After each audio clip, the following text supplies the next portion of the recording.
All right, chickens, we're doing good. We're working.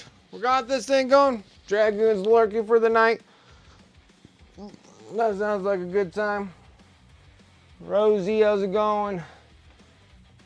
Demon Angel Wolf, what is up? How's it going? We're getting ready. We're getting started. We're doing something here. Getting some things done.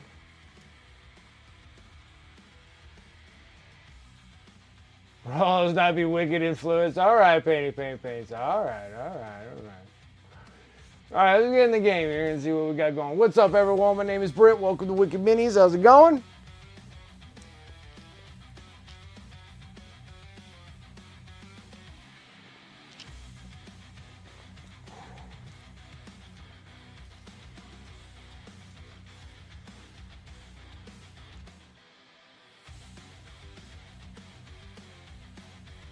Just throw the dice at Wicked. Mm-hmm.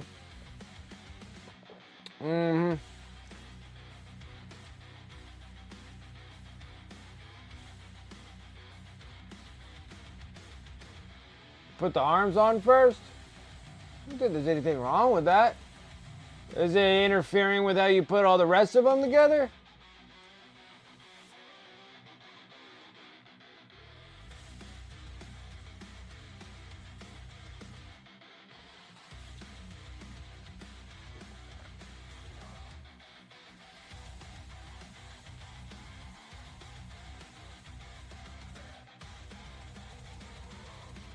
Or is it like interfering from gluing to the base?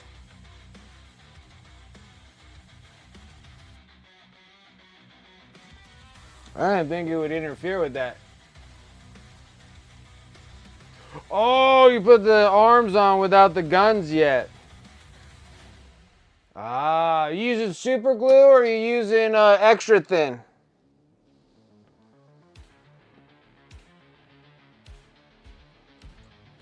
Are you using like the tomato extra thin cement? Or are you using super glue? That's all right. You should be able to coat them a couple times with the extra thin cement glue and it'll kind of like remelt it again and you can kind of move them around. I've done that a handful of times. Like put it on there like real heavy and just let it sit for a bit and then they should be able to like maneuver a little bit.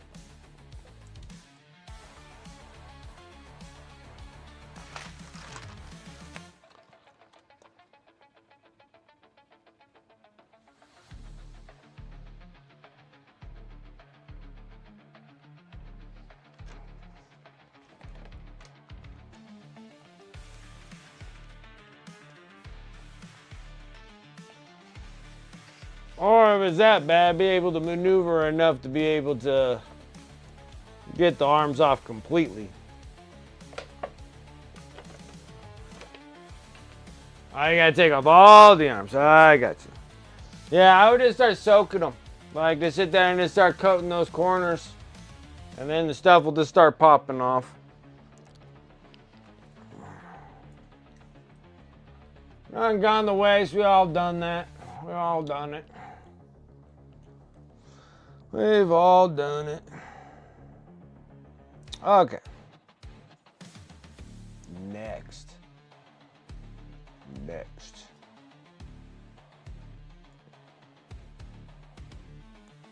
We're gonna do something about the black and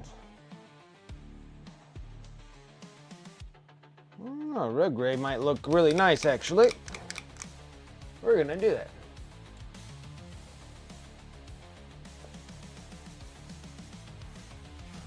Yeah, you gotta just get torso, legs, and then arms and pauldrons and stuff kind of come a little later. But yeah, you got it. We all have done it. We've all made the same dealio. I tell you what, I've glued things together that I shouldn't have glued. You'll see it when I start painting things. I'm like, I shouldn't have glued this together. Or I look at it and I've messed up many times.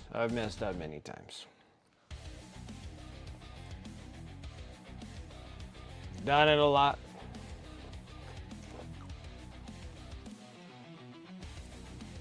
Lots and lots. You are not alone in that field there. A little coal black, a little red gray. Red gray. We're gonna get a little different stuff here. Different. All right.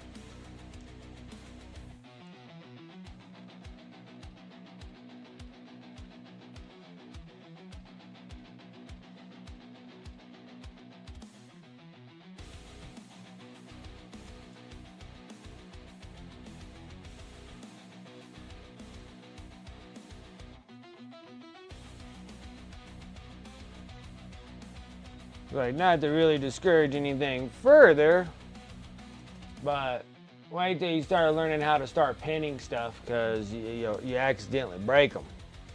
That's my big one.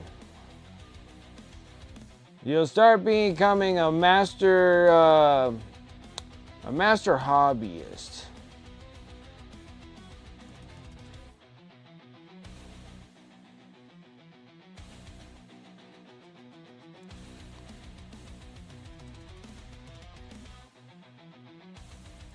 Master fixer, I guess I would say.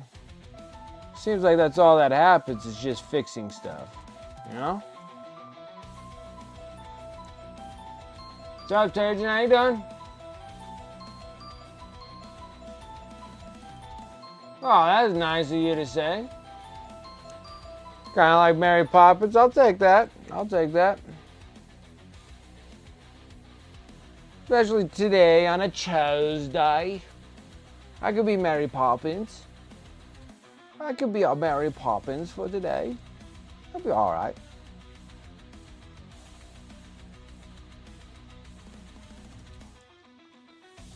I wish I had a cool, infinite amount of purse and freaking a flying umbrella.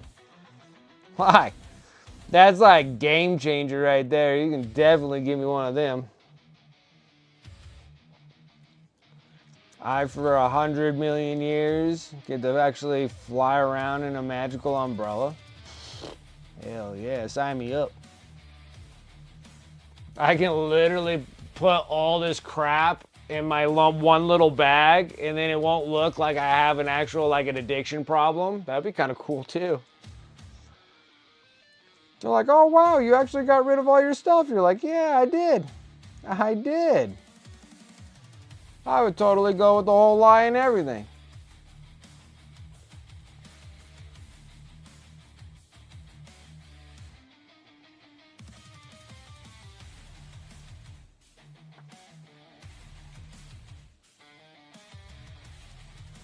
Oh man, tell me about it. Probably could put a whole store in there. Probably put a whole store in there.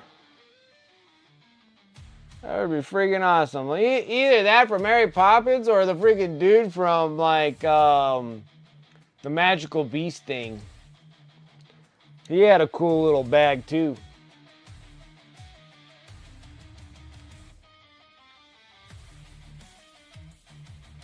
Chill painting stream, yeah. Taking the family on a vacation with just one piece of chalk on the side. Yeah, that'd be nice too. Yeah. Dude, there's a lot of cool things you could do. Mary Poppins has a lot of magical tools at her sources, you know? What she could possibly do. I'd give anything for just an ounce of that. Just a bit. Doesn't have to be a lot, just a bit, you know?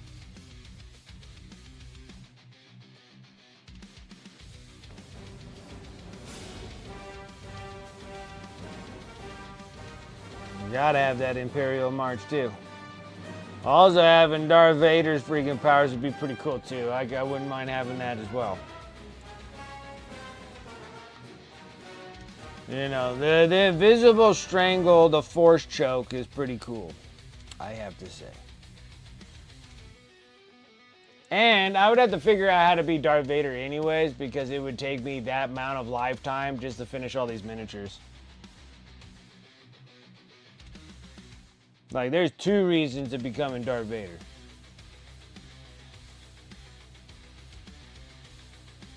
is that I need to live for a very long time to finish all these miniatures. Like, and I'm putting down a lot of miniatures, and it just doesn't even like phase. It doesn't even like I make a dent. Like last year, I painted like 500 miniatures. I'm gonna have to double that this year just to see if I actually make a dent in anything. It's like a little ridiculous. Like I am jamming as fast as I can possibly paint.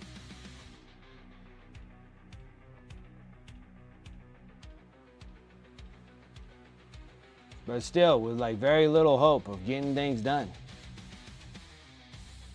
Like I need a little bit of Star Wars New Hope in my life, you know? I need to be able to finish out full out armies, get these things done and gone. I'm about halfway there with Necrons though. We're getting close, you know?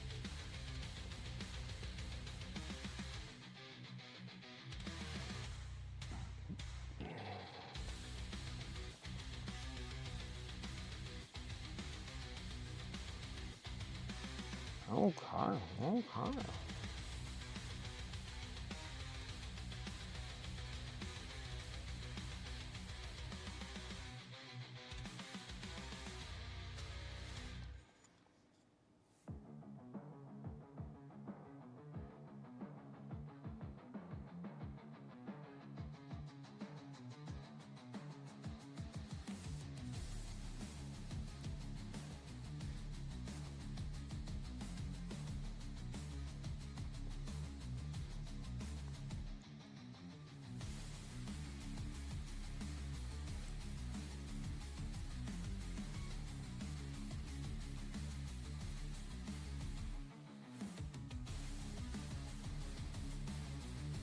Oh, so you're shooting for tournaments, huh? Well, there you go. That's a nice goal to have. That is a nice goal to have.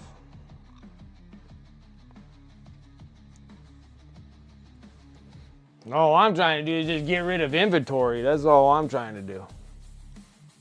I'm gonna paint and get rid of inventory. Granted, I'm going to have a couple commissions coming my way, but still doesn't stop me from the whole force of me getting things done, though. Got the Imperial Knights done. Just got to get the Age of Sigmar army done, which that would be kind of cool, and then start working on some 30K models, which that would be kind of cool. Yeah, you want to do some doubles and triples? Yeah, singles, doubles, and triples. Just turn tournament all the way around. That's not bad. It's a good goal to have.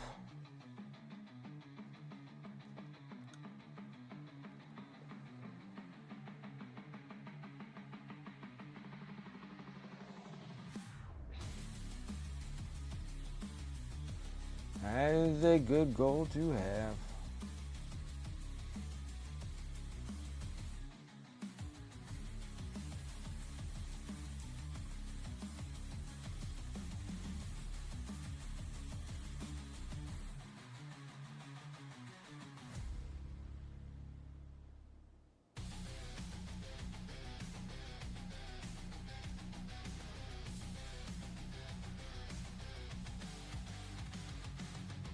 I think I painted that one slightly wrong there. We're gonna go back into the mahogany. And then whatever else color that I used for that mahogany color, I don't even recall. I'm trying to figure out how I got this color. I screwed up. That's not supposed to be.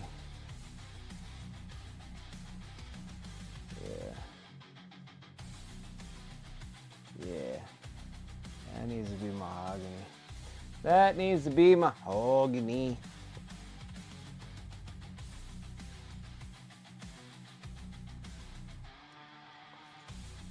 So you guys see it right here. That's not supposed to be black. All of these mischievous nonsense. I gotta be using this Gobby Brown. Oh, yeah, this is a mistake. Put this here. Oh. Can't do nothing without getting paint like all over myself, I tell you what. I'm telling you now, it's driving me nuts. I swear I got more paint on me than you can paint a 2,000 point army with. That's how much paint I get all over myself.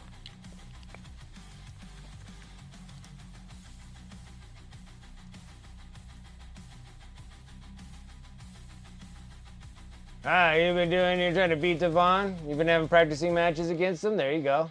Hey, you gotta learn from your mentors of being good players will get you good. You will get good playing good players.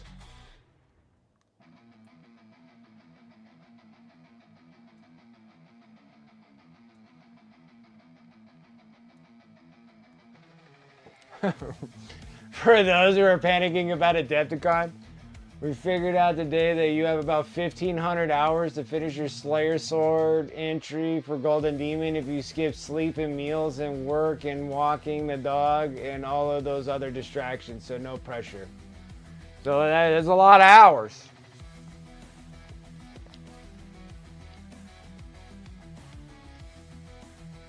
Yeah, you're doing a tournament in single model paint comp called Adepticant during Adepticon.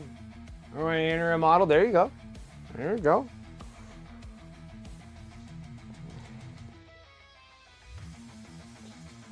By Adepticon entry.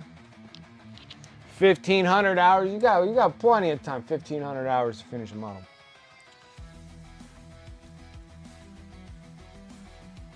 You got plenty of time.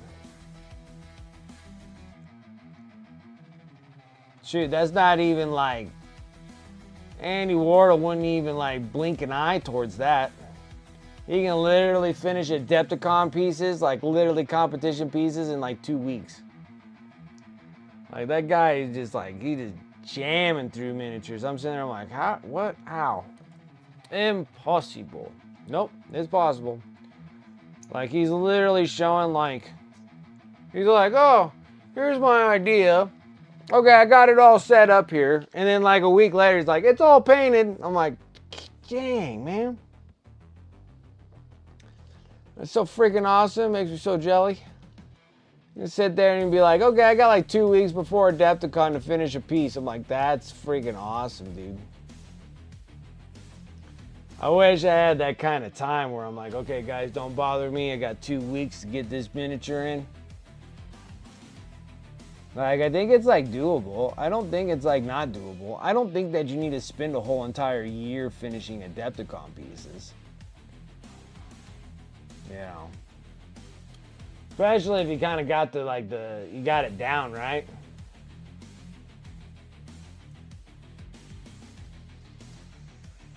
That's funny, Turd. You've never heard that before.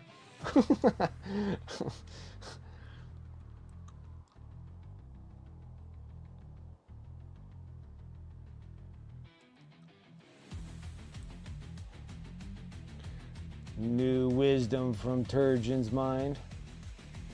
Apple turds.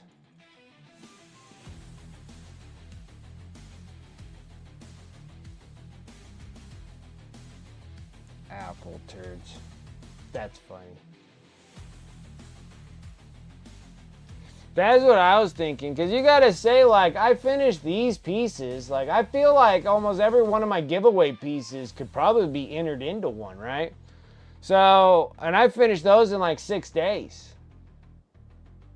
Roughly. We did all the non-metallic metal gold. That was 4 streams.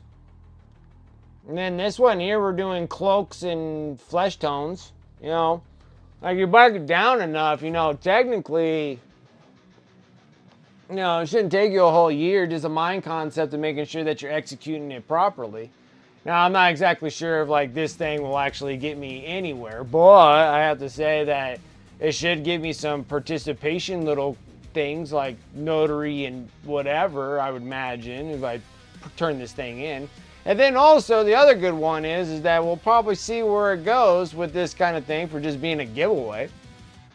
Of throwing it on there, and like the one that brought up the good point there of doing online competitions. So if I can get actually good pictures. Now this requires like skills. See, this requires a whole different set of skills. You know, it's kind of like I'm giving you Liam Neeson's freaking monologue, you know. This requires a certain set of skills, you know, like in Taken. But like, there's a difference between being able to paint the model and be able to capture a great picture with the model. If that makes sense.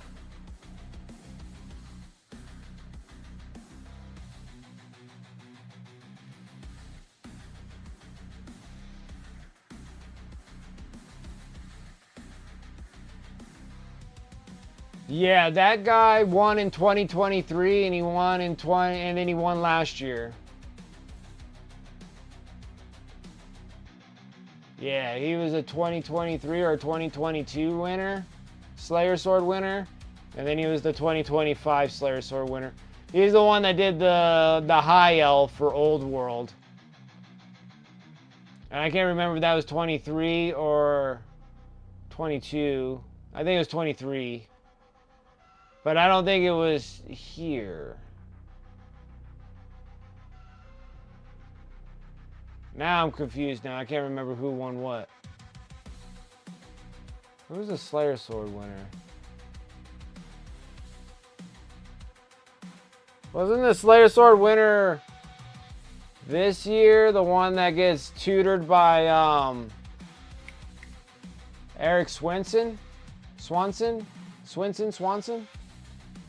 Wasn't that this year's winner at Adepticon? Or, 2025's winner of Adepticon? Was Eric Swanson's tutored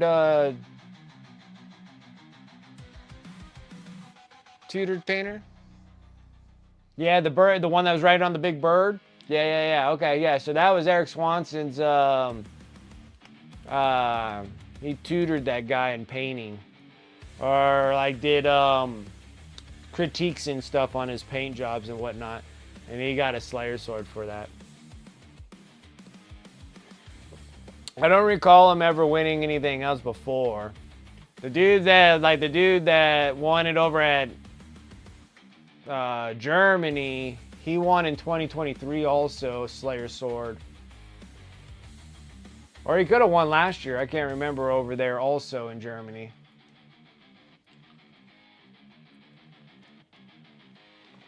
And that's a difficult piece. That was a hard piece. That's a hell of a model. I like the other dude, the Slayer Sword winner that won it over in Germany and stuff. He just made a little tiny wizard, someone that's, you know, relatively simple, and then you just kind of fix all the problems with the miniature. Like all the things that he talks about, like, you know, how like the beads kind of bead it into the beads into the actual model itself. And like all the little discrepancies he has. And then he literally like cuts them out, like things like this and stuff. Like I could see that, you know, like this thing being like pressed up against this miniature. And I know that he would actually like completely remove this piece and finish the arm and then actually have a piece that actually goes over top, not one that's molded into the model itself, if that makes sense. Like he does like those kind of like specific details on all his things. Like things that come out with weird discrepancies. Like he makes some pretty neat stuff. It was a great paint job. I like all the ones that kind of got up there were phenomenal paint jobs. And that makes it kind of difficult, a little kind of intimidating to compete against, but I feel like I can just sit there and just slowly just start carving a little space out for me. I gotta start doing it.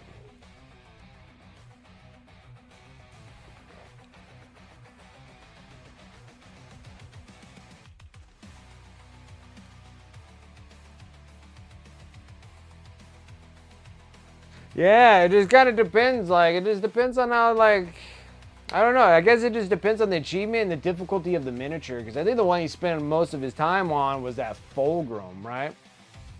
And then one that got his silver was like a smaller, relatively simpler piece, I would imagine. I think anything has to be simpler than doing a Primarch. A Primarch's a very difficult model. So, that's why I'm kind of in my mind right now of like doing simpler models and putting them in better scenarios, if that makes sense. Like this model is not necessarily that hard per se to paint. We put a difficult paint job on her, but we're gonna put her in a scenario. Like if I put her in a scenario, then we'll be all right. Like we put her in a good scenario, like a good scenery and stuff like that. Like we're gonna do her coming off a cliff, lightning and clouds and what have you. I think putting it in something of that sort would turn it into more of a greater, you know, picture, all arounder, I guess I would say.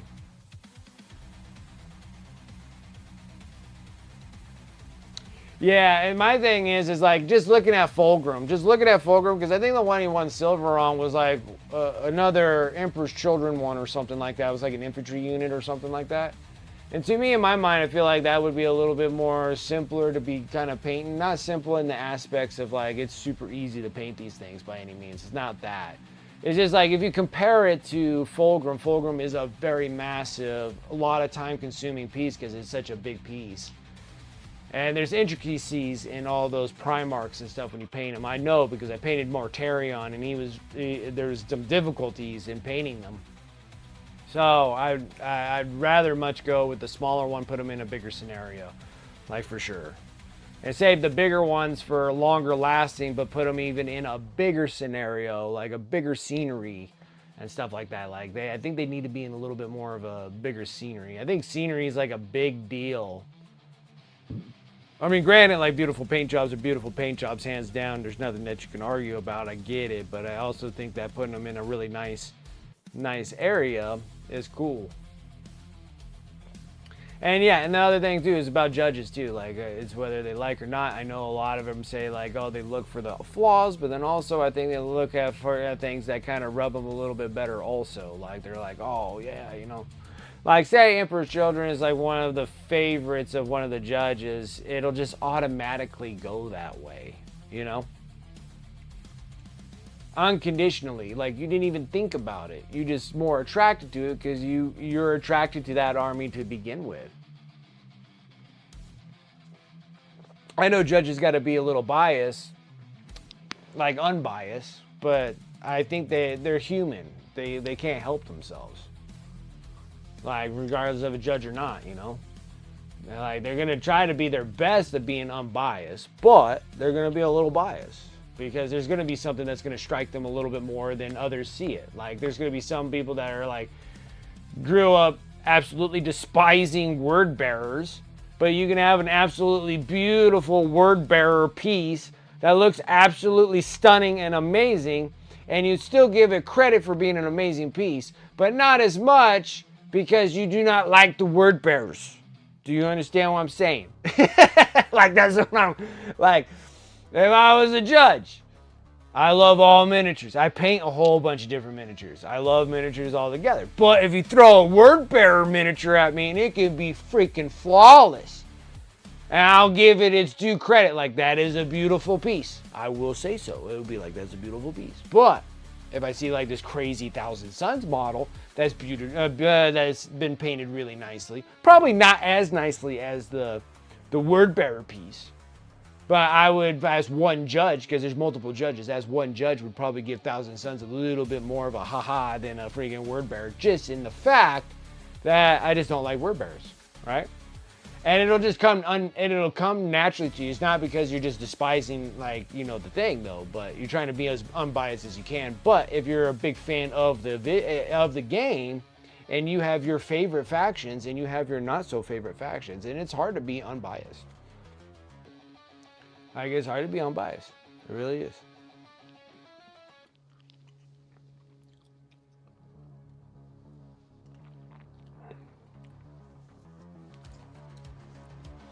And they're telling me to go into tackling something and telling me that you're not biased at all that's hogwash as well.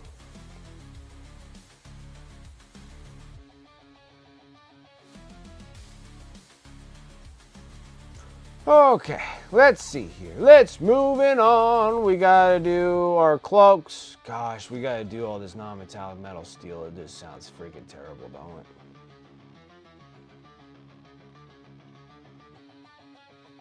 like I feel like it's gonna be just terrible. Terrible, I tell you, Antifreeze lurking. Exactly. No matter how you want to see it, it's still gonna be something that you can't help yourself. You can't help yourself. So that's why, like, I don't hold any like type of deep grudge. You're just kind of hoping that the miniature strikes them a little bit better than most. That's probably why you see Space Bros get a little bit more extra love than other things and stuff like that. Just for the fact that pretty much everybody who's ever started Warhammer 40K had some form of Space Marine army, you know? Except for me, I was all chaos. It wasn't until this stream got me into painting freaking Space Bros. And then I finished the Space Bro. See, I finished another freaking Space Bro. Another Space Bro. I get the fizz knuckles out of here. This is the last one I am going to be doing. Last one. I'm not doing any more Ultra Bros. I'm done with them.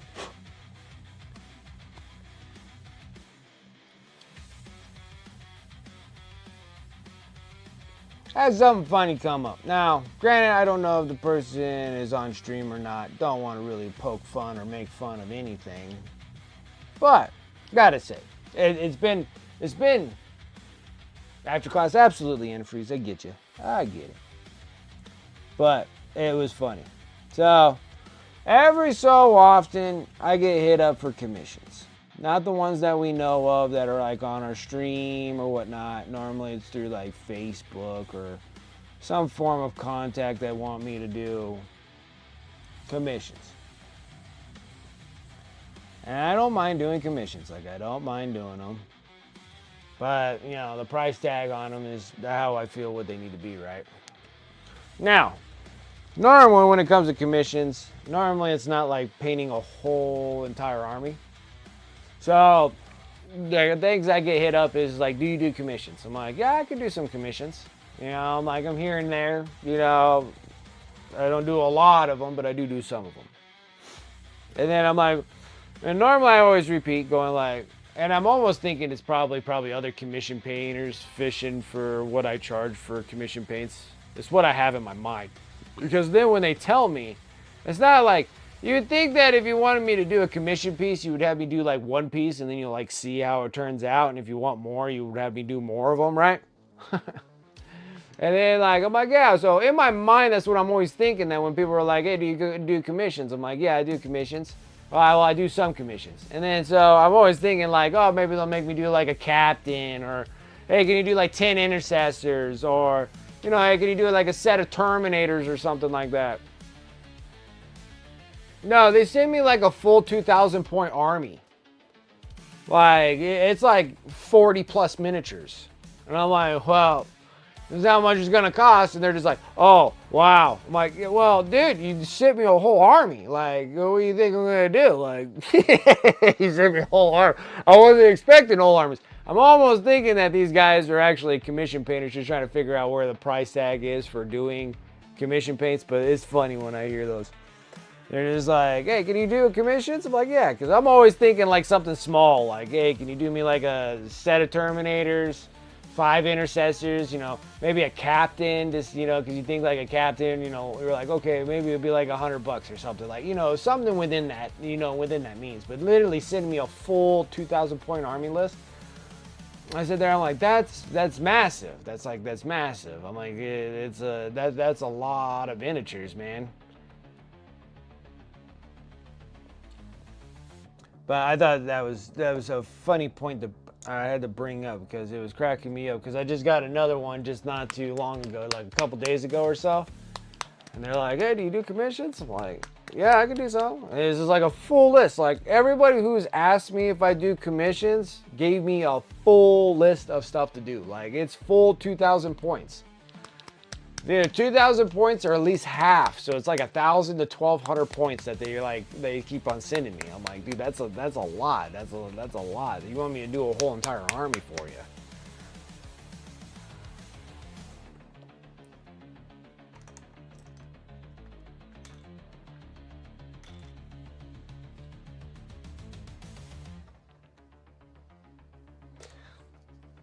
So it was cracking me up, just a touch. It was a funny ha-ha on my moment, because I sat there and I'm like, I wonder if these guys that are asking me for commissions are people that do commissions because they're just kind of confused on what it is, and then they're sending me a list that people are sending them to do, and they're kind of curious about how much they would charge for something like that.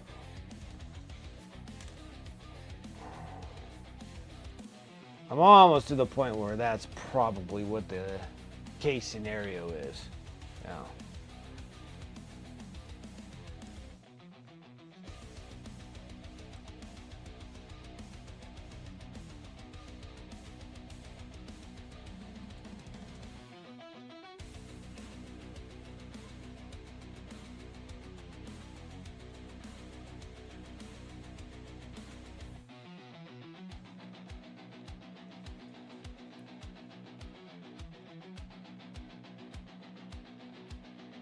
Getting leathers done.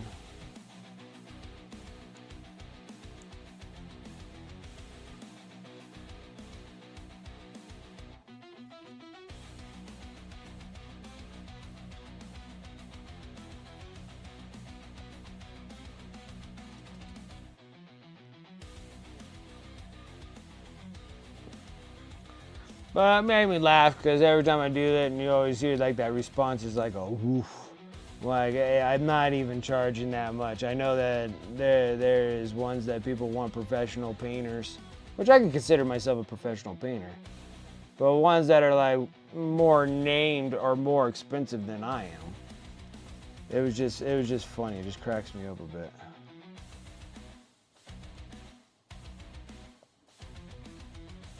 It was laughable to an extent. The worst part is just how much time I wasted.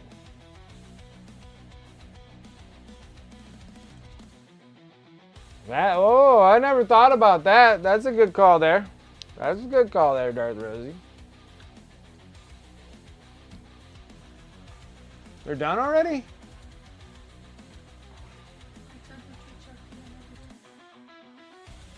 Okay.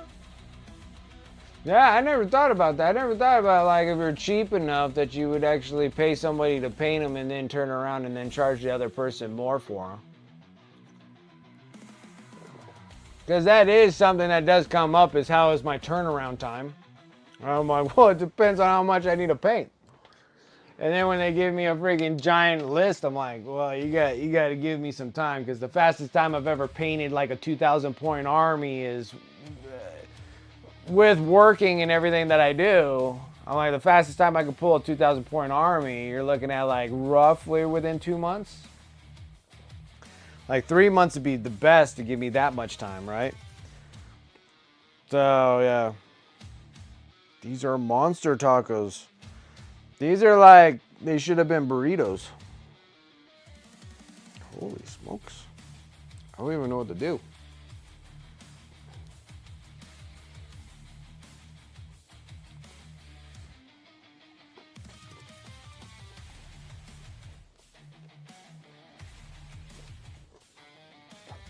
Yeah, it's either there's a bunch of, well, one of them was kind of ridiculous because it was like, I did get a hit with 1,000 suns, but then you also hit me with salamanders also. So in the 1,000 suns, it was like, it was all zangers. I would have loved doing Rubik Marines. Like, there's nothing wrong with doing I freaking love 1,000 suns. Like Rubik Marines and stuff, like this is nothing, baby. But when you start getting in all those zangers, and it was like literally like 100 zangers. Like, I'm like 100 zangers. I'm like, you know how long it's gonna take me to get 100 zangers done? Because they're not relatively a fun model to even want to paint. They're kind of boring. And they get even more boring when you're painting it like 100 of them. Like 100 of them? I get out of here. Then you might want like a bunch of salamanders, and I'm like, cool, I'll do I don't mind Space Bros. Like, Space Bros are like easy. I just don't want to paint Ultra Bros. I tell the person, I'm like, I have no interest in doing 1,000 suns, because I'm like, I'm not doing 100 zangers for you. Like, are you kidding me?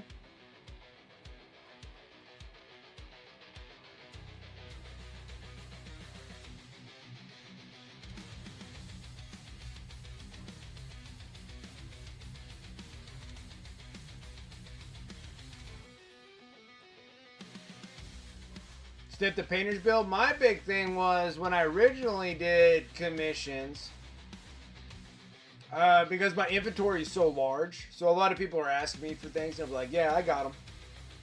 You know, and a lot of them, most of them that want things painted don't really have money anyways to have things painted. Most of the time, you know. Well, that's what my problem was, and so I was finishing models, or I had one where I finished models and then they don't have money to pay me, so then I'm throwing them on eBay. No big deal. I had some that would actually buy the models for me, and then I have the models and I paint them up, and then they still couldn't pay me, so I just threw them on eBay and sold them. And so I got my money's worth out of it.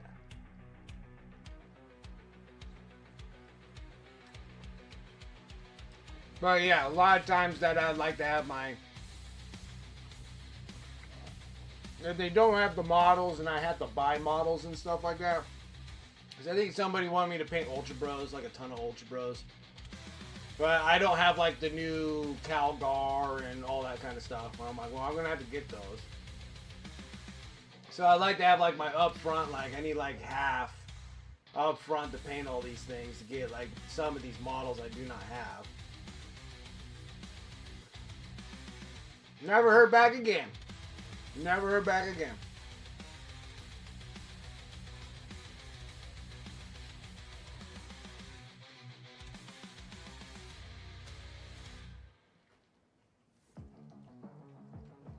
These are good. These are good? Mm-hmm. Yeah, they're bomb, huh? They cook really good in there for you. And they're healthy fries. Yeah, they cook really good in the air fryer. It was over 165 degrees. They're good. Salsa's hot Nice too. to try. Yeah, salsa's good. And I just guesstimated the spice level. Just toss a couple sprinkles, generous sprinkles of chipotle. Got some good shit. Turned out good.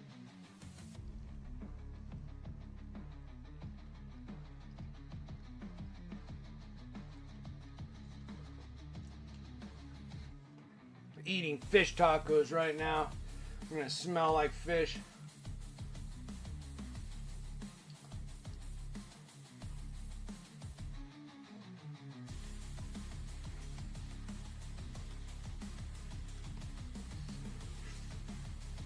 And then the wife is using our dried out chipotle that I grinded up, and they're hot.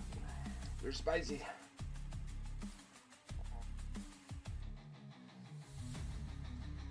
Thing about fresh spice and spice in a container. Fresh spice lingers longer.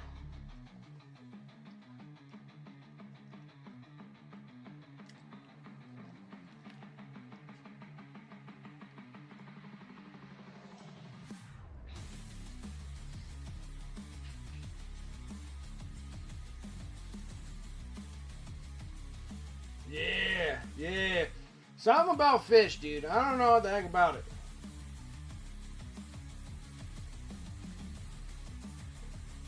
Alright, fish is good. Fish is yummy, but you smell like fish for days.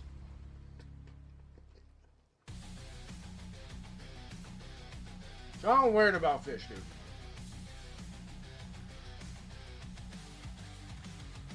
And I do believe that like some fish like linger longer than others.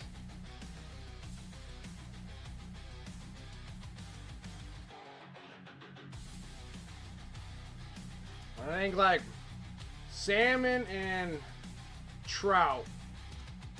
Like salmon and trout, I feel like they linger longer. I think like cod, tilapia, or tilapia, or however you want to say it. Like rockfish, stuff like that. I don't believe that it lasts as long. But it always, like, fish always has a linger smell.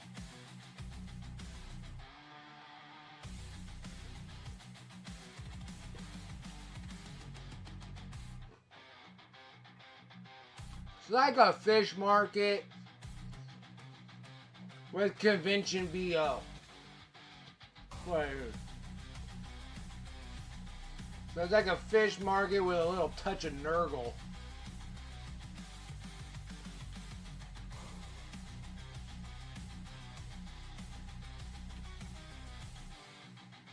Same thing with like too much garlic.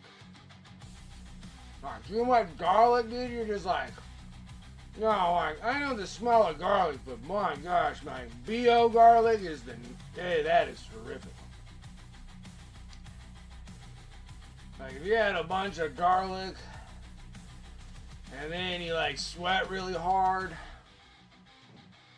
like dude, just that aroma.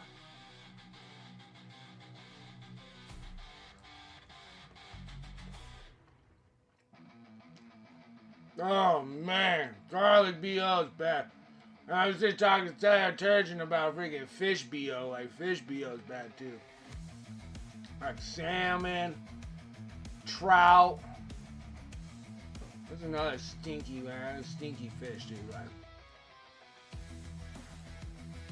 Like all fish has a stink to it, but like I feel like trout, like any kind of trout, like any trout, any salmon. But like I'm having fish tacos right now. These are tilapia or tilapia or however you want to say them. Like tilapia, halibut, rockfish. Oh, catfish can give you a pretty nasty stink too. I gotta say, catfish does. They're like there's like a fish market with like a hint of like the plague or something. You know, it's just fish BO is gross.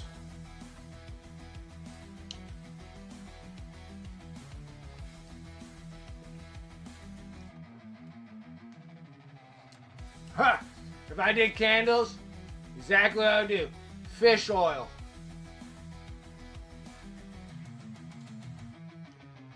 Fish oil with like a hint of like lemongrass and like lavender. Be like, yeah, take a little dose of that. You're just like, it's like it's not bad, but it's pretty bad, you know?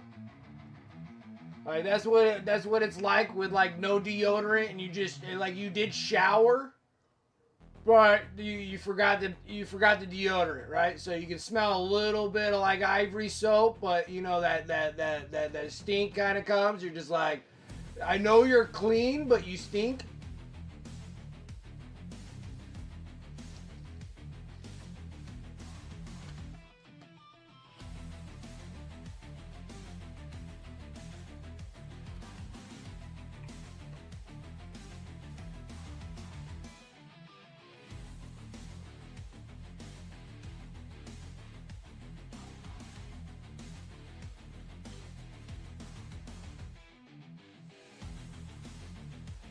Whoa. As the total price?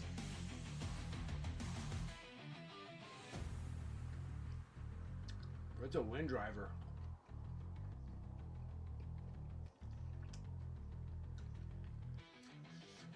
Yeah, nice sauerkraut.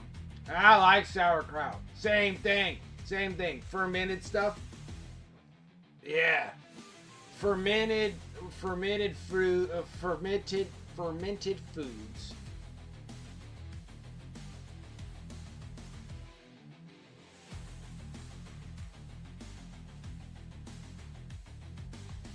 Hold on, yeah, I accidentally spent way too much on brushes this last order.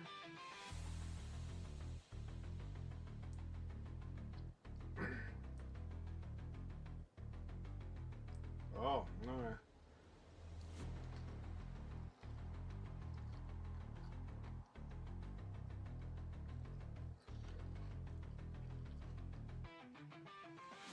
Damn.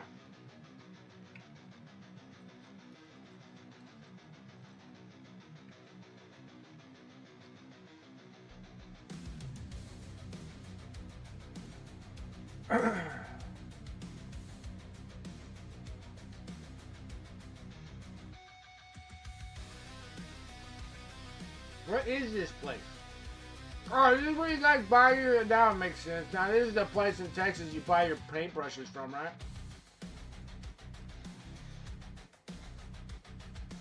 I'll get it, yeah.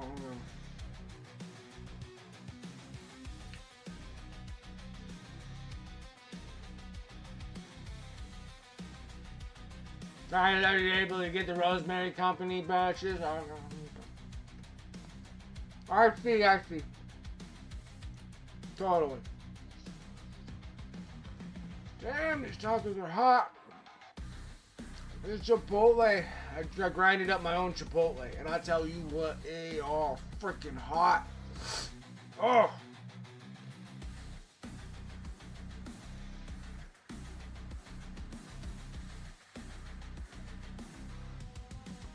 No problem. The extra small dry brushes are awesome. Like, you need extra small dry brushes. We got extra small miniatures.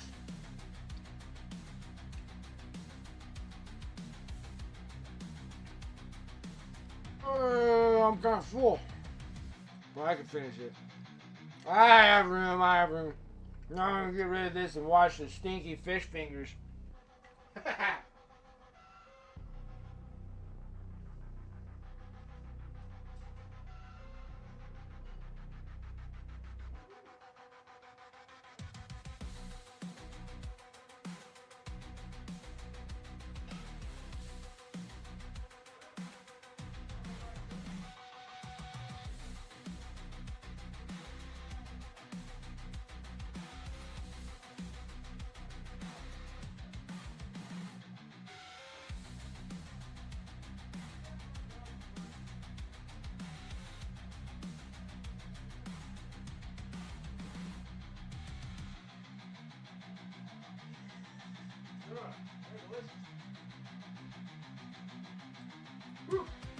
They're delicious.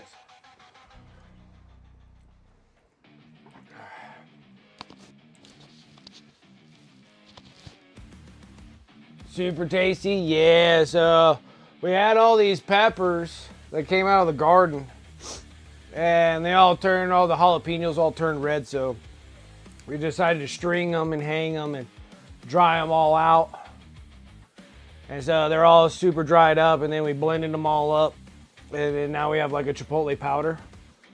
And dude, I'm telling you, like, those things are freaking hot, dude. Those things are like hot.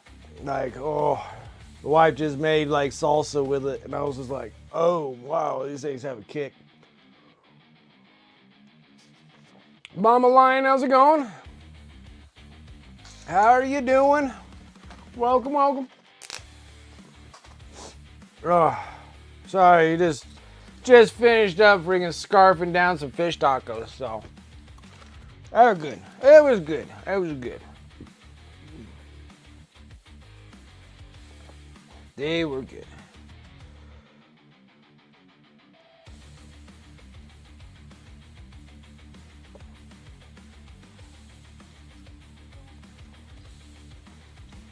So now, I'm working on some stuff. Trying to get the leather straps so I can start working on the cloak and then the flesh. Probably the furs.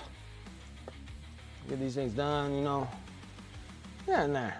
Making progress.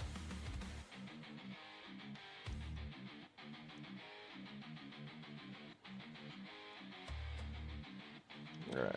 Trying to finish up the rest of the leather. Get ready for Friday, I get you.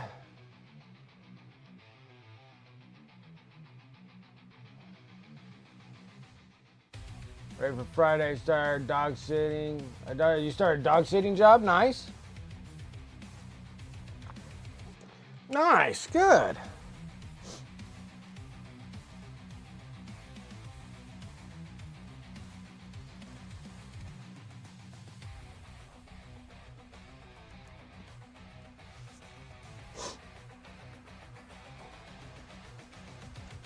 That was good.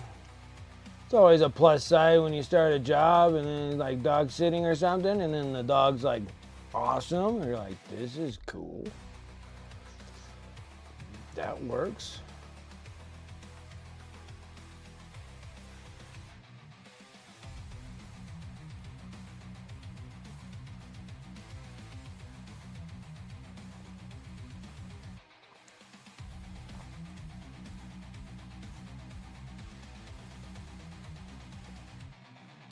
And if they pay, yeah, you can't stay. That's a lot. That's a lot of plus signs. That's a lot of plus signs for a job. Like, here's a job. Here's the money. You're like, oh, okay, all right.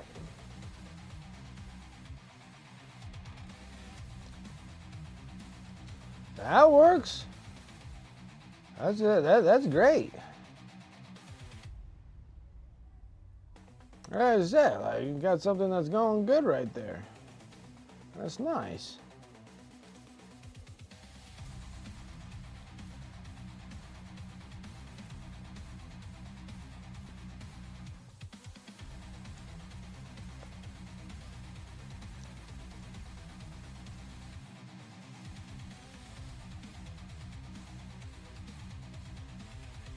Car.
Oh, my nose is still a little runny from the spiciness.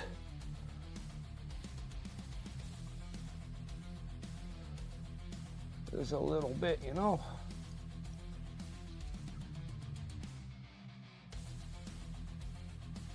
So yeah, totally forgot about friggin' Sunday, and I was just like, oh no, I forgot about the previews. And I'm like, watch, the only week that I don't check Sunday previews, and I'm like, I bet you they'll drop those Battle Force boxes on me. Luckily for me, they did not do that.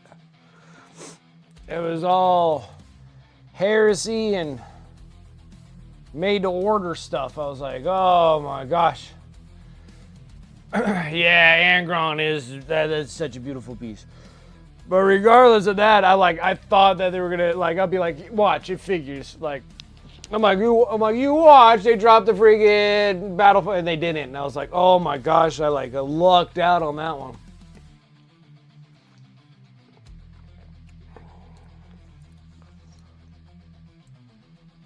And then they're gonna be doing announcements like what, this Friday? They're even trying to give us even more hints, more clues.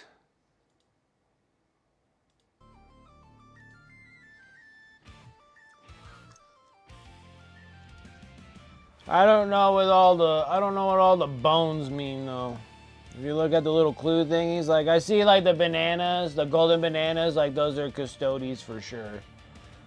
Like there ain't nothing that's gold with the red little freaking hair thingies.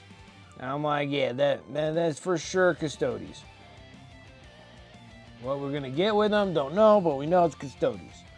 Then they have like all these like chicken bone wings. And I don't know exactly what that means, and I don't know what star sunglasses is. Like what wears star glasses? I don't know what star glasses. Who wears star glasses?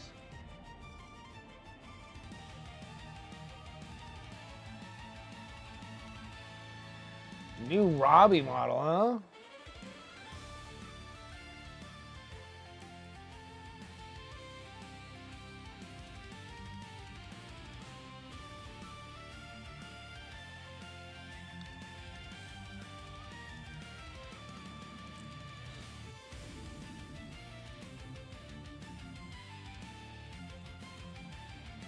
So yeah, I'm a little slightly confused. I don't know what the bones mean. I don't know if they're talking about like Age of Sigmar. They're gonna be doing something with like Bone Reapers.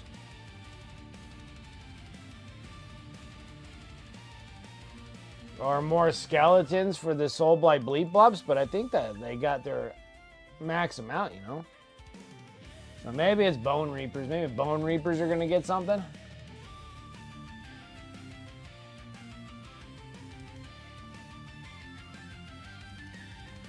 So yeah, because I was sitting there trying to look at them, because like, trying to figure out, but I just don't know what the star meant, like.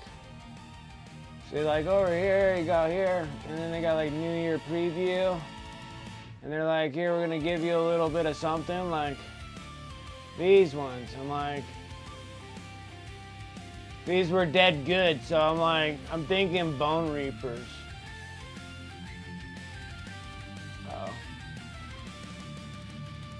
Oh, you gotta go to the Instagram page for it. Oh my gosh, you kidding me?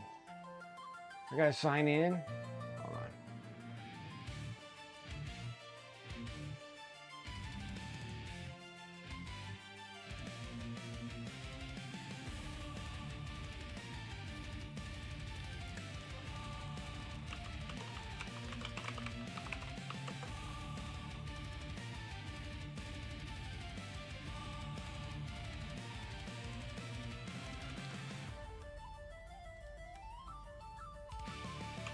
Oh, I don't know.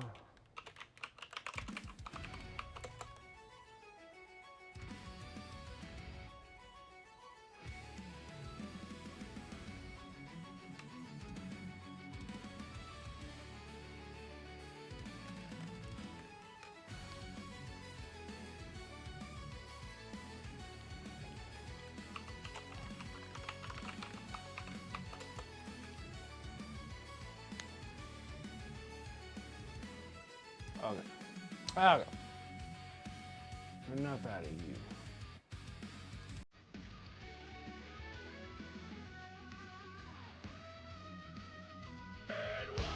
My goodness, everything is freaking just like smashing around with me right now.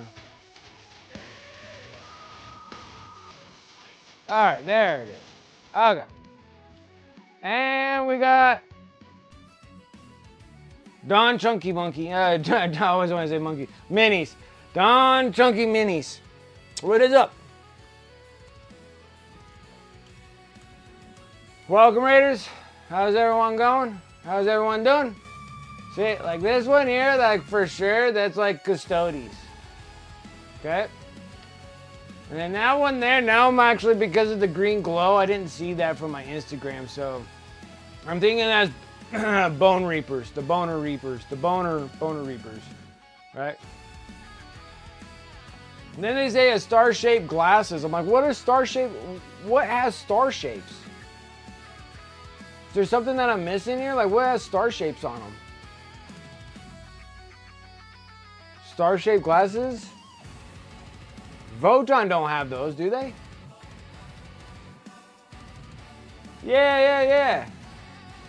Man, technically I've just been working on this piece here, but how was your stream, man? Looks like Elton John. Yeah, like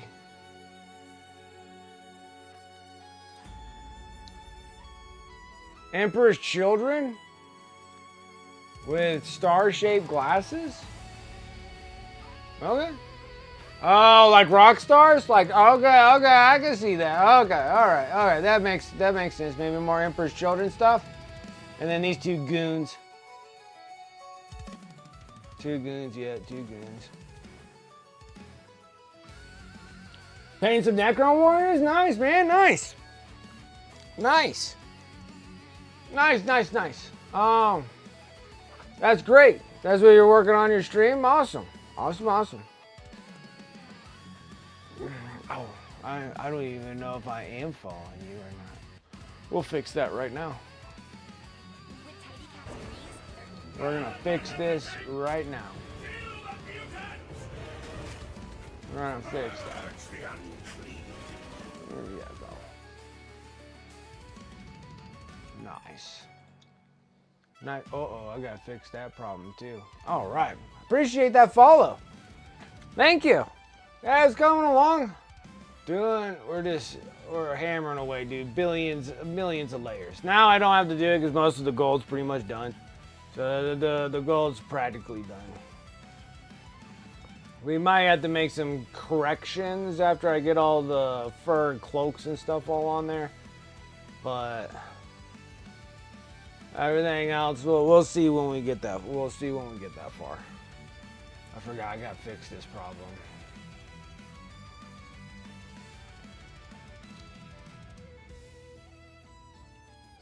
For some reason, my YouTube ones just don't correct anymore. We're gonna fix that. Now we're gonna fix this. Because I stream on 2 different things on YouTube.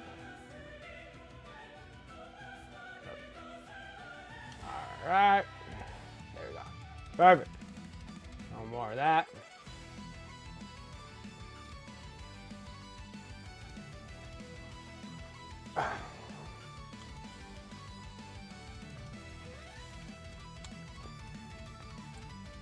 Oh, God. All right, so Necron Warriors, what dynasty were you working with? What's your dynasty?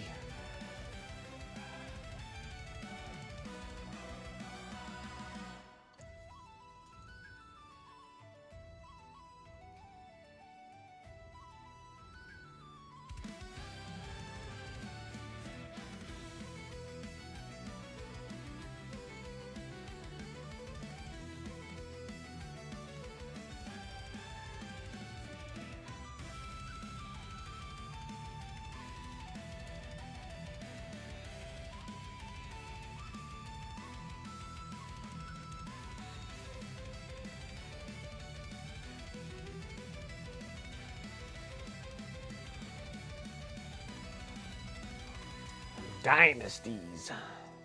I got a little Necrons. I got one set of stuff that I got just finished here.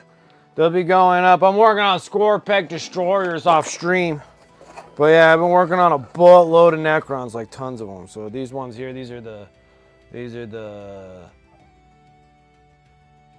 Tomb Blades. Tomb Blades.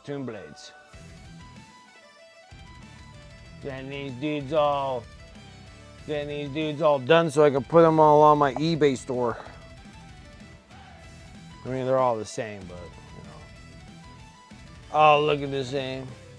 All bright and glowy. Glowy Necrons. Yeah, I'm working on, like, all these Scorpec Destroyers. I got all the individual, like, infantry dudes all done. Like, it was a lot of dudes. Lots of dudes.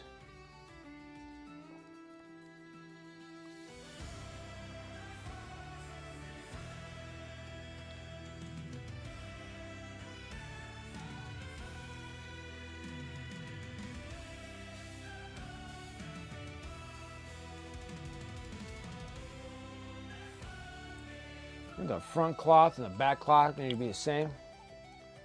So, do I want to change up the reds? Yeah, why not? Not everything is completely dedicated to.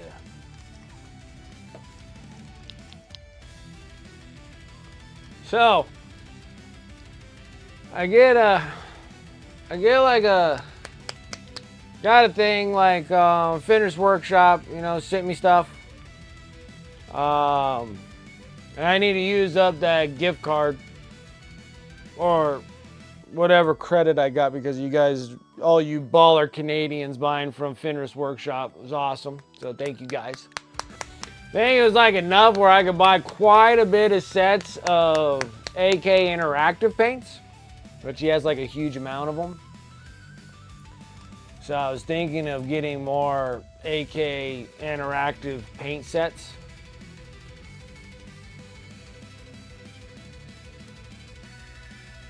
I'm not sure if I need to use.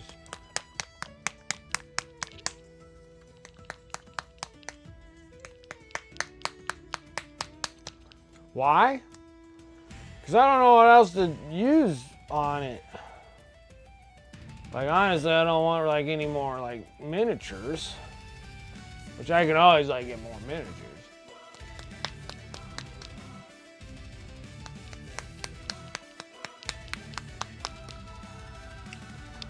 Well, because there's like some sets like these, like I do like their reds.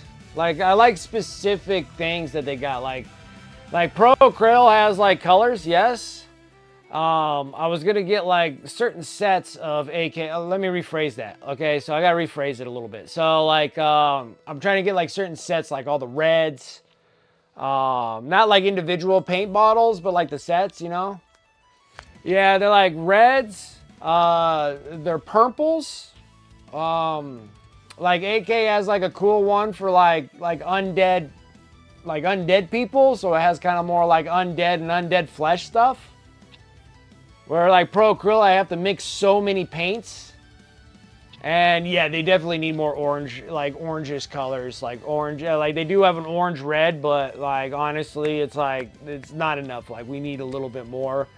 And then the other one is that not enough browns, like specific browns. So like I was gonna get like the one AK interactive set that I got was the leather and flesh colors. Oh yeah, they're back here. See, like they got this Tamboris gray, but they got like an awesome like leather brown. Like their leather brown's like a really nice color. Light earth, and you know they got like a deep brown. Like we don't have like an AK or a Pro Krill color like this. This is more like almost their flesh tone color, almost like their where is it? Well, it's pretty close to their orange oxide, I guess. But anyways, so I got like this set. I feel like there's more. Should be a set of 6. Yep. Their ochre's a little different shade color than the ochre that we have. It's close. Our ochre's a little darker than their ochre. Everybody has a little bit slightly different colors. It seems like their ochre is almost kind of like a golden brown, sort of. But even that, the shade's a little different, you know? And so like there was some colors that I would like to have, and then like ones that they had were like the browns. Like I need more browns, like different color browns. So I was gonna get like their weathered wood. They have like 2 volumes, like the AK Interactive has like 2 volume sets. Like I'm not buying like a whole bunch, but I like to have a little bit of variance in my paints where I don't have to constantly keep mixing. Like Pro Krill is nice, but when you're painting big batches of stuff and you have to mix like massive batches of things, it's like kind of a beat down a bit, you know?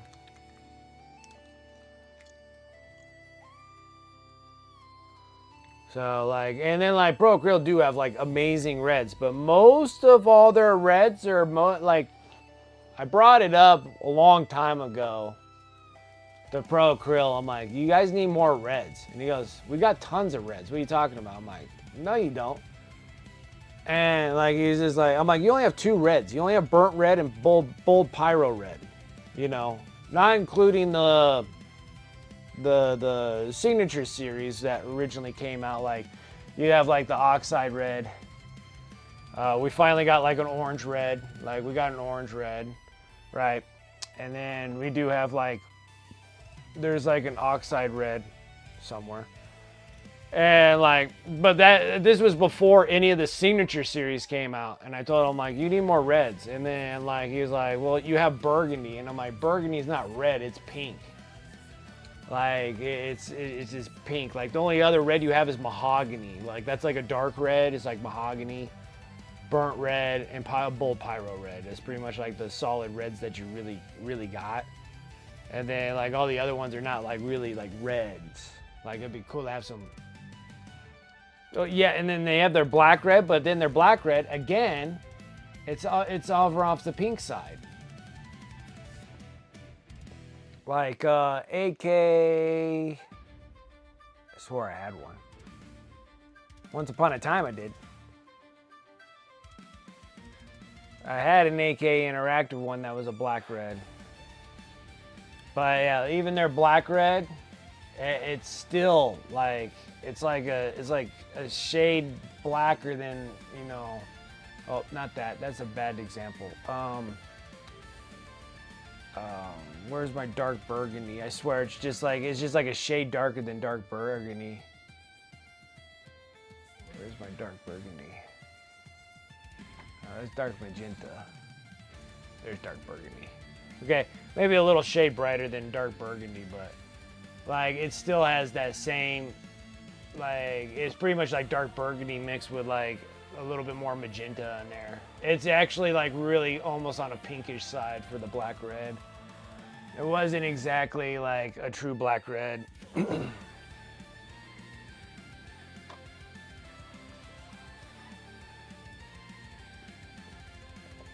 So, but if you want pinks, like if you want like a good shade of magentas, like Pro Acryl has an amazing amount of like your dark magentas all the way up to your pinks. Even a lot of their purples and stuff have pinks in them, so it's like they're excellent colors for all of that.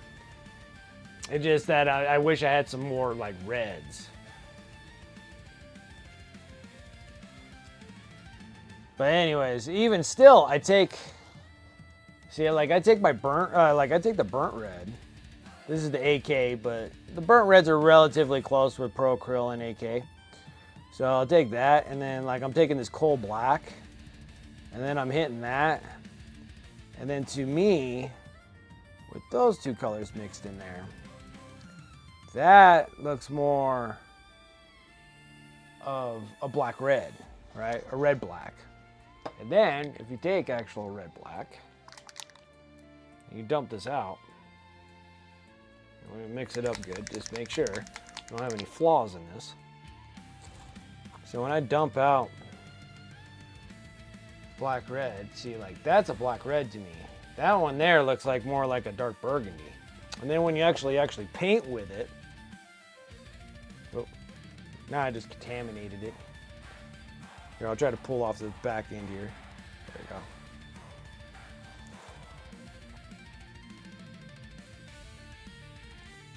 All right. Still awfully like, it still has too much of like almost like a flesh tone color to me. And then like this is what I feel like is like a black red. Like that looks more like a black red to me. That one looks like, and it's slightly transparent on the amped black red. I like it. I can definitely use it for stuff. It's not like it's bad. I'm still waiting for like a solid reds. Like I like to have like, if I can get reds like these, Raging Rose, Wyvern, Basilisk Red, and then my true reds like Dragon Red. Like a Dragon Red would be awesome to have. A pure red. Now that's different than Bold Pyro Red. You know, like I have a Bold Pyro Red, but I need an actual like pure red, like a solid red. And then like Blood Chalice is like a really bright red, like a brighter red than they have. Like that'd be great to have like these three. These ones here, they're relatively close to Pro Acryl. I think I can actually almost match these things because these things have more of a magenta color to them. But if I can get ones that are more like these, like a solid red, like these are distinctually different. Like different from different shades for sure, right? Be awesome. I got these things because I got to do the Red Corsairs. And I painted all my army already, like a ton of my chaos stuff for World Eaters, and I used army painters, so I'm gonna have to use these Fanatic paints because the World Eaters, when they got their codex, kicked a whole bunch of my miniatures out, so I have to match all the other ones. So gonna have to take, and then that's gonna depend too. Now I'm a little worried too because if I'm doing Red Corsairs, it's just we're getting another we're getting whatever his face is, Blackheart.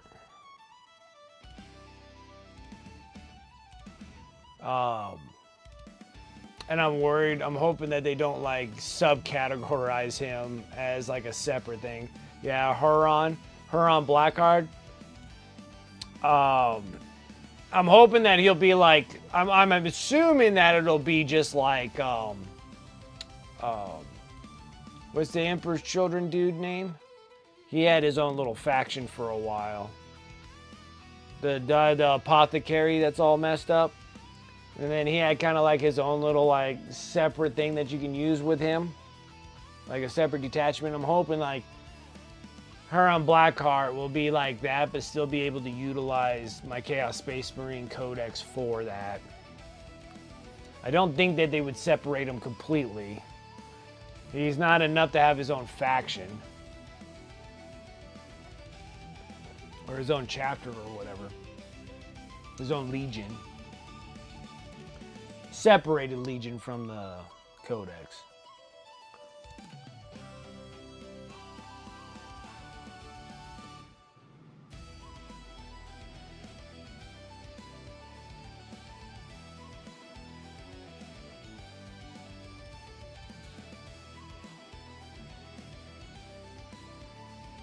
So that's what I was figuring of, like blowing the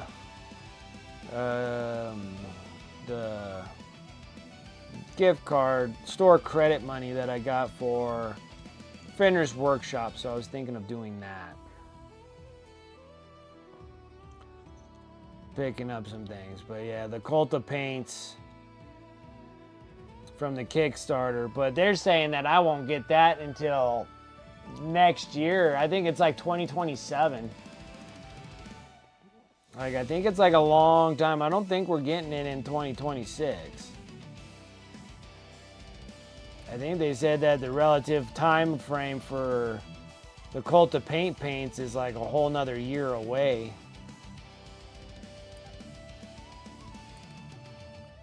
Like the Kickstarter's over with, and I think the last update I had was they're still deciding on bottles.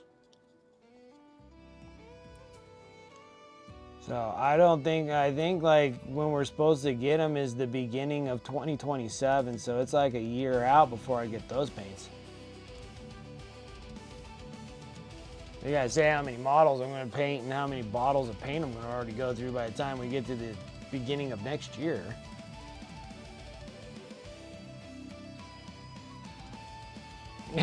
And also, I'm still kind of curious about hopefully getting my mine work models.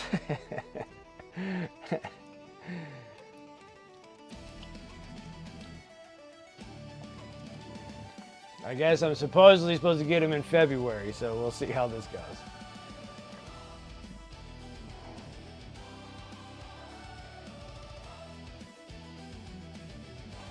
I mean, no rush. It's just funny that's probably been the longest Kickstarter I've ever gotten.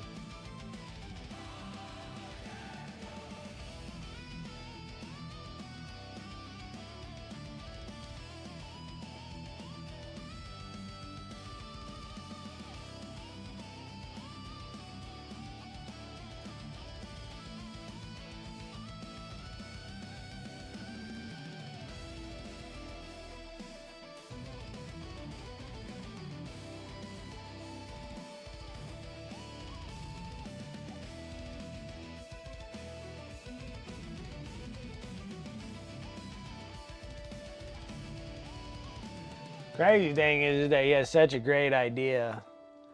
Yeah, what a great thing to get like really cool miniatures from his Mineworks. And especially be able to back like current up-to-date like artists and stuff, and then turning some of their paintings into miniatures and stuff. I think it's such a great idea.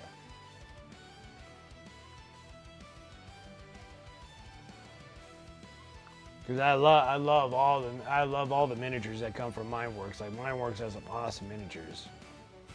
And they're nice. They're casted very nicely.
But yeah, so it's gonna be interesting getting all our stuff from. Well, I mean, you already got all your stuff from Mineworks, but I totally didn't get my stuff from Mineworks. So once I get my stuff from Mineworks, it's gonna be crazy that they're gonna be doing another Kickstarter.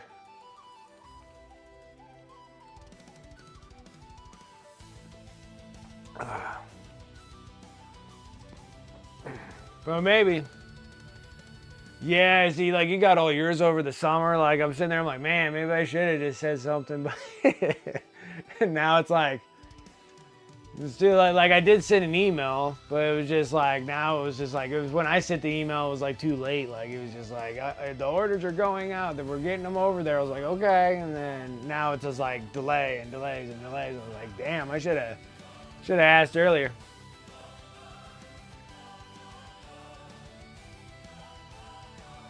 So I might maybe get mine at the beginning of February is how long that thing's been postponed.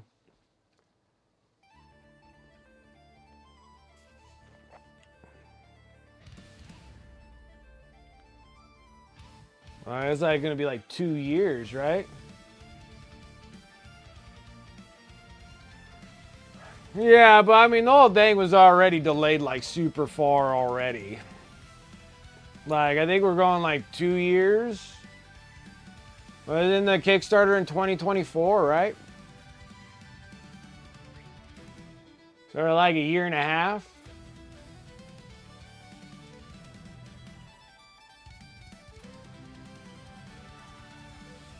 Did it happen in 2025 for the Kickstarter? No, because I feel like I went through 2 summers. Oh yeah, because I'm like, I think I went through like 2 summers. Like it was in the summer of 2024. We went through the summer of 2025. That's 1 year, so yeah, almost 2 years, yeah. If it goes all the way into summer. or spring or whatever. Like we went into like, I think it was in May or June or something when we did the Kickstarter in 2024.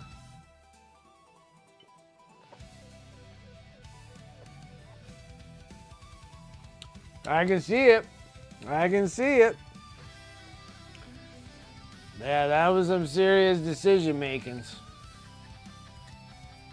I know he kept sending emails and stuff saying that it was almost gonna bankrupt them, and I was just like, ah.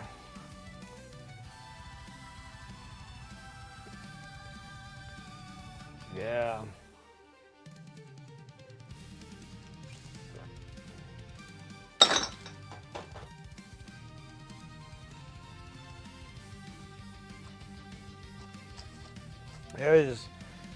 It was pretty crazy, dude. There was a crazy show there.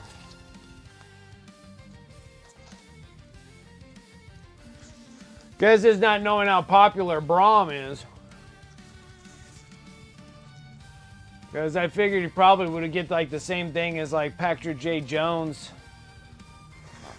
But I have a feeling that Braum was more popular than Patrick J. Jones.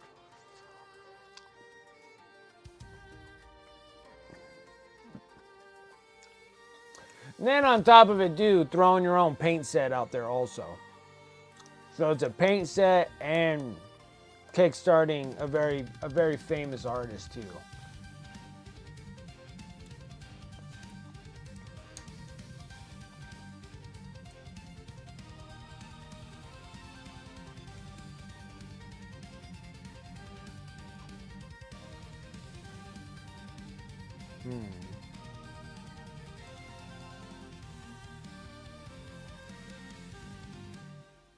This is going to change the whole outlook on this.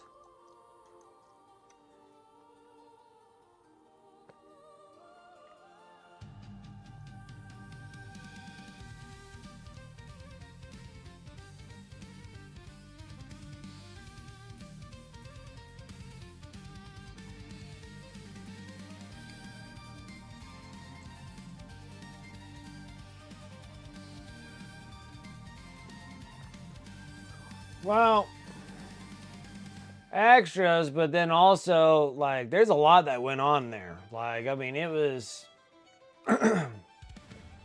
it was all the paint tubes, the paint machines, the pigmentations for all the paint. That's expensive. Like pigments for paints are no joke. They're pricey. They're not cheap either. And then having an issue with the paint machine where they had to like spend all this money to get the paint machine like working again to start filling tubes again. Because I think he's making his own paints. I don't think another company is making paints. He was talking about like he's making paints. And then they had to get another paint machine because they got so many orders for paints. So they had to get like a whole nother paint machine, like the thing that actually like fills them up into the tubes and stuff.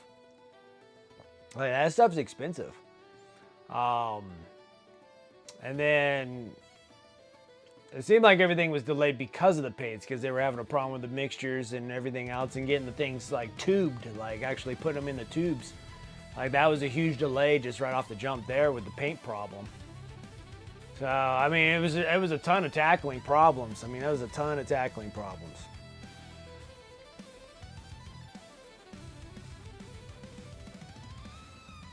Because I don't think he does the prints. I think somebody else does prints for him.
And then on top of it, getting a bigger store and all that kind of stuff, you had like a bigger, like you went into a bigger place. That was a big postpone too.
But I definitely know what I'm going to do with all those mine work miniatures, though. I mean, all those things are going to be all competition pieces. Even online ones, like I think those will be just perfect for online competitions, LVO, Nova, all that stuff. Like those things are all gonna be just for those.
Look like I made a change in nothing. So I'm gonna spark it up a little bit more. A little bit of spice of life here. Going right into the burnt red.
All right, we're getting the red laid out. At least we're getting some colors on this thing.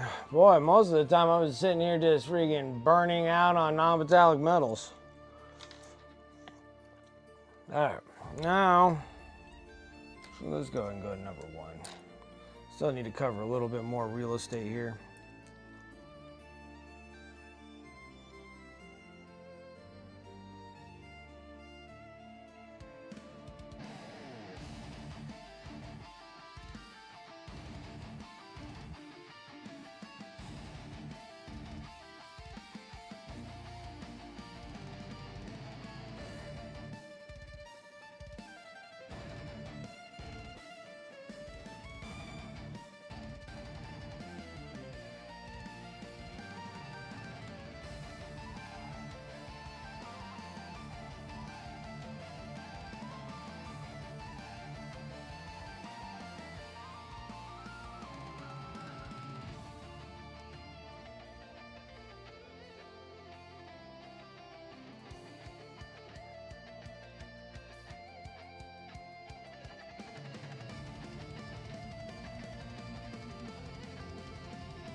Yeah, red looks pretty, right?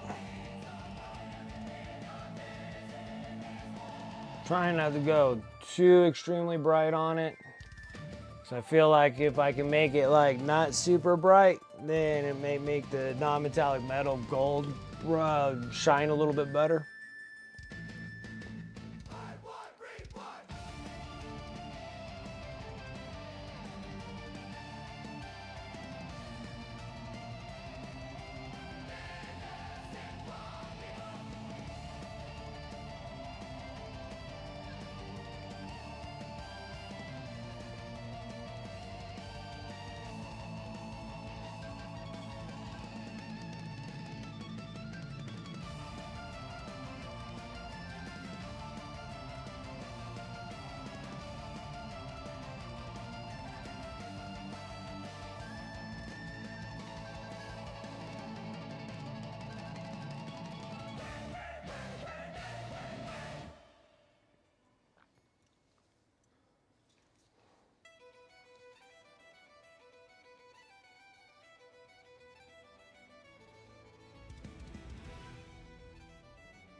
What's up, Chaotic? How you doing?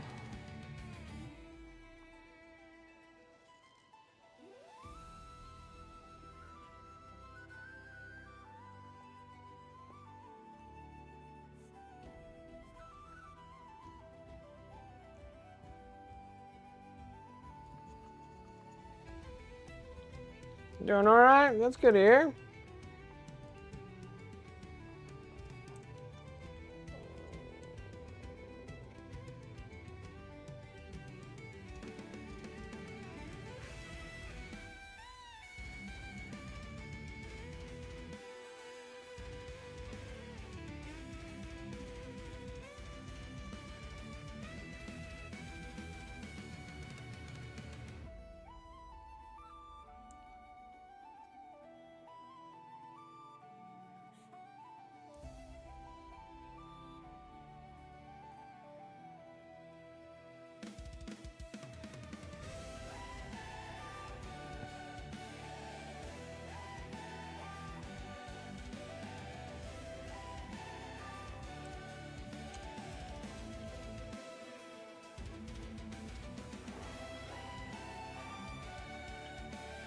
You purchased the recliner.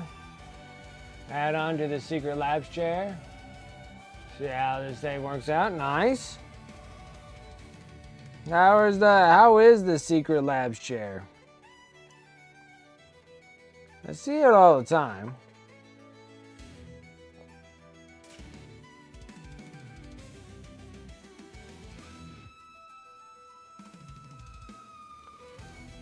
It is always when I see those chairs, they just don't look like they're comfortable, but maybe it's just because I just don't know. Like they talk about like they're supposed to be comfortable.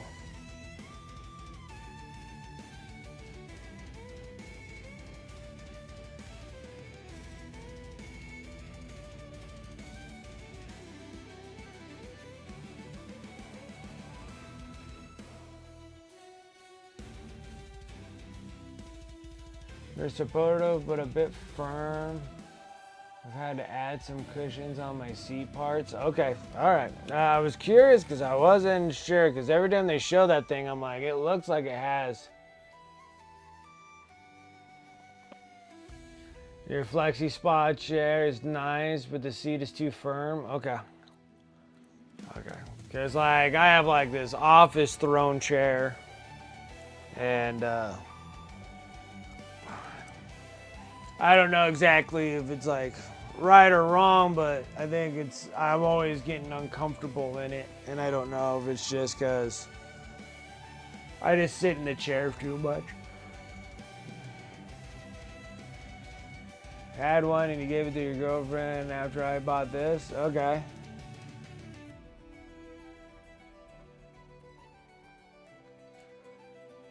Same with Oka, but I'm not sure. It's a lot of money to throw down on a chair to get it wrong. Yeah. You love I love overstuffed office chairs. Yeah. Yeah, 'cause that's like all mine is. Mine's just a big old freaking stuffy chair.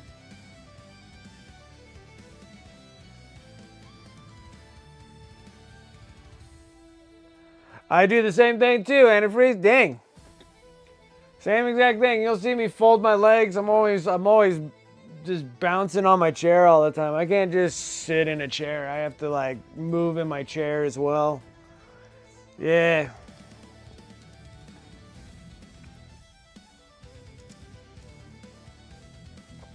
But I think it's just I've been sitting in this chair for so many hours in this chair.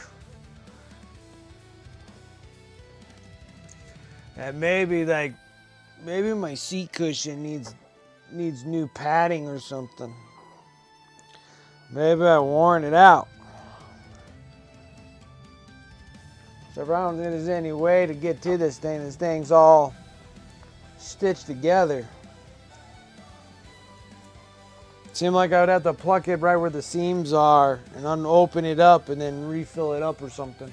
It's weird because these back pieces here, I can unzip these and put more stuff in them. Like I can actually put stuff in these. And then this one flips up too. So the lumbar part flips up as well. And it has a zipper. But oh no, I take it back.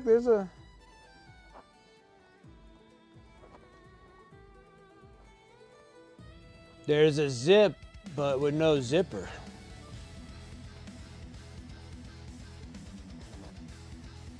Oh, no, I take it back. There is one. Look at that. What the hell's in this thing? Oh, okay, yeah, I could probably stuff another piece of foam in this thing. I will try to find like a cool piece of memory foam or something, and I can sit there and cut it out, because I think the seat part's probably bottoming out, and I'm always trying to find a comfortable spot on my chair. I think the springs in this thing are kind of toast. Well, not the springs, but I think I'm sitting on springs. I think that's what my problem is. It still has pads, but they're a little uncomfortable.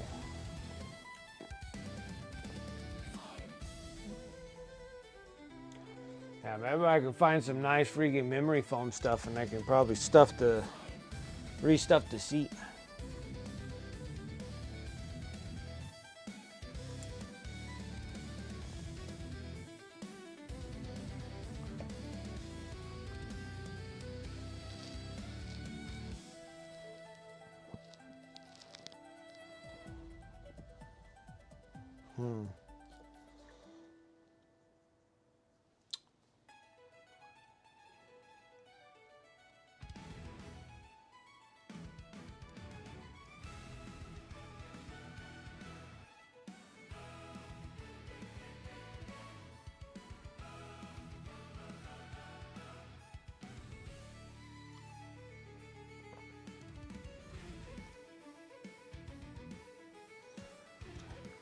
I always see people in gaming chairs and stuff, and I'm just like, I don't know.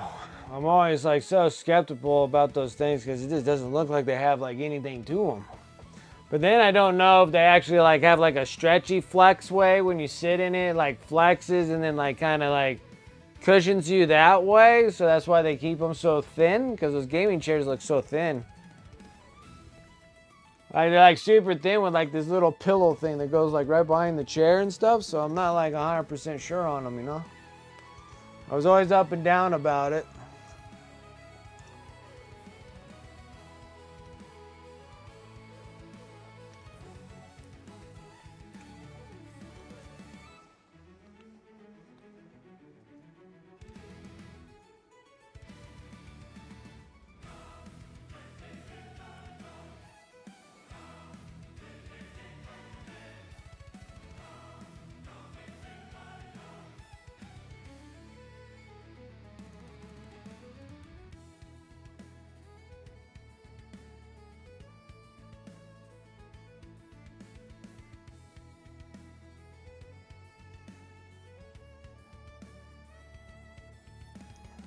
All right, so now we're gonna go brighter. I'm gonna start stippling lines. I just don't know if I should just keep this thing smooth or do the stippling lines, but I always like making the things look like fabric.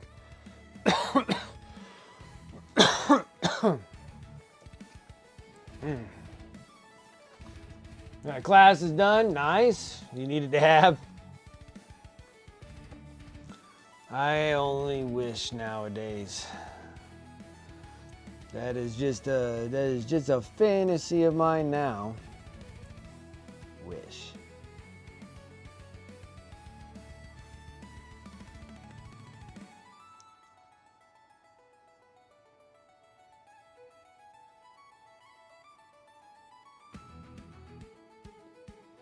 It's like now I'm like becoming more and more of an unintentional square. It's not like I don't want to. It's just that for some reason my body just hates me when I do.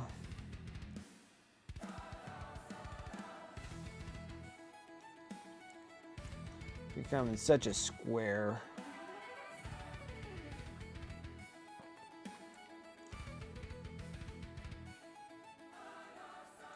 Like I don't smoke anymore. I don't do anything anymore. I do have some drinks, but even that's even on the low. That's on the low end of life right there.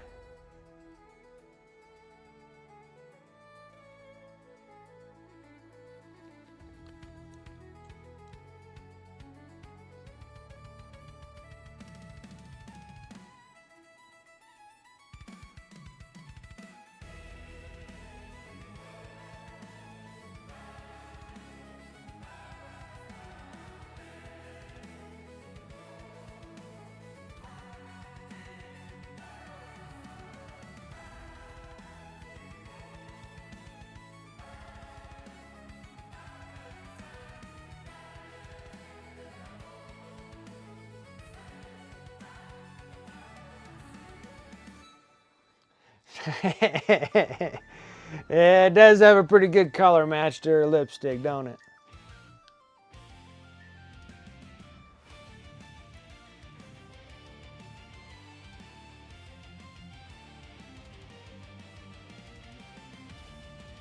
Has the ooh la la lipstick.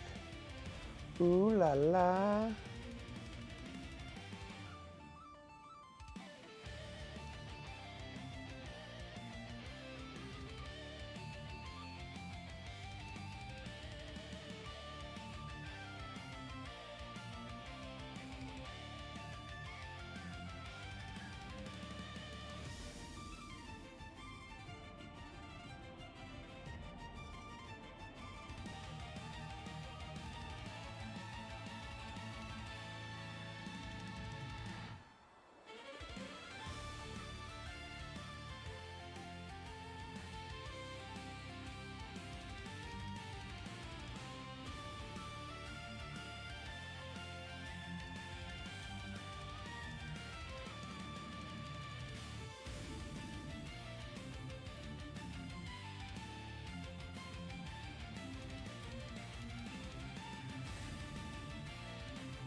All right.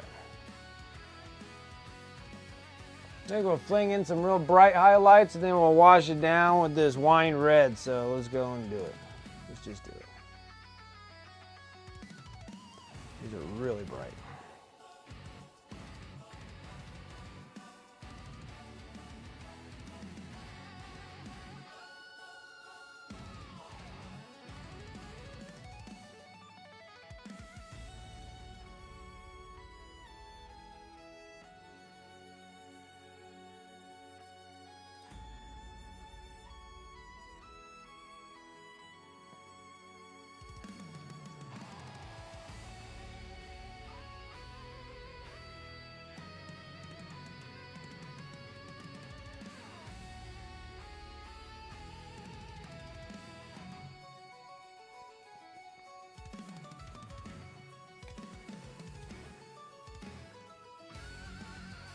They're just gonna veg out on the couch. I hear you. It's tough when you're doing freaking school.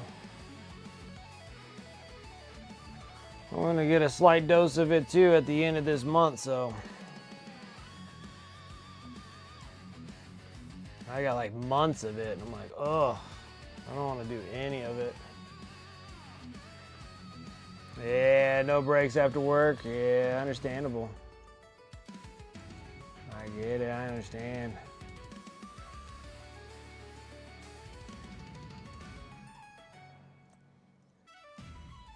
And then mine's just gonna be just an online class. I'm only taking one class, and then next semester I might do 1 or 2 classes, but those are in-house classes. And they're night classes, so we'll see how it goes. So I'll be done with work and then going straight over to school. Yeah, it sucks. Hey Juliet, how you doing?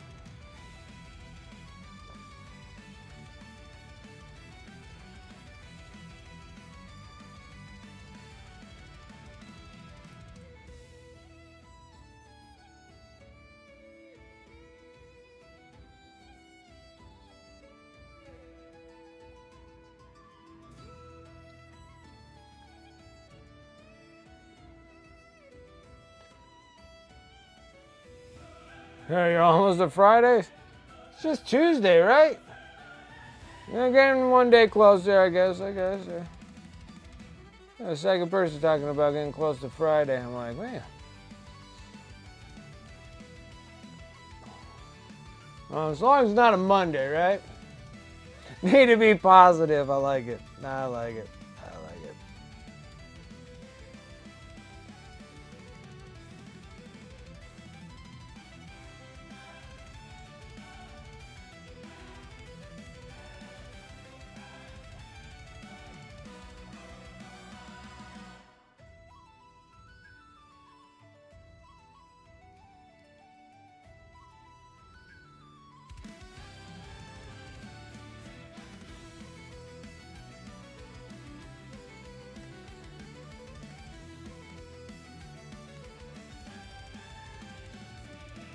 But only X amount of days rather than still X amount of days. I got you. I got you.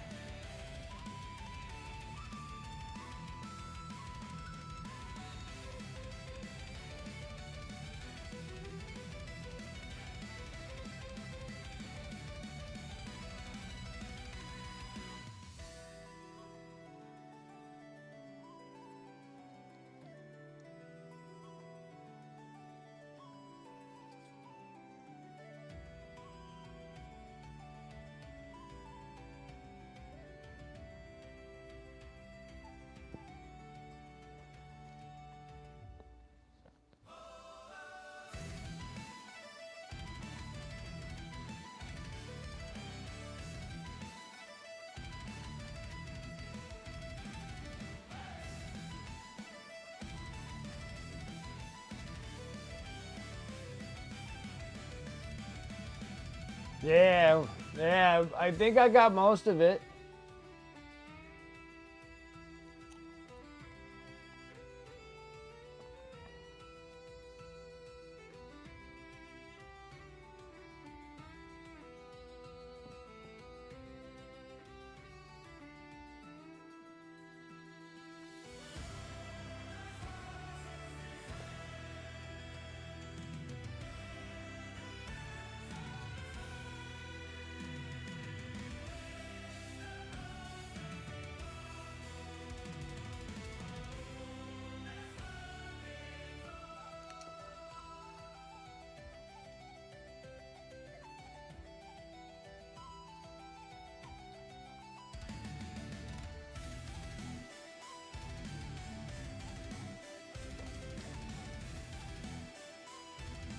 I'm gonna fix this part too.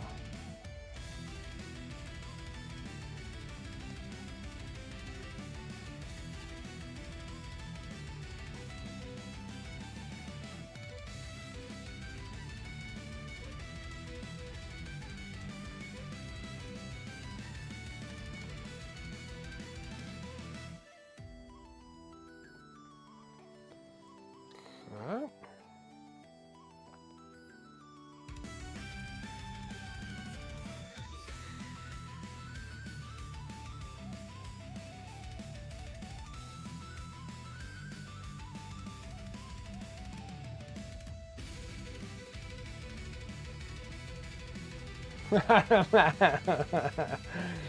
got an ad of a microphone for a phone, and that ad was made with that. Oh yeah. Oh yeah.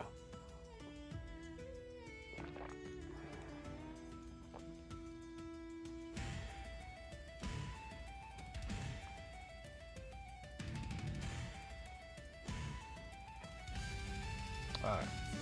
Let me get a bigger brush. I'm gonna take some of this wine red. A little bit of a pink side here to it, but let's see how it rolls.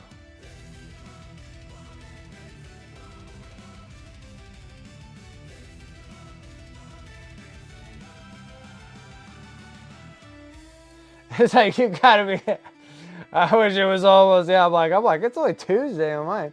Tuesday. It's not Tuesday over here. But yeah. I wish too.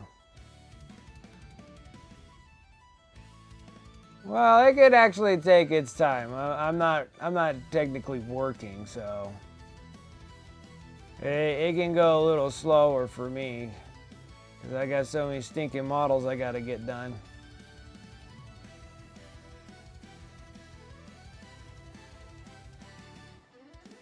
All right, so that's in Europe. All right. Early morning. Well, it still works. Early morning. Right? Yeah, because there's like a 9-hour difference.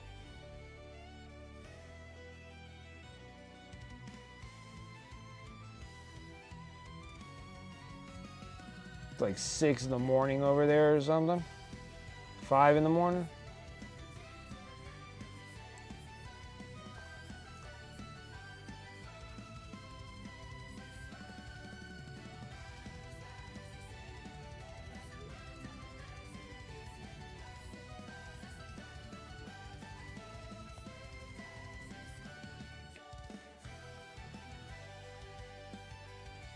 I can see. I was almost there. I was almost there.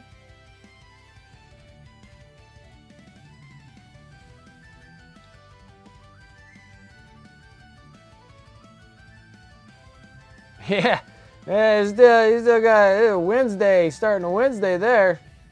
I'm still trying to finish up a Tuesday here.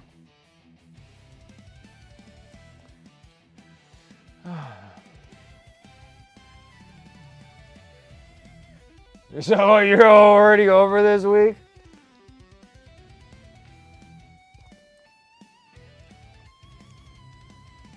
It's all the time off, Rosie. It's all the time off. I'm going to be complaining about it in February. That's when I technically go back to work again, is in February. So I already know it's going to happen. It's going to be miserable.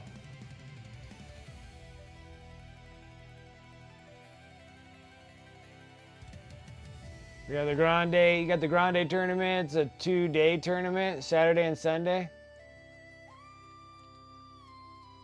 I can't wait. I can't wait. Can't wait for you to start complaining about freaking work. Oh. All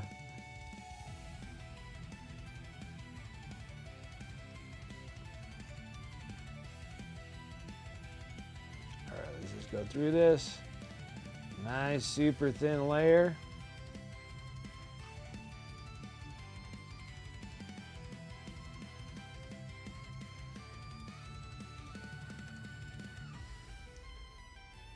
Again, nice super thin layer, trying to cut out most of the bubbles.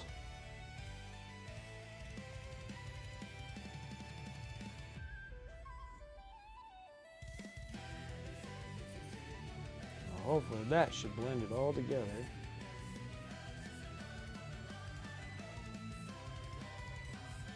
What was that?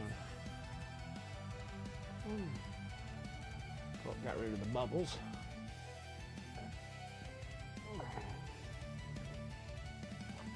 Like, I'm laughing so hard. Yeah, it's gonna be miserable. I'll be like, I just want to just Curl up, die a bit. They saw your red cape was not a thing yet. Oh yeah. Then the last stream I think I'm done with the non-metallic metal on the armors.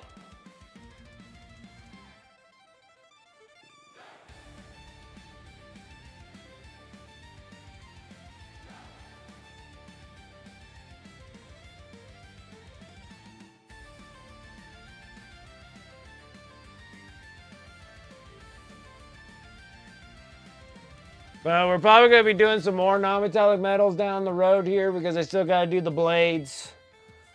And then we have to do the little crossbow Gatling gun thing that she has on her. The blades. I think like the little pieces that hold the blade in there will probably be gold, I'd imagine, and then the gold end over here. So we'll probably be getting back into gold again, doing all the little tiny things. And then the blades, of course, will be non-metallic metal steel. Same thing with this thing. We're going to be doing non-metallic metal steel, and I think these little ends here are going to be gold. So we'll be getting right back and forth on this thing. So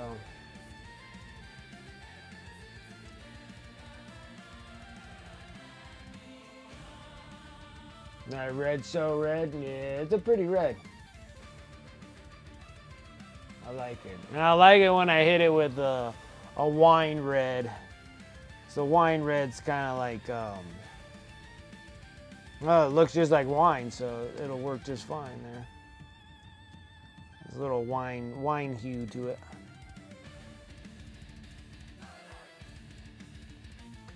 Let's leave that alone. Let's, well, I guess we could go and do the fur.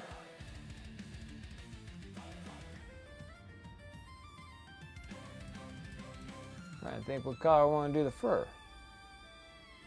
Do I just make yucky brown fur? Probably would work best on the red.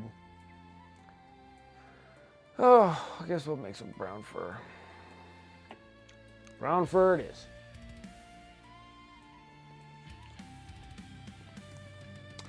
What do I want to start with?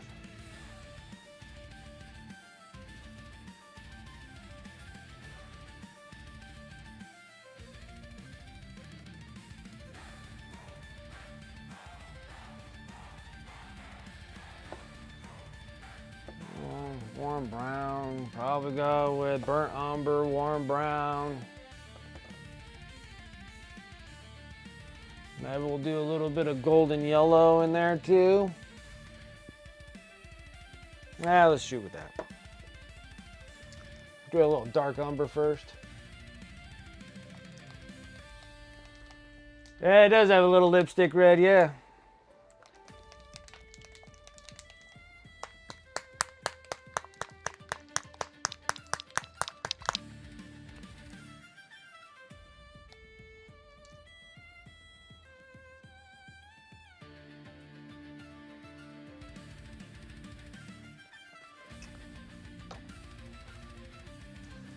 Start with this base coat first.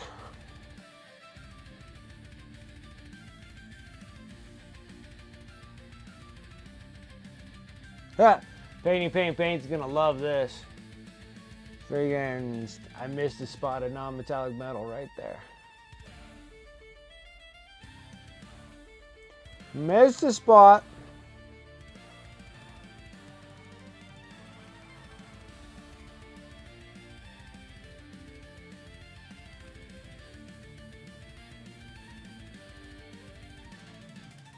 Not sure what color I'm gonna make the hair, to be honest.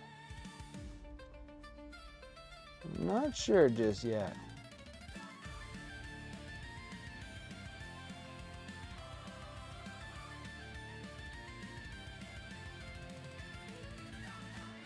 Not sure if I'm gonna make her a mean brunette, a fiery ginger.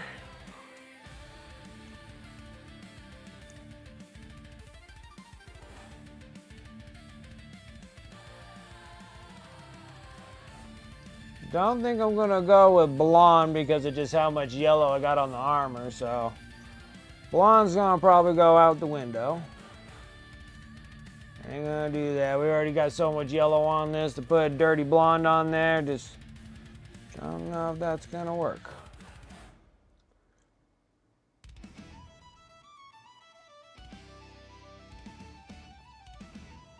So it's either gonna be a naughty brunette or a fiery ginger.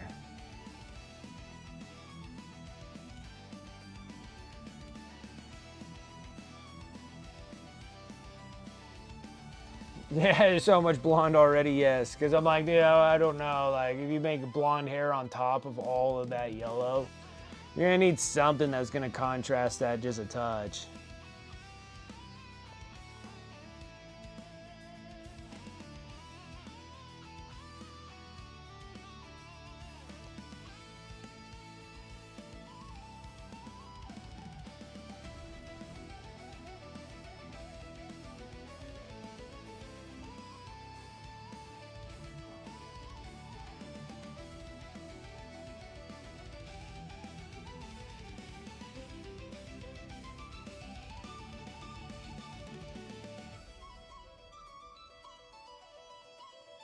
And since I'm making the fur already a brown fur,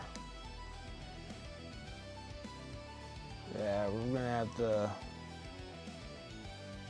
I might make her a ginger.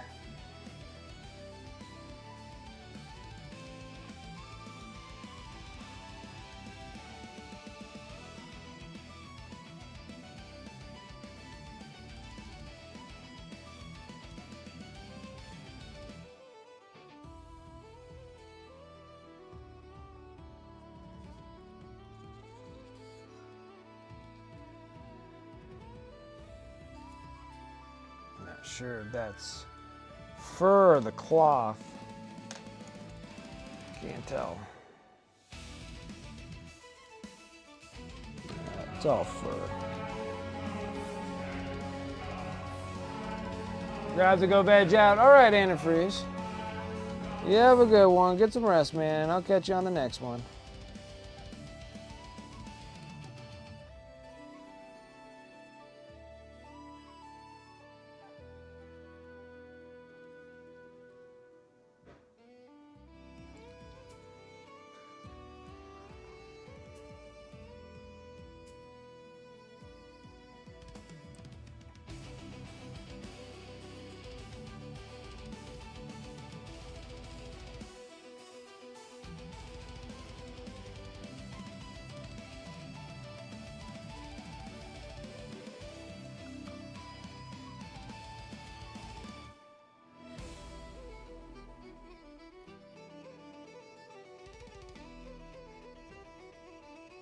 Missed another spot too. I'm doing great, ain't I? Got to do the inside of the collar.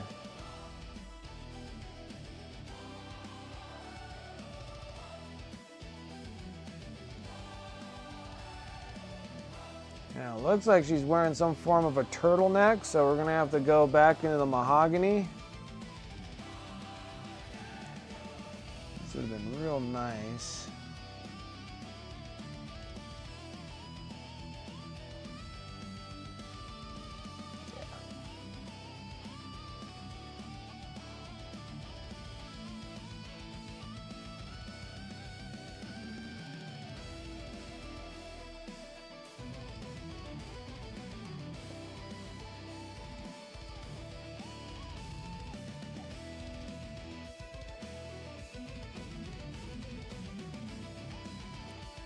Probably a good idea that I didn't finish the inside with non-metallic metal, because I think I would have screwed it up right now.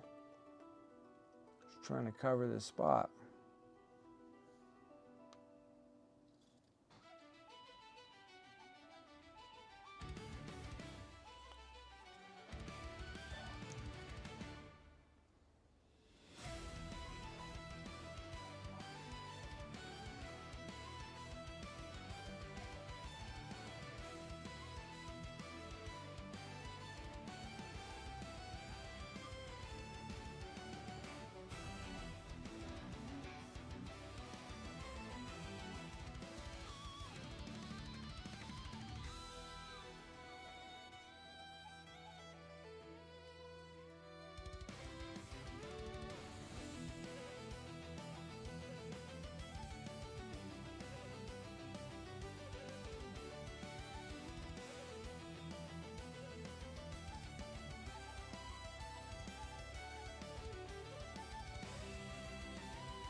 I still need to work on my character development too, on my D&D character. I still gotta get my gnome all up in order. Lost and loyal little forest gnome.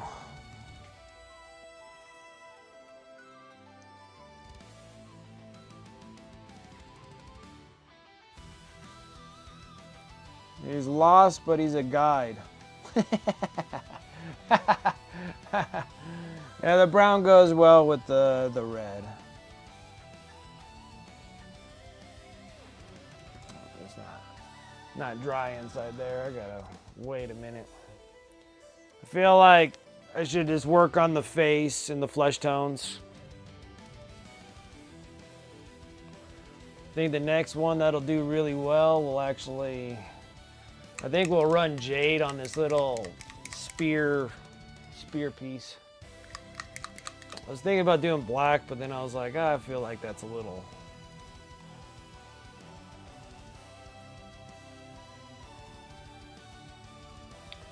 Not cool.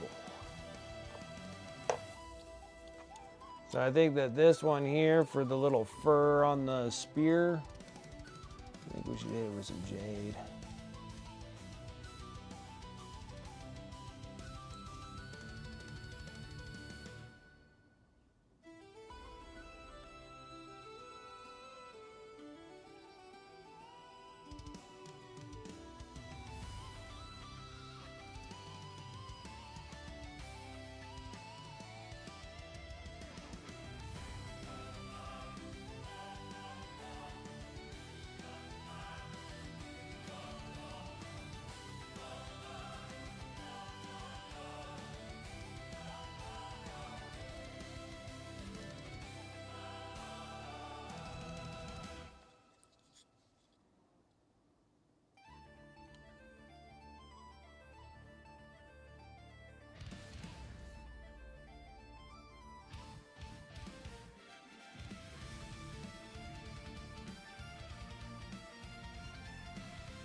The internal part should be dry now.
Okay, let's see if I can kind of, I think it's still going to be wet though, but. Not bad.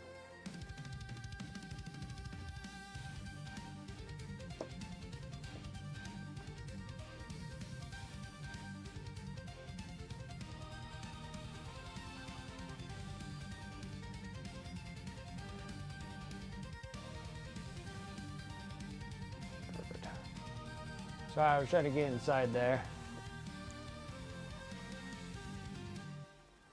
So now we're going to take a little bit of that mahogany. We're going to wash it down into a glaze.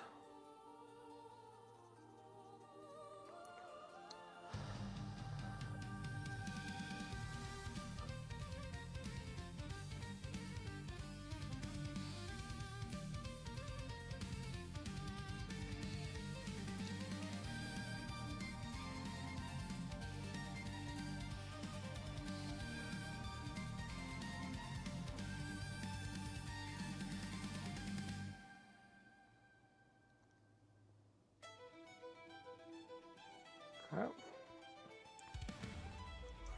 All right, now just going to play around with flesh tones a little bit so we can get our face going. Favorite colors to use on those is scale 75 still. Well, I guess we can still work a little bit more on that fur. Let's go and work on the fur. I'll be all over the place because I'm waiting for certain things to dry so I can work on them again. So we're going to be bouncing from here to there and back again, you know.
Do you need to like varnish to seal it all through your process here? Just curious. I don't know. Guys, it's not like after you seal it, I mean, you can still mess it up. There's no way of like really wiping it back off, so you'll be like right back to, you know, fixing whatever mistakes that you do on it, whether there's a varnish coat on it or not. Like I hear a lot of people do that. Maybe if you're putting a lot of hands on, like if you're touching the model a lot, and if you're one of those ones that rub a lot of color off of there, probably a good idea. Really depends.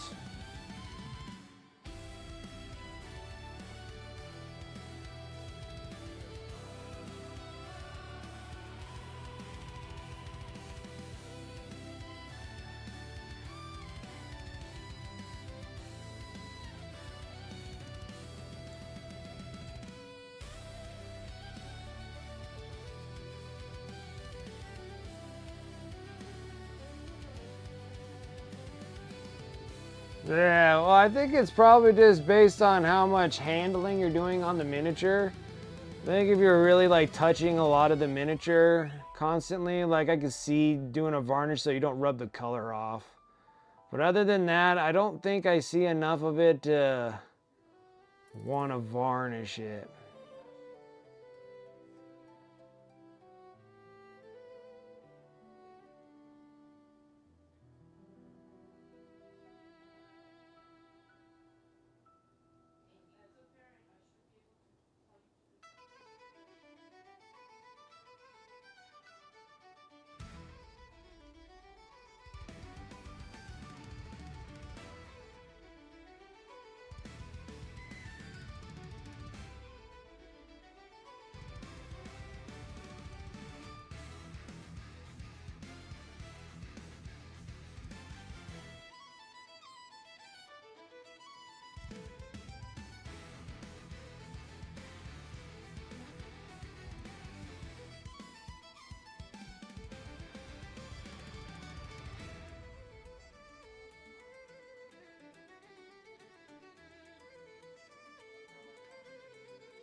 need a little bit of golden yellow next.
It's always funny with the fur on these miniatures.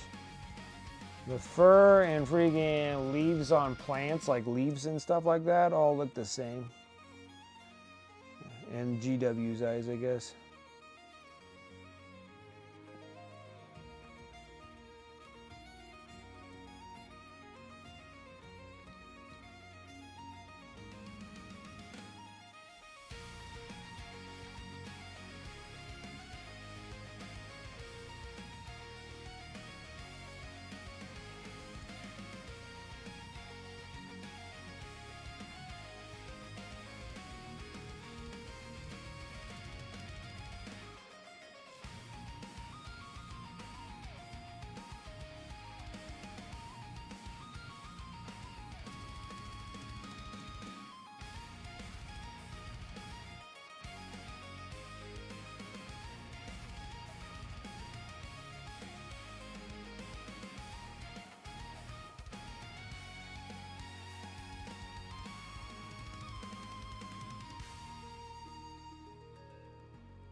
Little fur. Even though that this is slightly time consuming, it's still nothing that tops non-metallic metal though. For acrylics.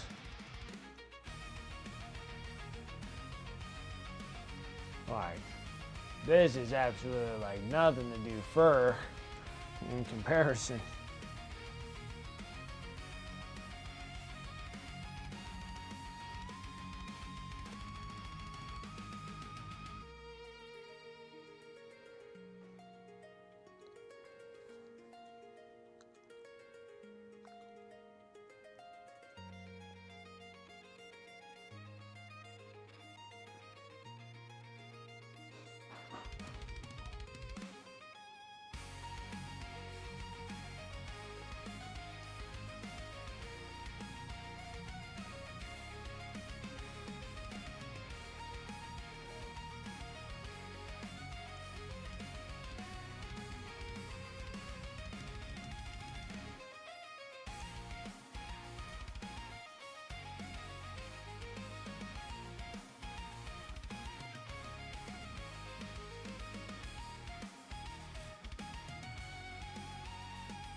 take that warm brown.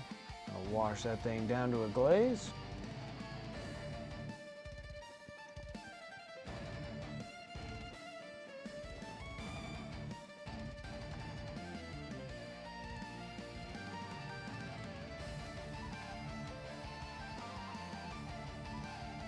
Cover all that work I just did.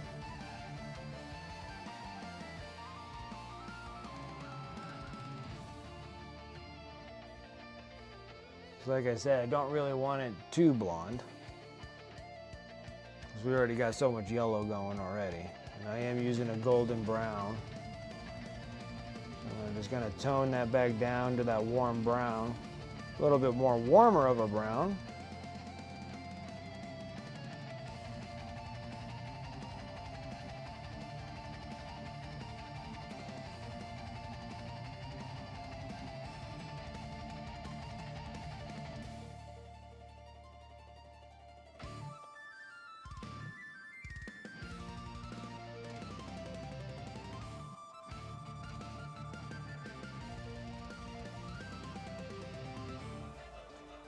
Just like so.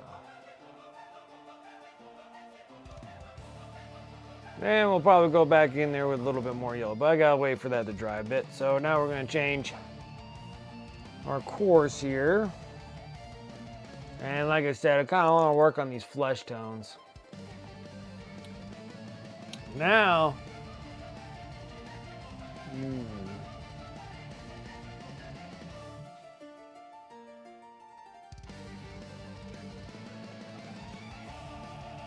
okay. All right, we'll get into some of our scale 75 flesh tone colors.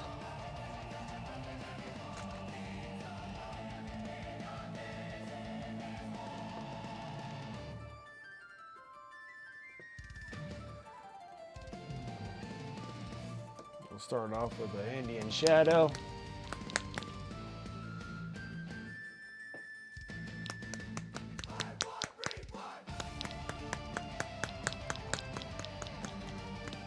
This thing also takes like not a billion layers like non-metallic metal. It takes probably like thousands of layers to do faces. Because I glaze with them as well. So I kind of do the same dealio.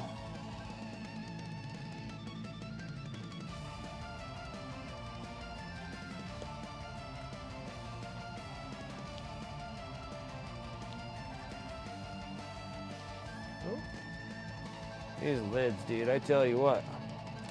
One thing that I dislike about scale 75. These stupid top lids. Just popping off all willy-nilly like they want. And we're gonna go into, what color is that? Yeah. I want to say that's basic flesh. Wonder, yeah, we'll do that too. So I clap, clap. Shaking up my bottles because I haven't used them in a while. Because I can't even get them to come out of the stupid tops here.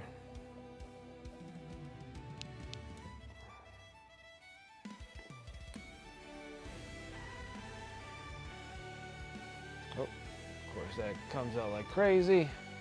That one's basic flesh, I believe. I just oversprayed it, so now you can't see it. And then we're gonna do light skin.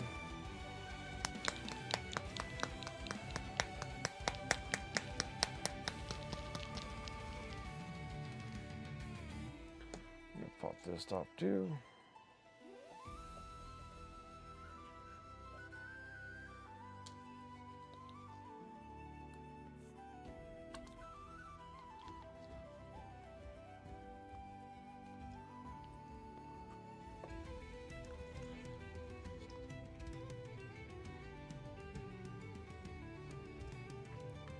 Alright, let's go into that Indian Shadow.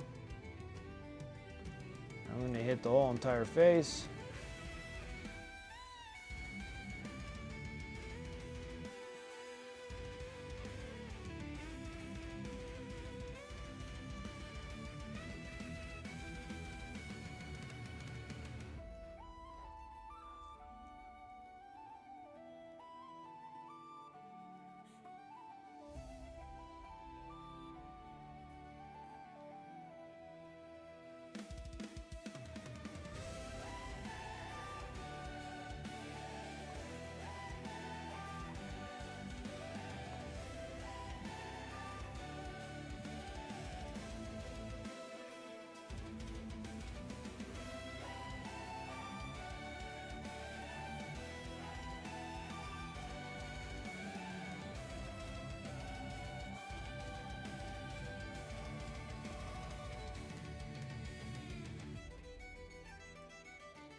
Probably slightly difficult. Probably would have been a lot easier not having the head on. Had it as a separate piece. Would have done me some good, you know?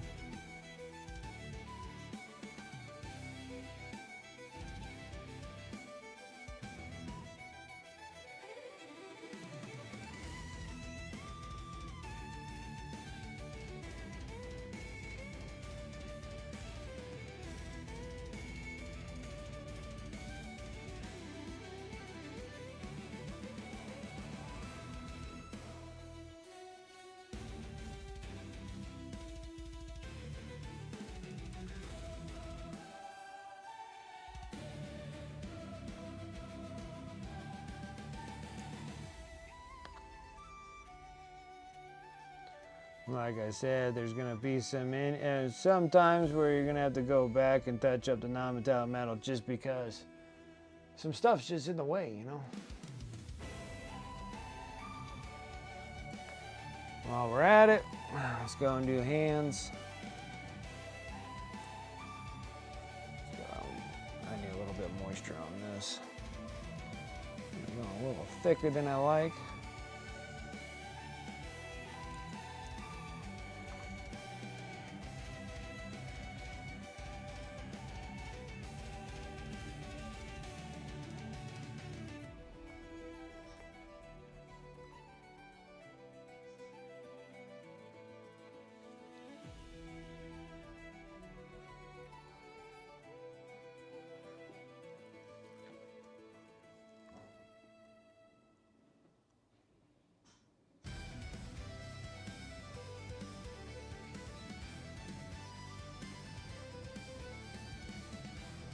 I was thinking that these should be part of the leather gloves because the fingers are not.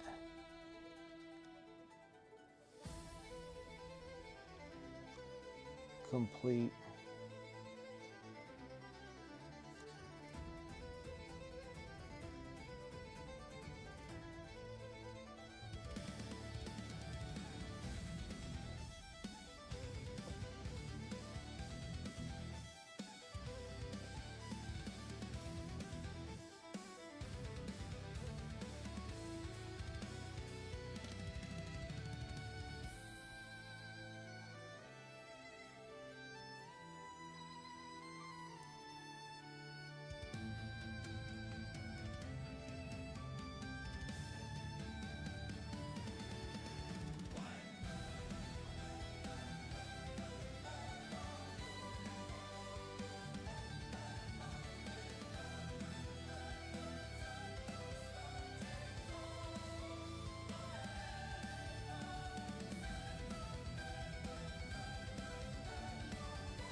Well, I gotta say the greatest part about all of this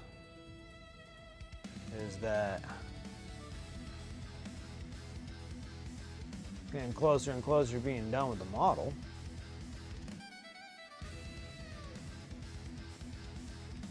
Then we just gotta do all the crazy work on the base.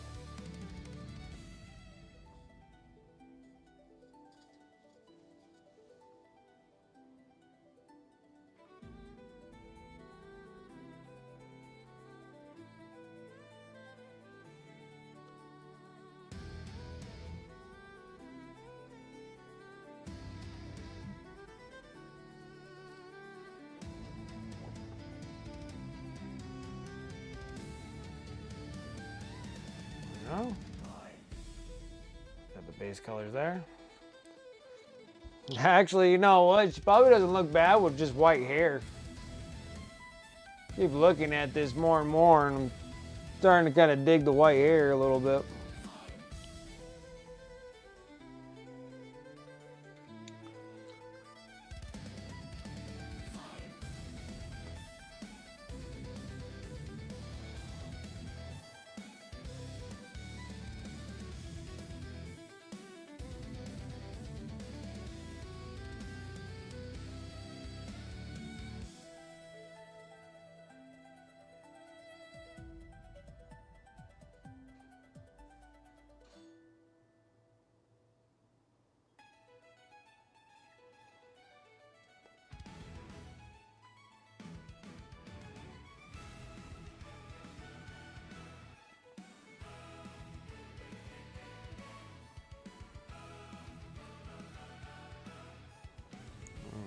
little bit more extra love on this.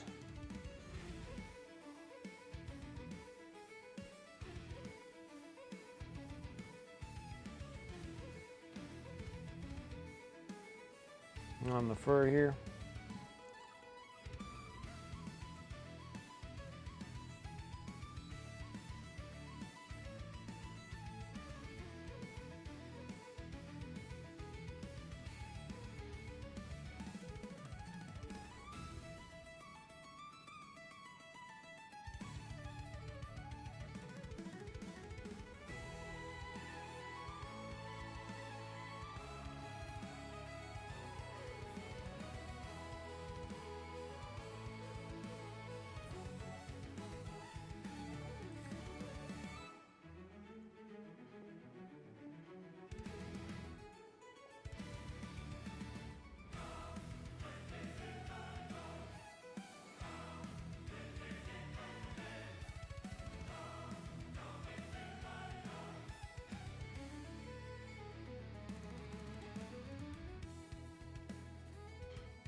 All right.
Okay. Under 500 layers of fur layers there. I think we got it. I think we got it.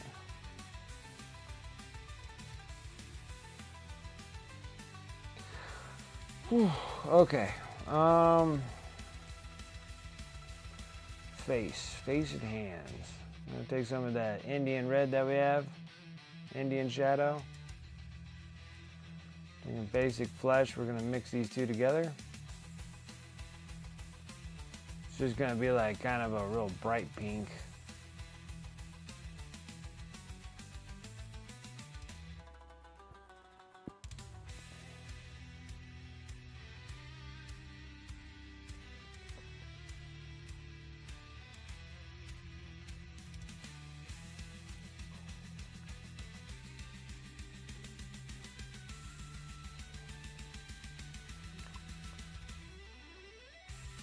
A little bit of moisture so I can get a little bit of flow here.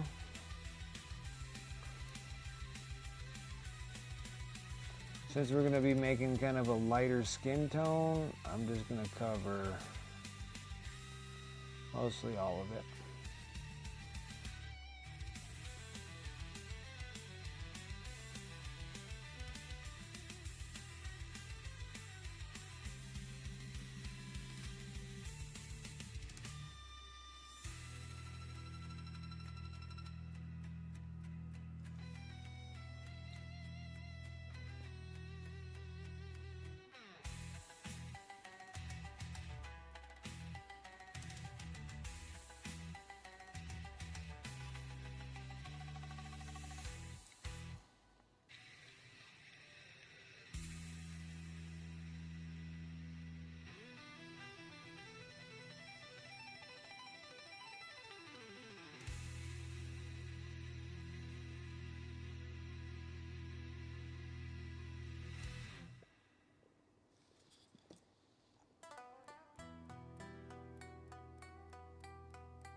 I gotta take a leak now. My teeth are floating. All right, guys, I'll be right back.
Ugh, I need some ice cubes in this thing.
Okay.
What color am I doing the weapons?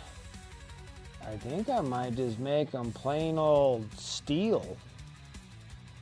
I don't think I'm gonna color them of any color. I think with it just being steel and then just giving the glow effects of like, you know, like blue coming off from like lightning or whatever. That'd be pretty cool. Because technically, I don't think that these things are like a power weapon of any kind. I think they're literally just a sword and a spear. And the only time that's like really ever imbued by anything is because of the lightning powers that they kind of have, I guess. Or even if they have lightning powers. I'm not even 100% sure they even have lightning powers.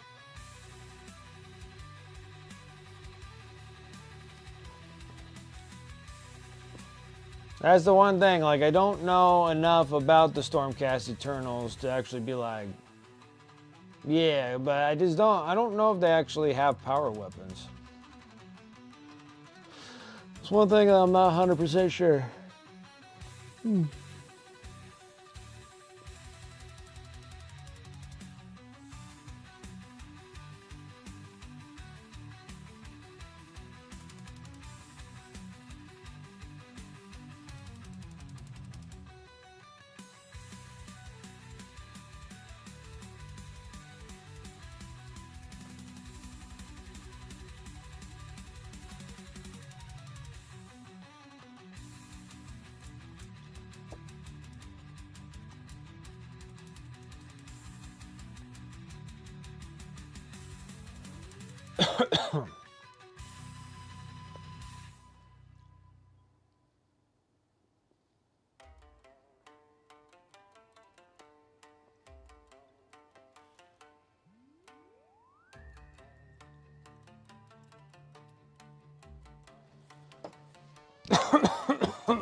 Oh.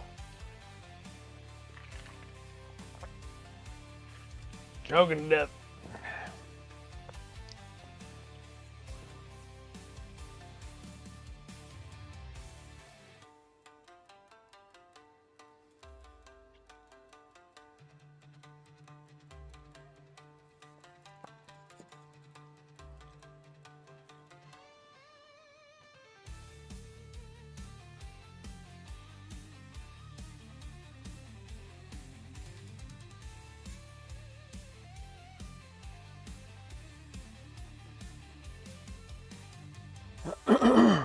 Gosh dang it. I don't know what the heck is freaking getting caught in my throat.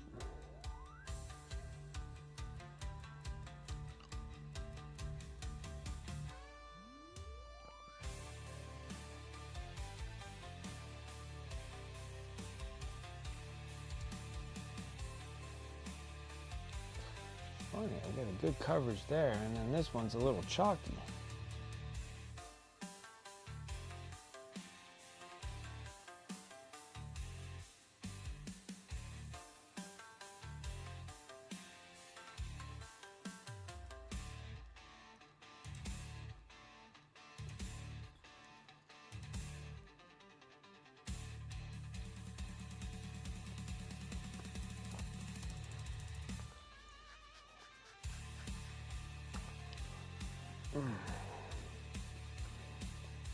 Okay. I'm going to take that color that we were just using with the mixture of the Indian shadow and the basic flesh. We're just going to add even more flesh to this.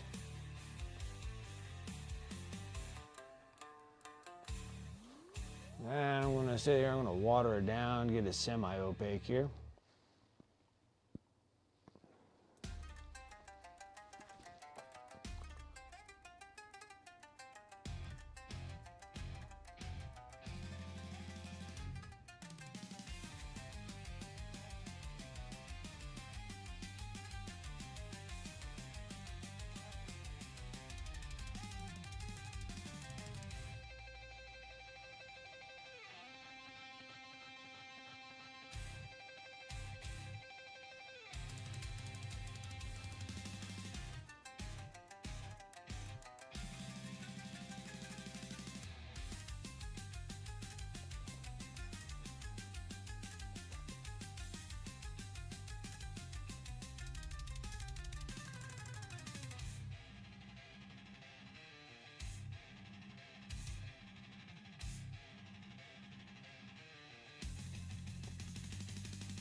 I've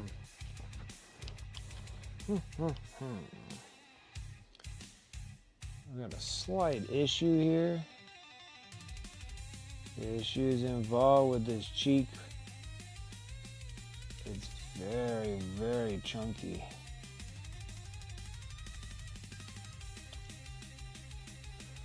It's like not a very smooth spot on the miniature at all.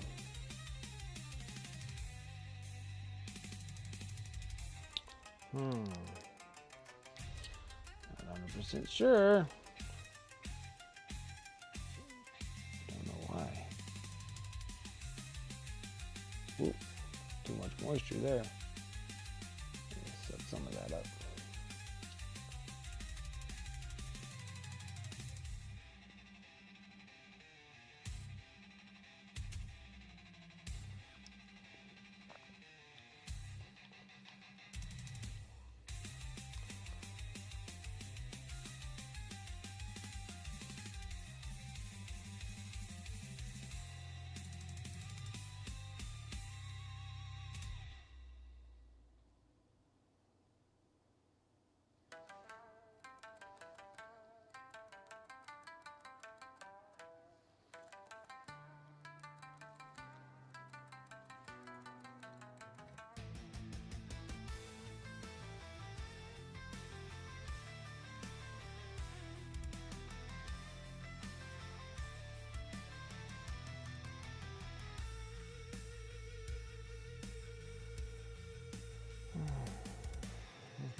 All right, what's up, Devon? How you doing?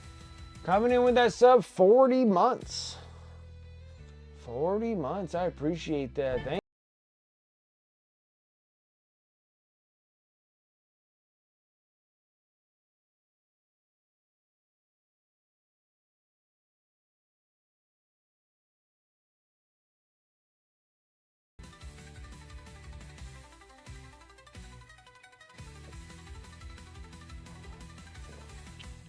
Win against Black Templars, huh?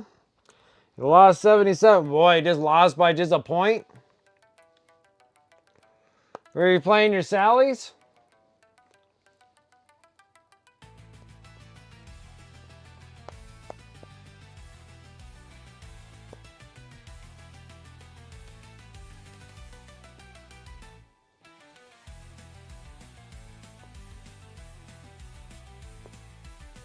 I'm playing Death Guard, huh? And the Black Templars put you up for your money, huh?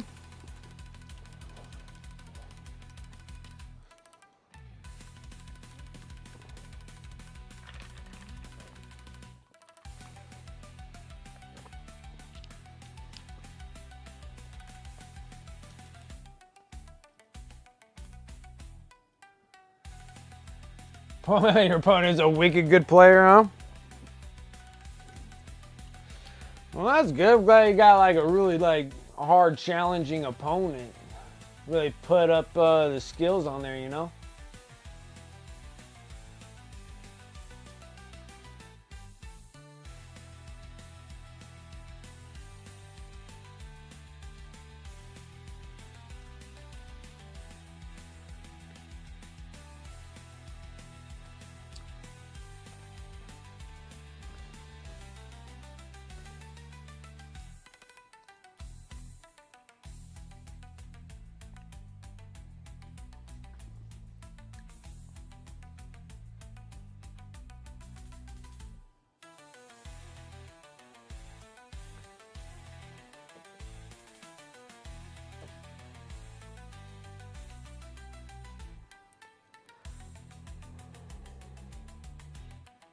The heck was I doing? Oh, yeah, we're doing faces.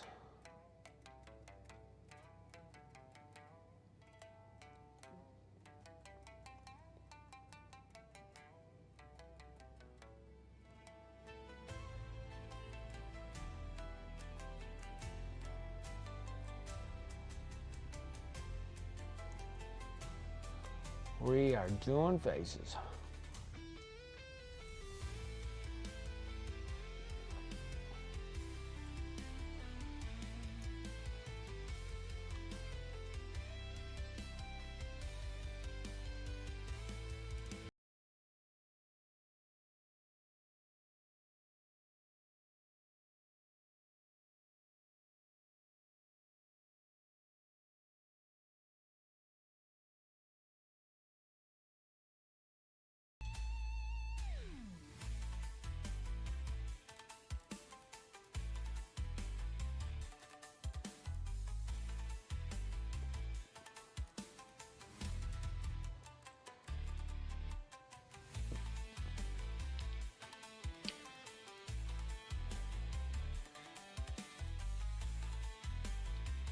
Got her another box of Rubik Marines. Nice.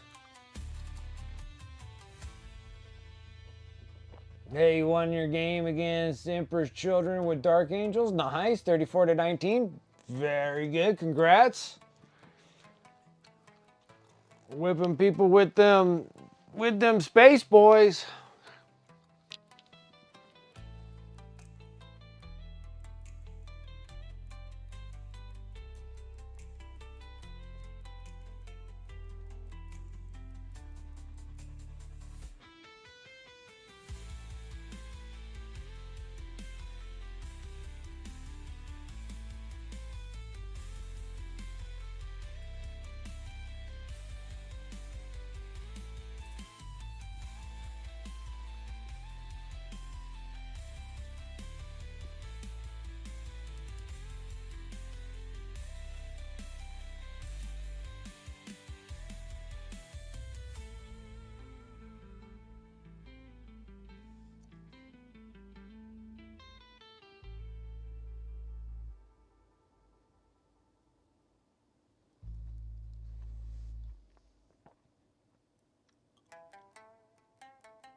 It was a chaos night, gotcha. They're all fallen dark angels. Yeah, I get you. Just all chaos. Everything's just all chaos. Man, that must have been a pretty tough freaking Black Templar army against you, Tavon. I don't know what he was playing. Bunch of sword brethren, and probably had Grimaldus, Helbrick, sword brethren, some crusaders. Ran with like Blade Guard vets with the new freaking like duty dudes, and then the whatever guys.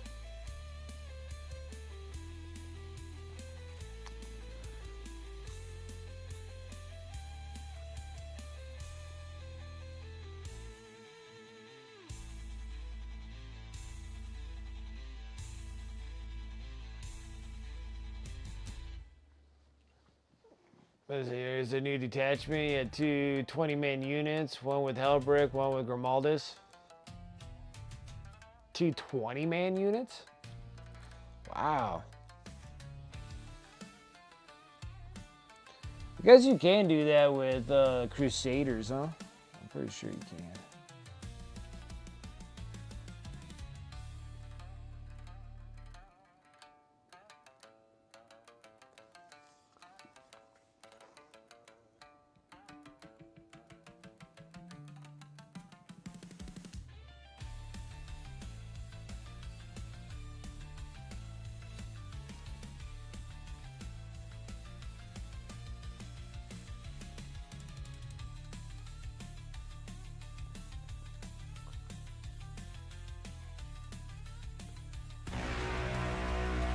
Hey, Dragon's back, huh?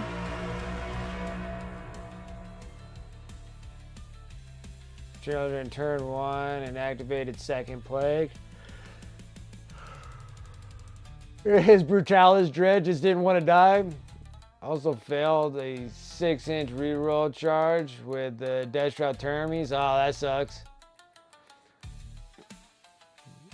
Yeah, you just been lurking all night. You just wrapped up your game? Right on.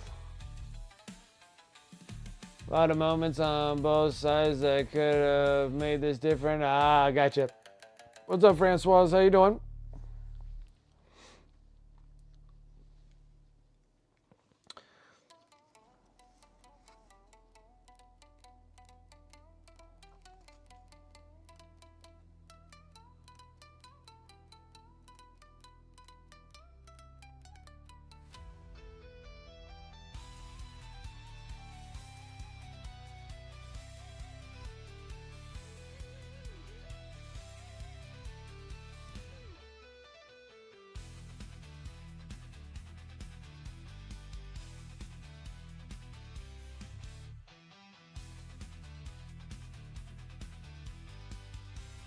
Lost 88 to 74. My orcs into Custodes.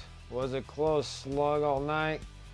We pulled it out in the end. We each had 3 units left on the board. Wow. Man, you guys are just slapping back and forth on that one. More of the usual here. Millions, billions of layers of paint. Billions of layers.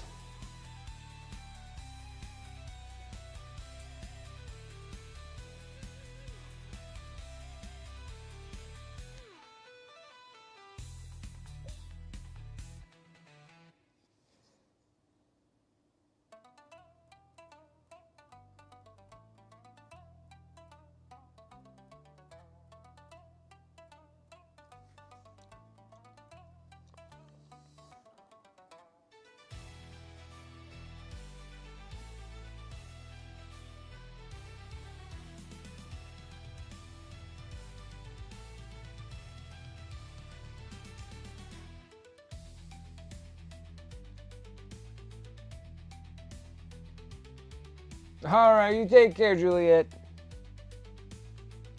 Get some rest. I'll catch you next time. Appreciate you coming and hanging. Like, dang, I fell asleep. I'm like, yeah. Yeah, you gotta get some rest.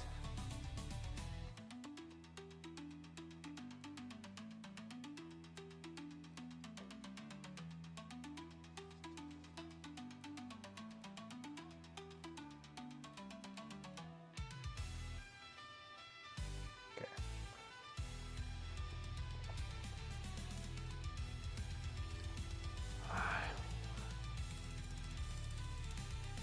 Yeah, it's not yellow this time. It's turbo dark. Ice never on soulstones. Oh, okay. So you're using the turbo dark paints. Okay. You don't have to do a billion layers there.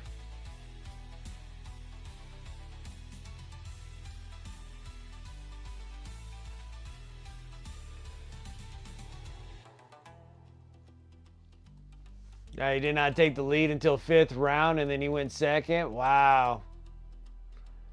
Sleep time for me as well. Model's looking killer. Thank you. I appreciate it. It's coming along. We're getting there. We are getting there.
Advertises 3 to 5 layers, but it's more like 20.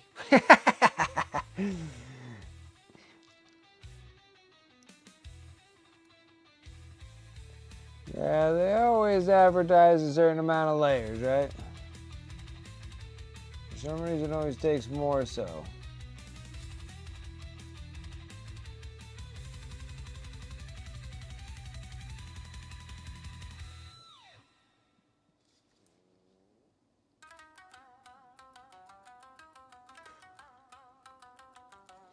This is such a trip on this miniature here because every time I keep turning the model, I keep getting these crazy shade.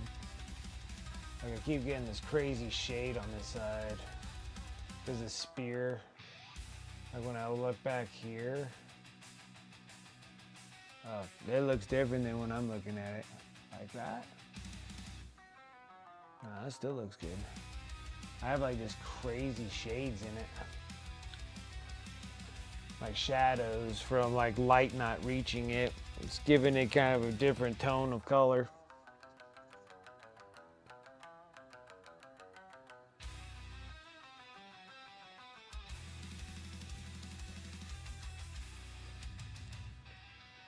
Gonna start on anything.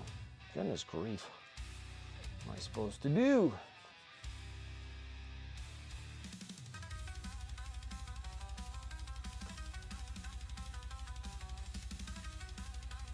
This'll work on though.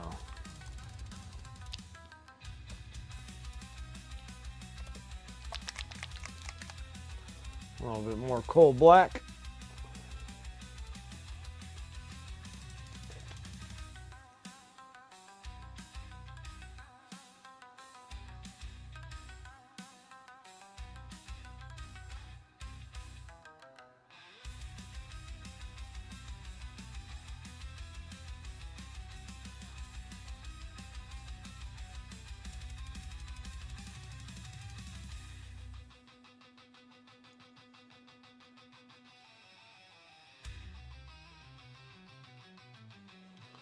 What's going on here? I got too much moisture on my brush or something.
Touch better.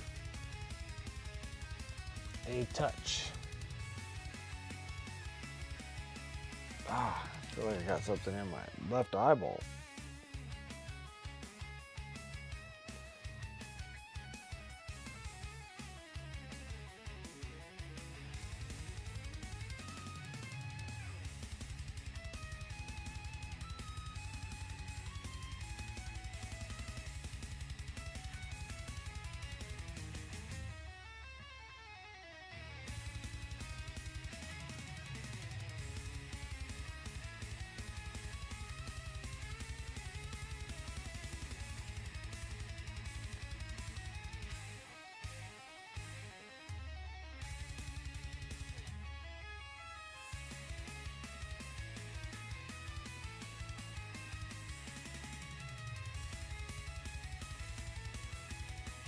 You see I have a piece of jewelry in there? Oh my goodness. G-Dub need to stop that. You just need to be regular ears for goodness sakes. So I need a piece of jewelry in it. It's in there, I'm like, man, it makes her earlobe look really weird. Nope.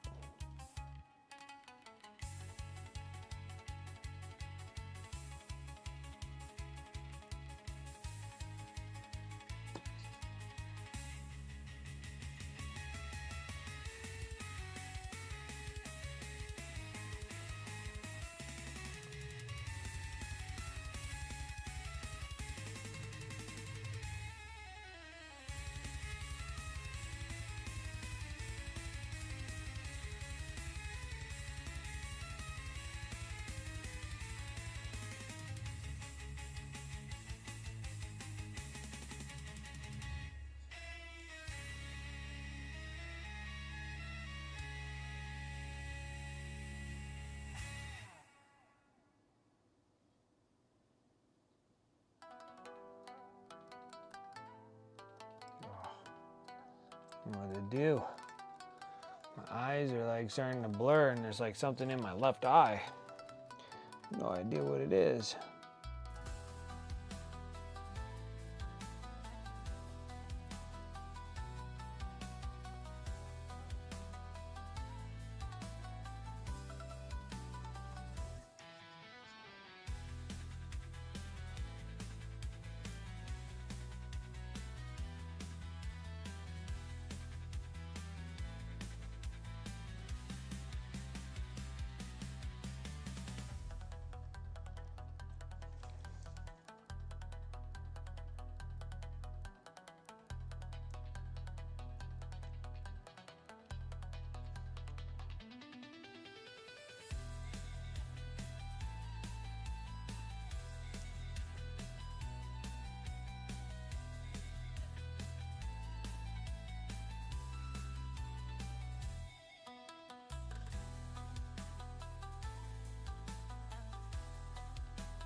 Well, at least the face doesn't look too terrible. It's not too bad of a GW girl face. All right, now Do I got a brush that's even smaller? I'm gonna need a smaller one.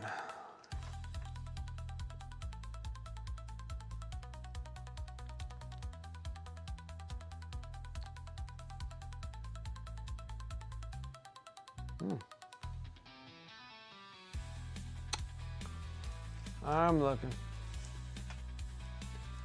I'm looking.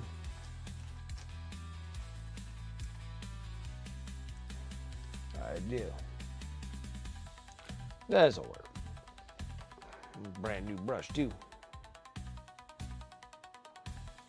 There we go. Itty bitty for an itty bitty eyeball.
Can't get any tighter. Now my eyeballs are all blurry.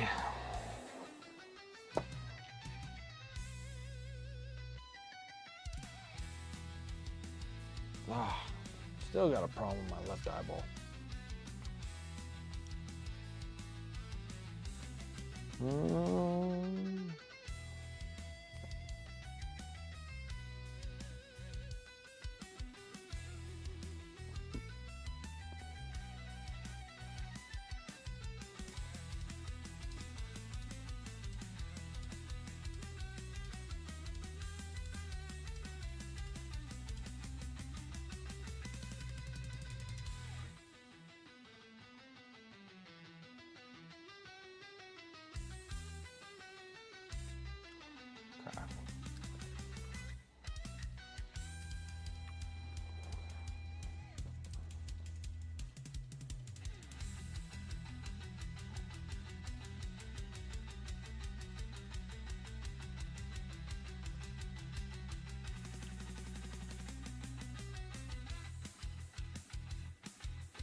Yeah, model's coming around looking pretty good. Just gotta get her eyes all set.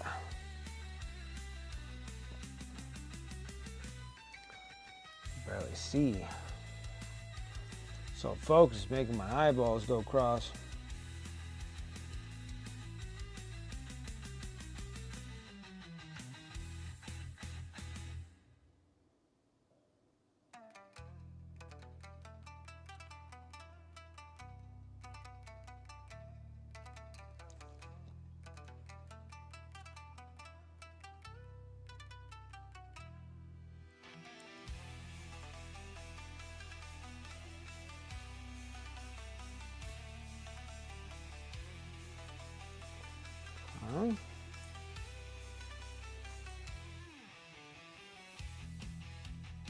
Not bad.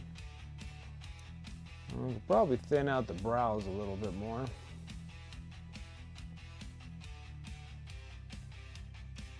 Let's fix that problem.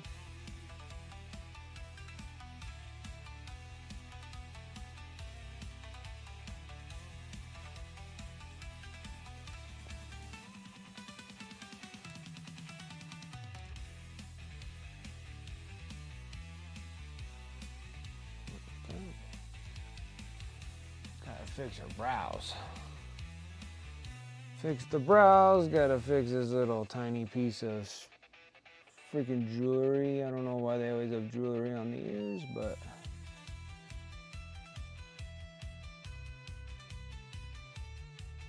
I really don't think they should have that at all.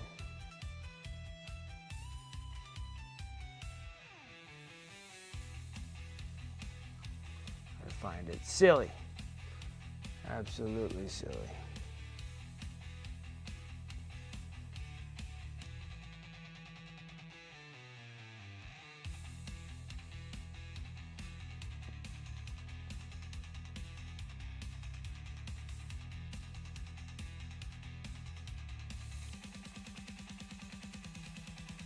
Okay. Let's keep fixing these brows.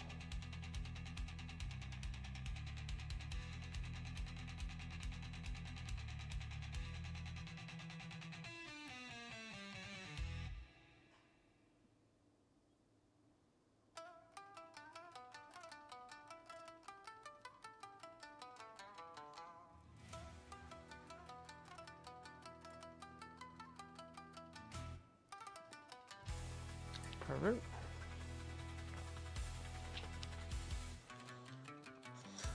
Okay. Not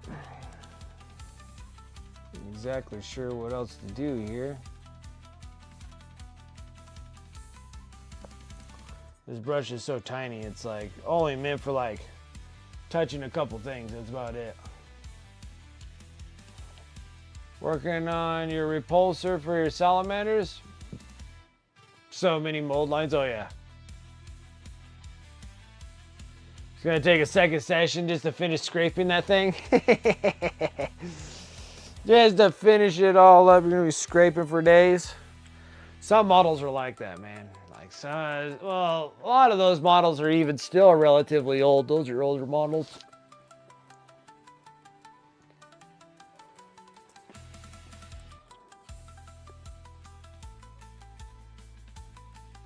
All right, let's see if I can fix this a bit.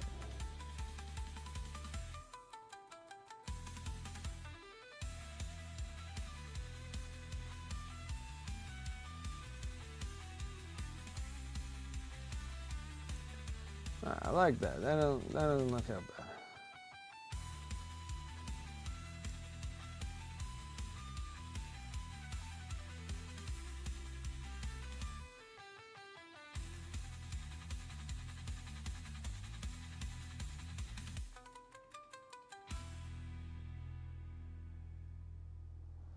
Okay.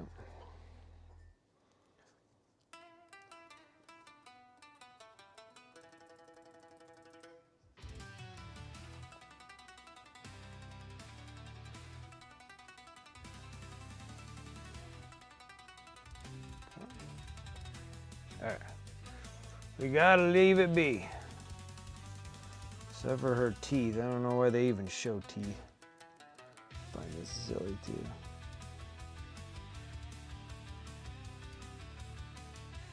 Come on, sure those are teeth. Yeah. For some reason they show stupid teeth.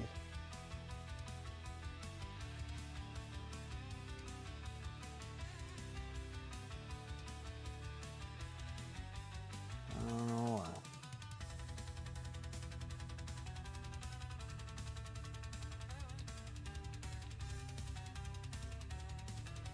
Stupid teeth.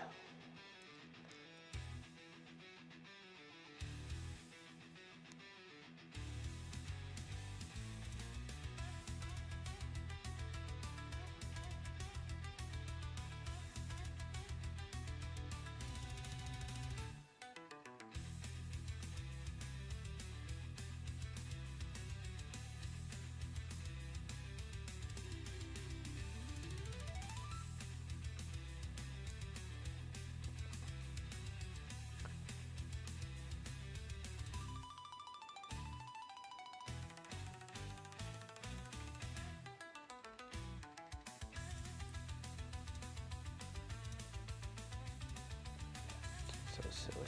I don't even know why. I don't even know why you would even show teeth. She doesn't eat like she's gritting teeth, but it's just so terrible looking.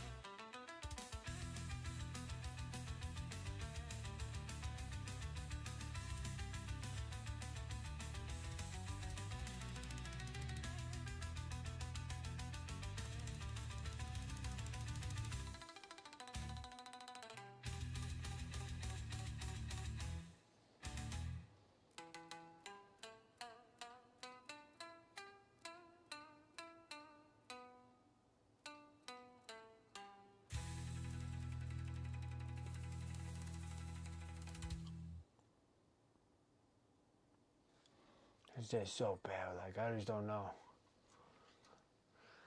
The unit has a great ability. If an infantry unit within 3 inches is charged, it may embark in this transport. Your opponent may then select a different charge target. Oh, okay. We hates it. We hates it. That's hilarious. That is hilarious.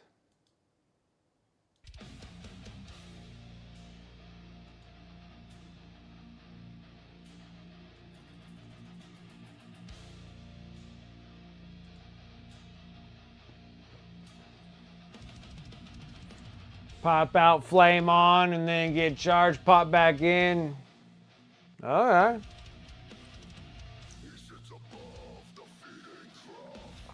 Ugh.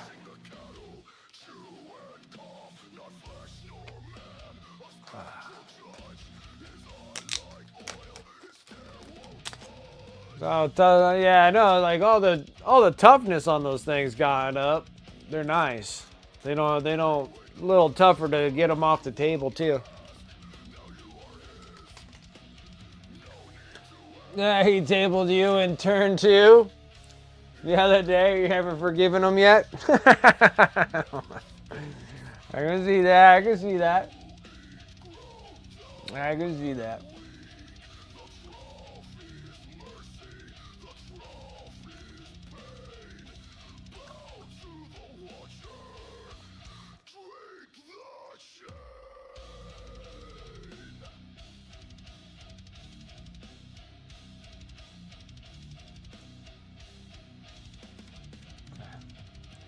A bit easier. All right, now I can switch brushes a little bit now. I'm gonna have to go in 0 here, and now we're gonna have to play with colors here.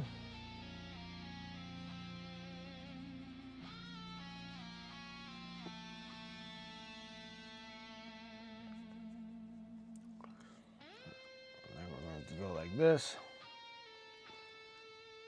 And for some reason, I think we're gonna have to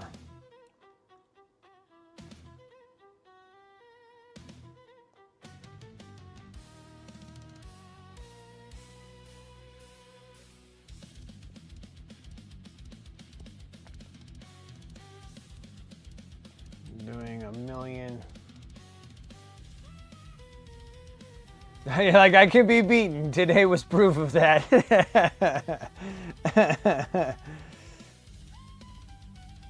Yeah, those Black Templars freaking put a beating on those Death Guard. I didn't think that Death Guard would be taking a beating like that.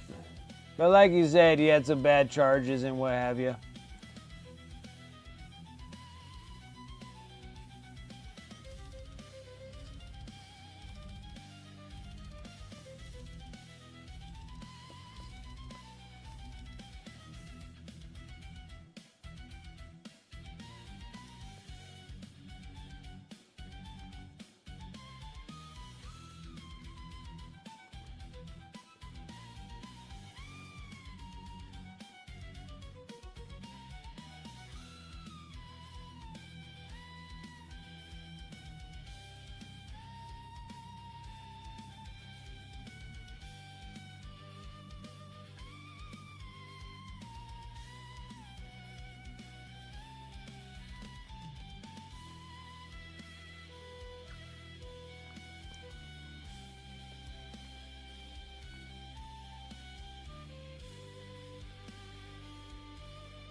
Bodyguard Union in one shooting phase. Man, dropped them fast, huh? Popped the reroll hits and wound strap for 2 CP. Had lethal and sustained on 5+. Boy.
Come on, Brent. Gotta be able to get these things the stipulate lines everywhere on the hair. Otherwise, it'll just look like a bunch of like dreadlocks. 'Cause they're just such big, chunky, thick pieces of hair.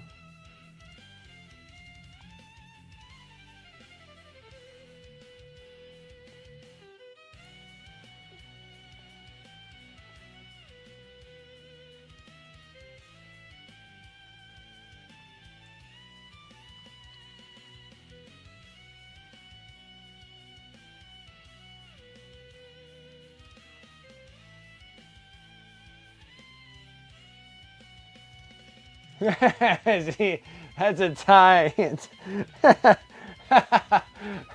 That's a tie in teams.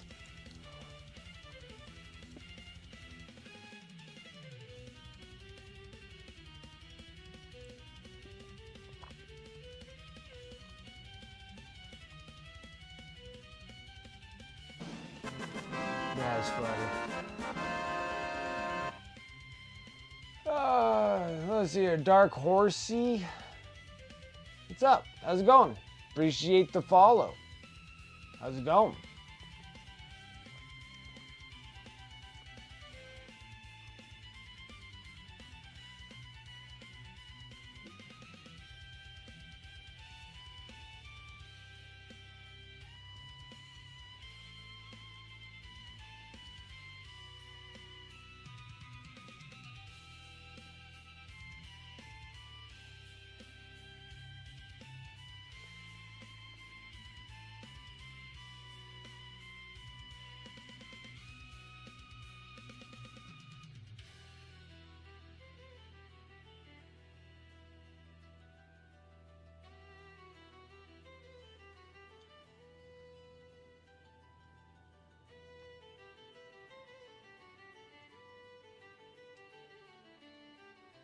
He can't control the dice. That's number one for me. I can tell you how my game goes just after the first batches of dice are thrown.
Just enough to be claiming points.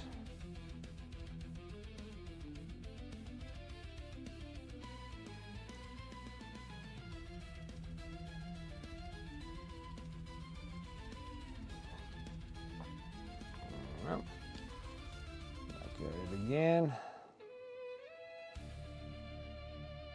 Be careful because now we're getting into not quite white, but it's pretty freaking bright.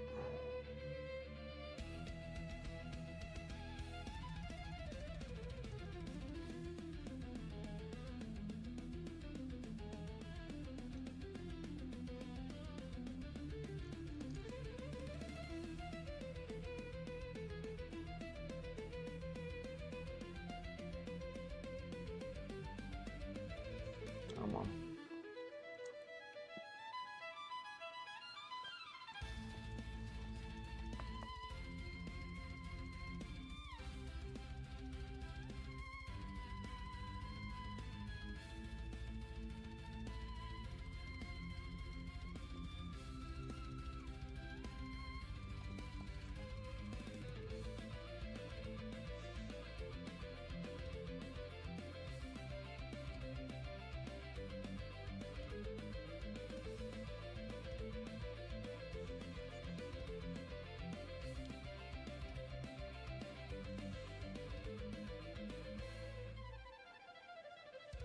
You know what time it is? It's magic time. Hey, what's up, Space Nifty? How you doing? A little magic time we're doing, huh?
It's like the ugliest hair, man.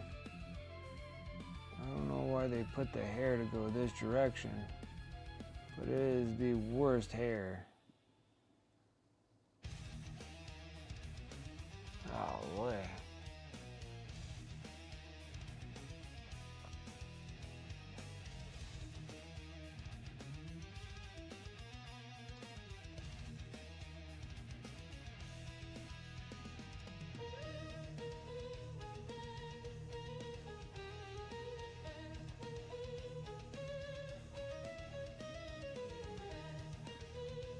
Straight was lower and equal to my T. Got +1 to wound. Oh.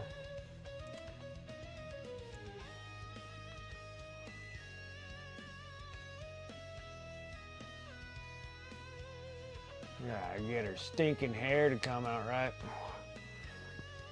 Crappy hair.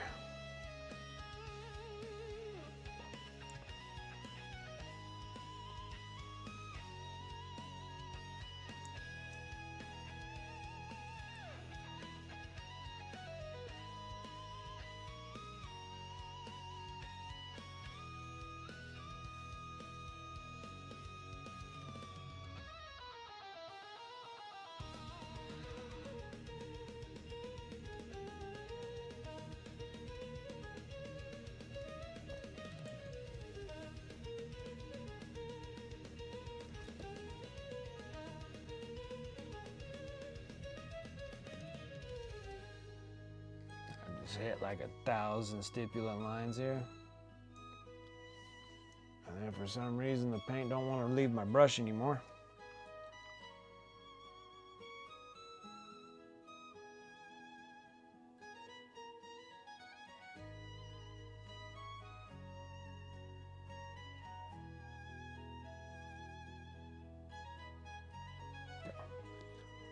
Now,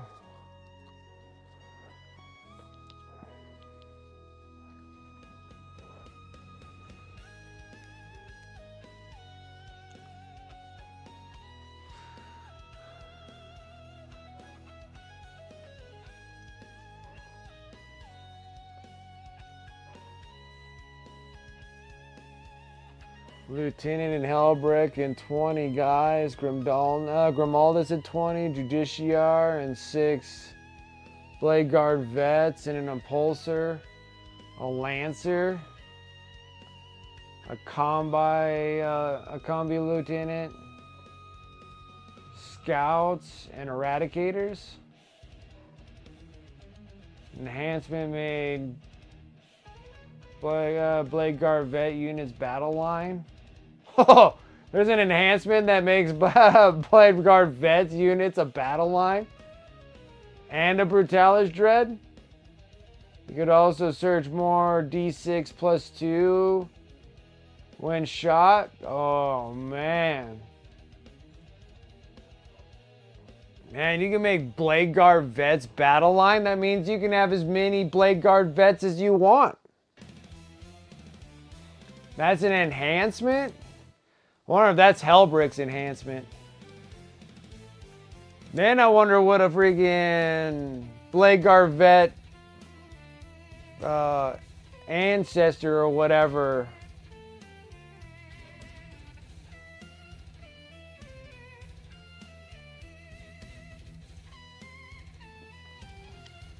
And then he can move up the battle line too, so he can go up when he gets shot at. He can move up the field. Oh, dude, that's a World Eater's crap right there.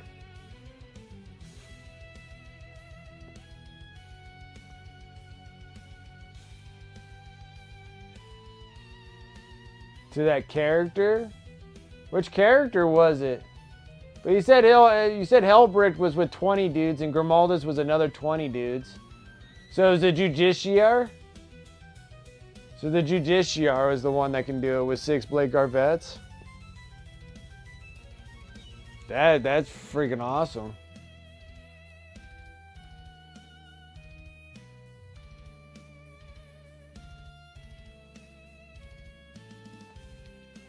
You have 16 painted black Blade Guard Vets? Well, because, like, what? You have 6, you can have 18? You can have 18. But if a unit could be battle line, that means you could add another, 6. Right? So you can have 24?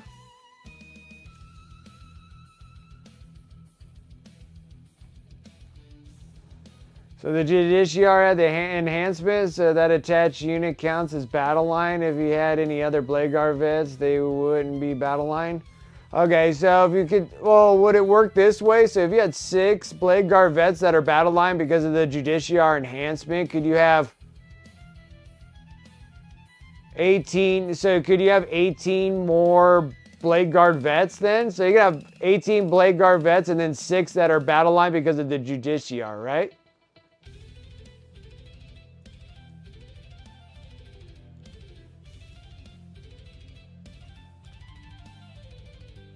Or does the rule of 3 still apply?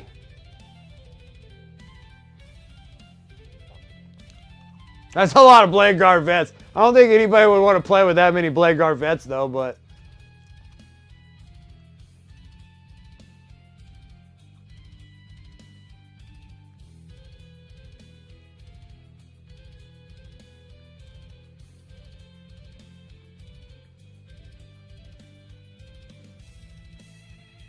Okay.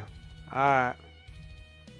Still, that's a lot of Blade Guard Vets. I wouldn't do that anyways, but I was sitting there, I was like, that's a lot of Blade. Well, even still, like, I think, like, running, like, 6 with a Justiciar. I didn't know that a Justiciar was that good. Yeah, the rule of 3 still applies? Okay. I thought that would, like, fuzz a rule there, but I guess the rule of 3 still has to apply, though. Okay. That's still a lot of Blade Guard Vets anyways. You wouldn't have enough points. And he didn't run any Sword Brethren?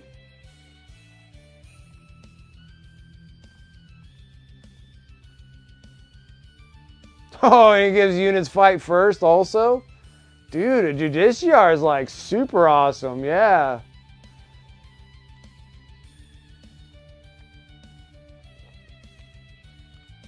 That's really nasty. And he had no Sword Brethrens, huh?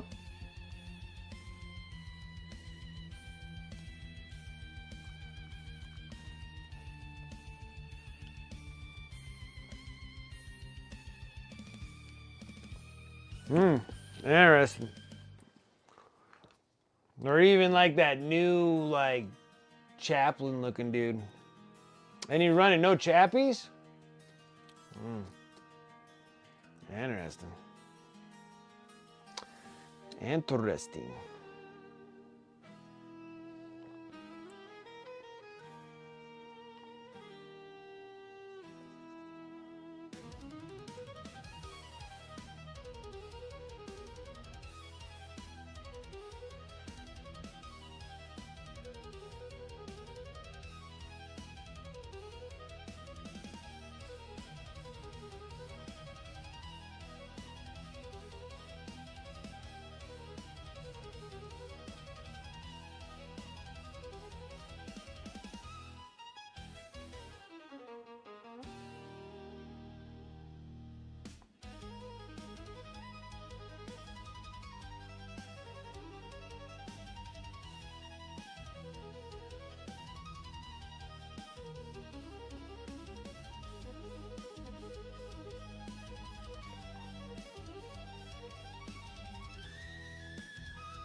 His 20 man's had chain swords, dude's fist, and power swords. Oh, okay, so he did have the sword brethren in there. So yeah, he had bricks. He had bricks of 20 sword brethren. Oh.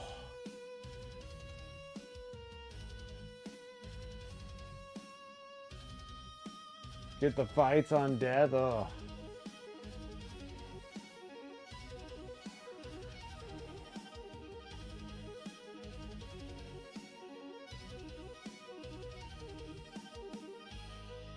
Yeah, the strength 10 power fist.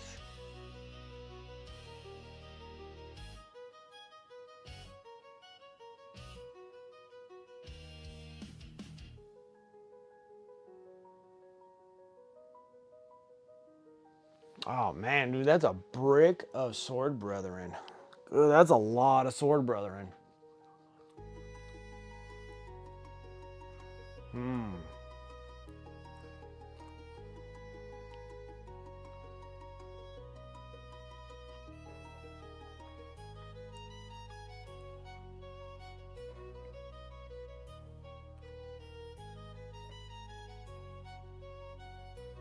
Sorry, guys. I don't know. I'm like kind of zoning out right at this moment. Sitting there just thinking about Black Templars. Got me all excited about them, dude. I got a bunch of them. I got tons of them. Tons and tons and tons of them.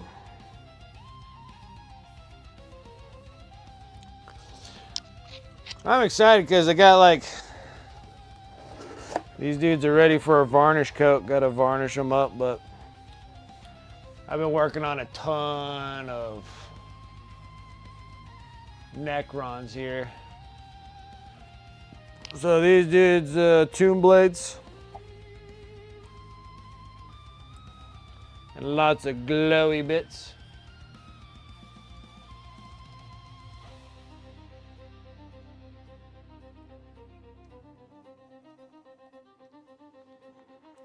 And then I'm working on some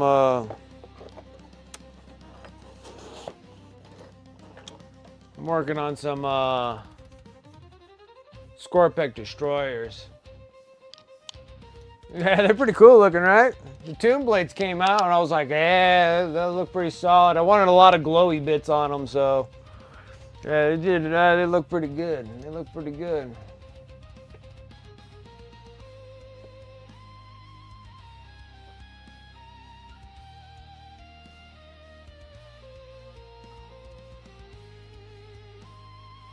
Oh, he brought that whole Ventrix Honor Guard nonsense.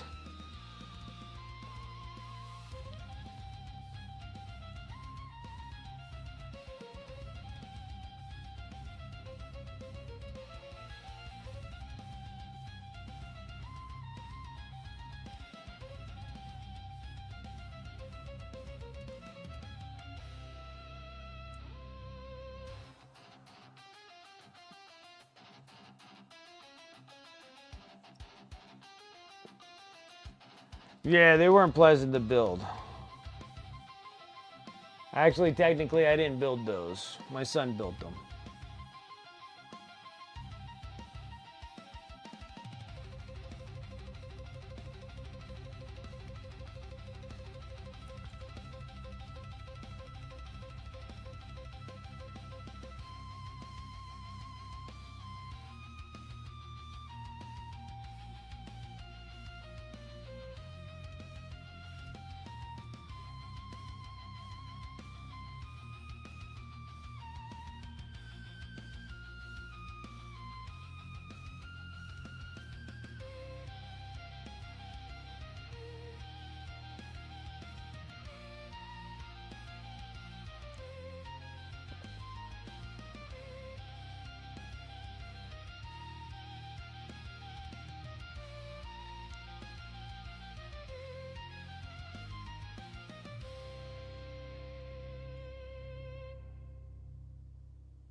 Look at this. Looking somewhat decent.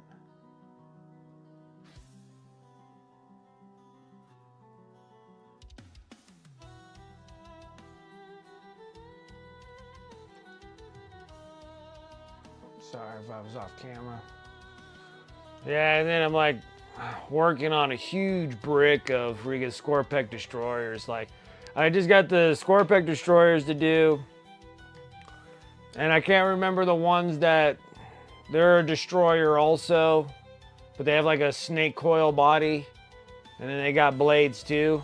They look just like Scorpec destroyers, but they're like they're like lower half instead of spider legs. They have like the snake coil. I can't remember what the heck they're called. They're like obelisk destroyers or whatever they're called. I have a set of those, and then I got the ones that look like big old scorpions.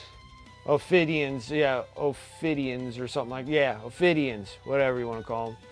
Got a set of those, and then I got the ones that look like scorpions, like the scorpion tops looking ones. Got 3 of those to do.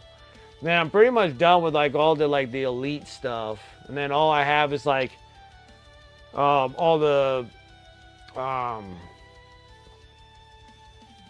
HQ stuff. So that'll be like 2 Lord Destroyers, a bunch of Royal Wardens, a bunch of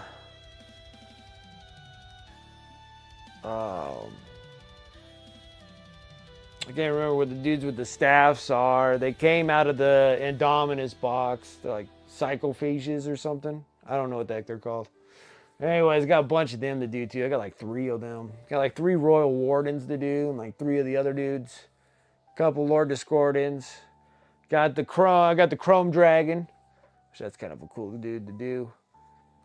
A whole bunch of little individual like HQs to do. Then I got like a command barge I got to do, which is gonna be difficult because he's mostly, yeah, I think it's a Plasmancer. Yeah, I think I got like 3 of those Plasmancers or whatnot. And then, yeah, I'm like close. After I get that other like box of stuff done, which is not much. Only got 9 Scorpec destroyers to do. And then the Ophidians, and then whatever the scorpion looking dudes are. And then I'll be working on HQs. Do all my small HQs, get them all done, pop them up. I'm trying to get like all of my Necrons done.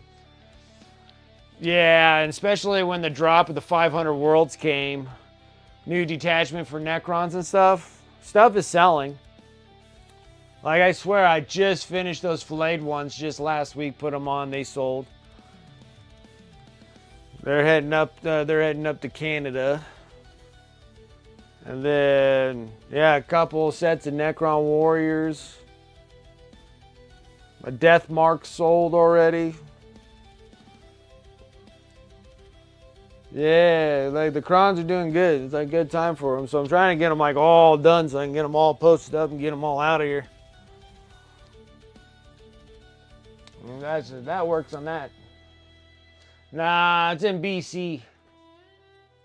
Behind Necrons, Rosie. Yeah, it's in BC. So they took all my filleted ones. I had 2 sets of filleted ones. They're gone.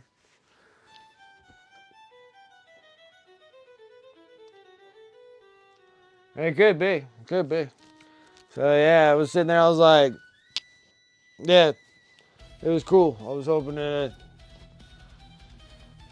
just get a bunch of these dudes done so I can get them gone. I think Scorpec Destroyers will probably be a good one too.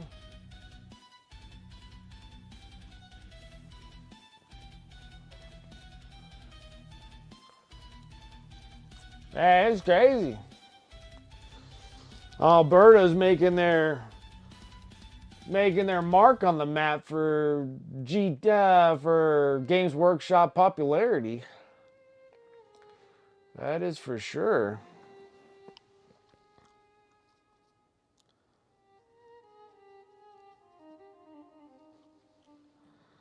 They are doing pretty good.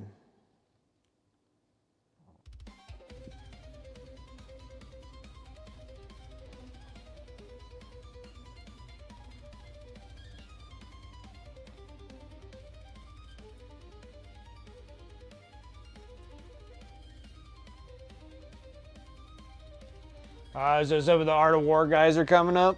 The Art of War guys, they're kind of fun to watch their battle reports.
Whoa, came in there way too hot.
Whew, still coming in hot.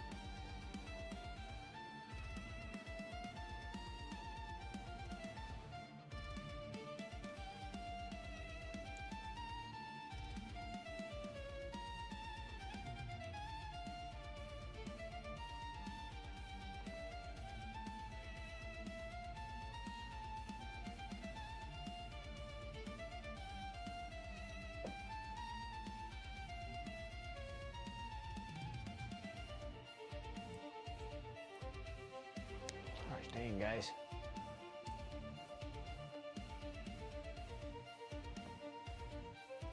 He's poking you about going to Las Vegas Open? Well, that happens in like, what, October?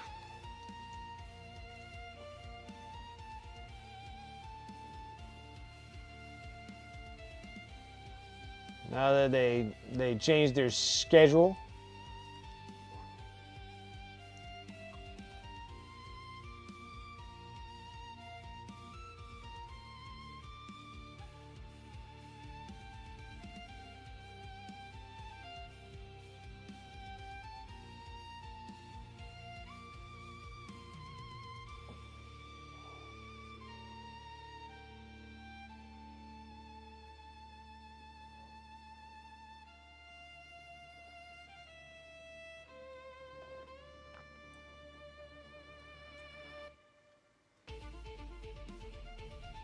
Yeah, it's like, that'd be like me going to Nova.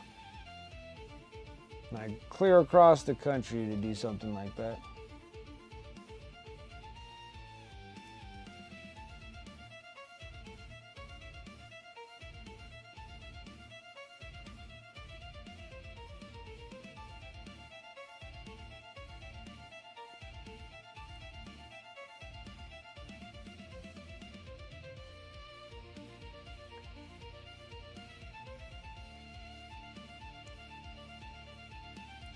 Is your face coming out looking alright?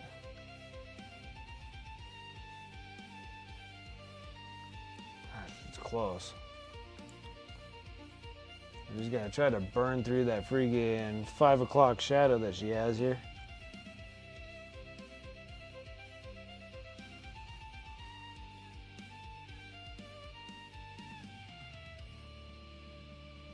Coming in a little too hot there.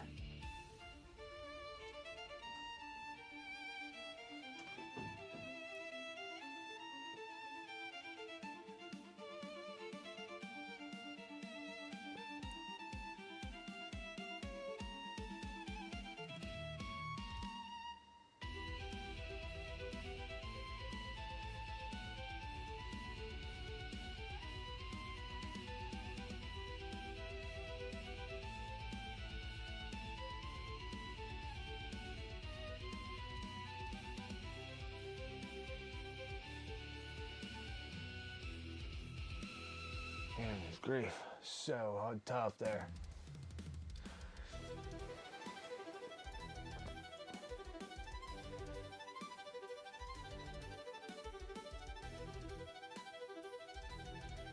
Yeah, it's like a 2-hour flight to Nova. See, like, that's like a more manageable deal. Hey, like 8 games, 3 days?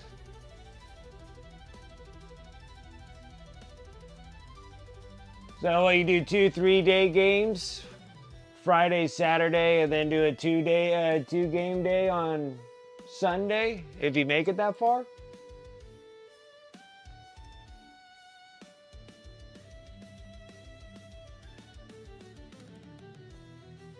Nova has a better paying comp? Yeah, I imagine that Nova has a probably nice one.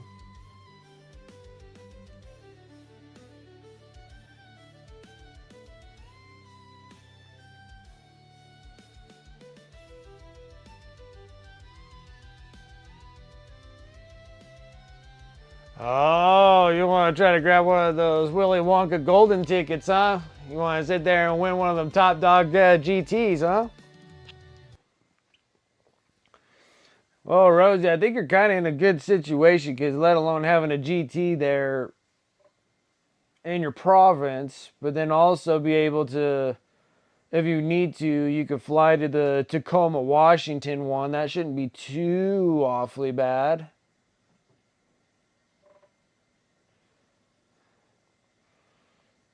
You might not even go to Atlanta, just have the ticket, like,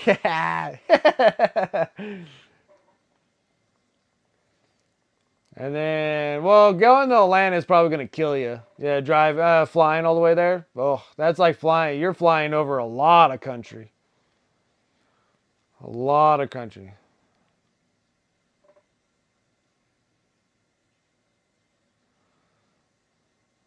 Man, so they win the tickets and they just don't go? Like, isn't that like the golden opportunity to do that?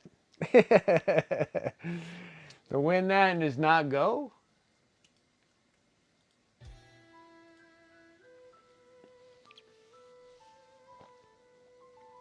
Seemed like you would have to. You know?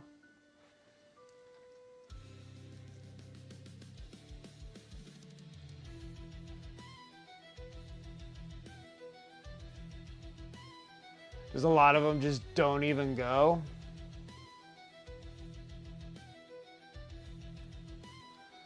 Yeah, it's just like, especially if you did all that work, all that tournament, all that preparations to win one of those things. And just be like, and then there's like, I can't go to it. Be like, oh man, you worked so hard to get one of those things. Seems like if you do get one of those things, to actually, like, you know, take that opportunity to get over there. Because a golden ticket, well, if you got a golden ticket, you don't have to pay for it, right? So it's already a prepaid game session. You just need to get yourself there, right?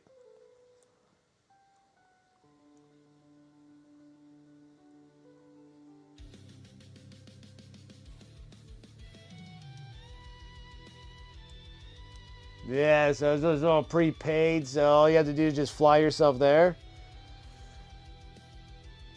And room on board, yeah. Probably room on board too, right?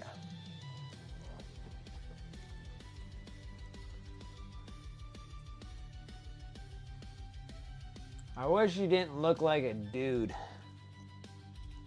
I can't seem to.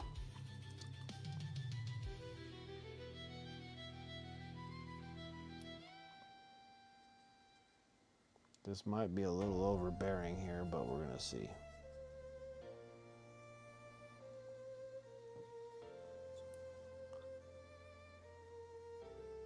Ooh, way too overbearing, like I said.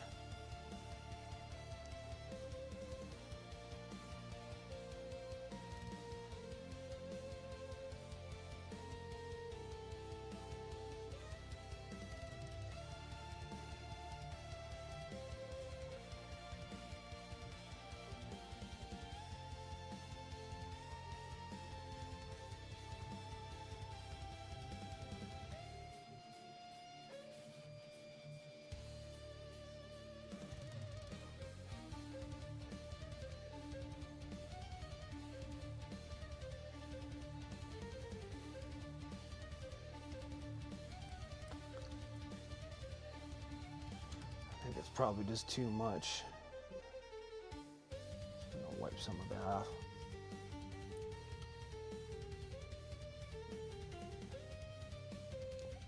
Maybe I can rose it out, but make it little rosy cheeks, but it's just not gonna work. There's nothing I can do. She's just mangly. Very strong woman, that's for sure.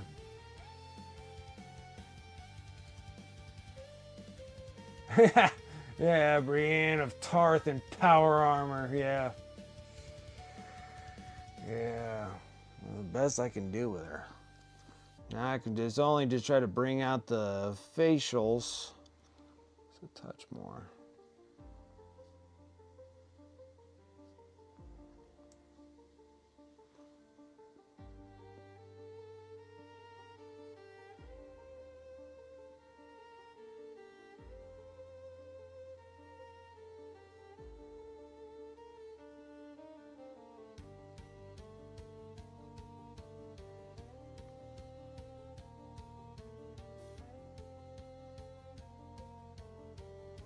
Hard with smaller faces because you only have to like touch it with a brush and then you gotta wait like a million years for it to work.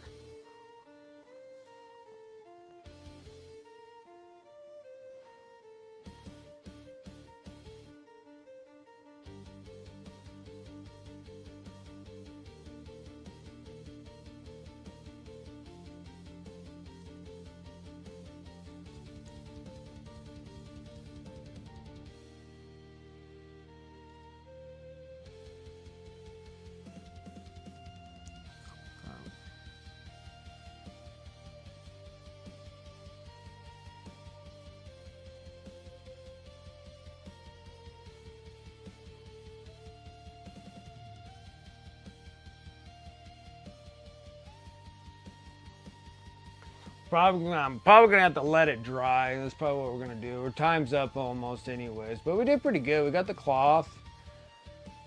It could even be a leather. Like I can actually leave that as a leather. Like if we want to go up to like a cloth, we would have to go through it again on the cape and then put the stipulate lines in it. But I think I might keep it just like that and keep it more like a leather piece. That'll work. And then the fur looks relatively decent. We might have to go back in there and give a little bit more mid-tones and those real dark excesses, no, dark pieces here. I feel like there's too much of it, so we might have to pull a little bit of that out.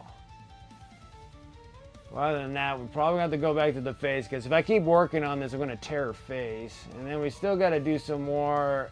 We got to do more stipulant lines on the hair. The hair is just not right.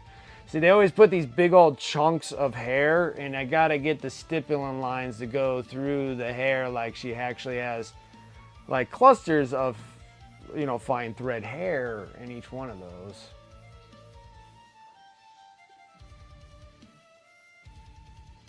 And then after that, we just got to work up on this piece.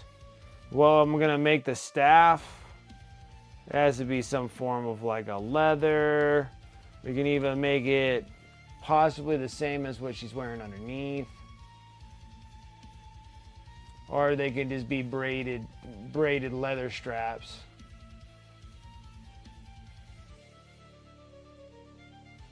What reds did I use to make a Sarah red?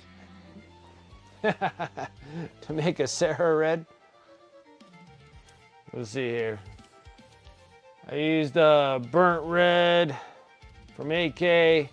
Mixed that with coal black to get a black red.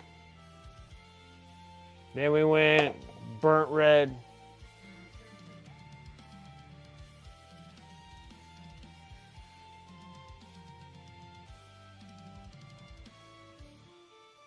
Then a burnt red with a touch of vermilion in it. A red Sonia. Yeah, so, and then I did a touch of vermilion. I didn't do a whole lot of this, but then I put it in the mixtures of the burnt red and then built the colors up that way. And then I went into vermilion red and a little bit more, make it a little bit brighter, but not exactly vermilion. Vermilion's a very bright red.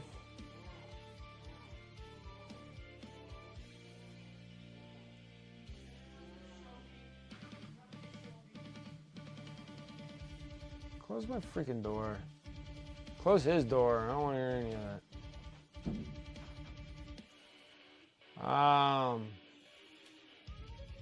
Yeah, so the burnt red, vermilion red until you get up, not to this color though. And then I made it like a little bit brighter, but it's not as bright as vermilion. After you get the brightness of it, then you go through and then you wash it all down with a wine red.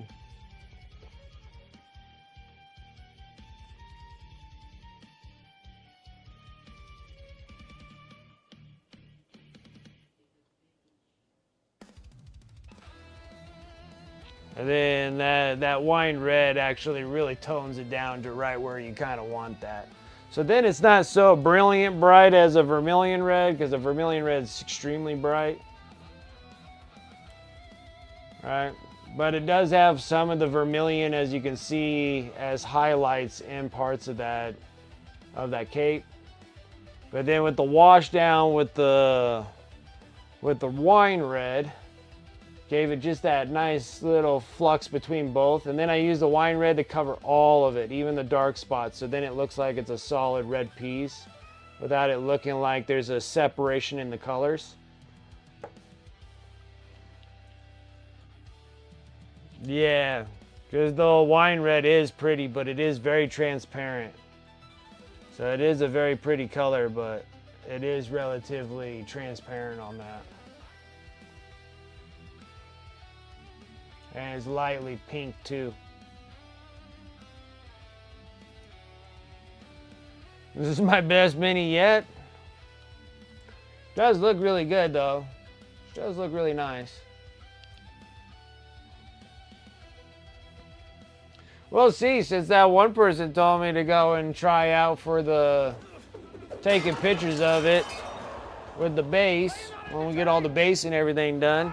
I'll have this thing done by the end of the month, so I'll be able to get the pictures turned into it. But I could probably do that Squigmire one. Because I could probably do the Squigmire one, take pictures of it, and see if I can get some really good pictures. And then turn them into Squidmars paint competition that he has through, I think it's Instagram that it's on. I'll have to look again. I don't know. I'll have to double check.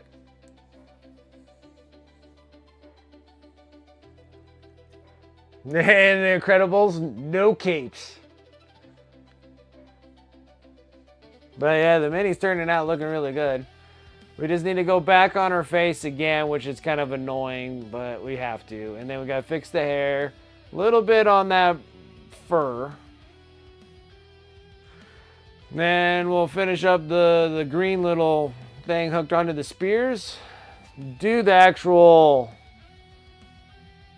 the rod. It's tied up, so we'll have to get that color going.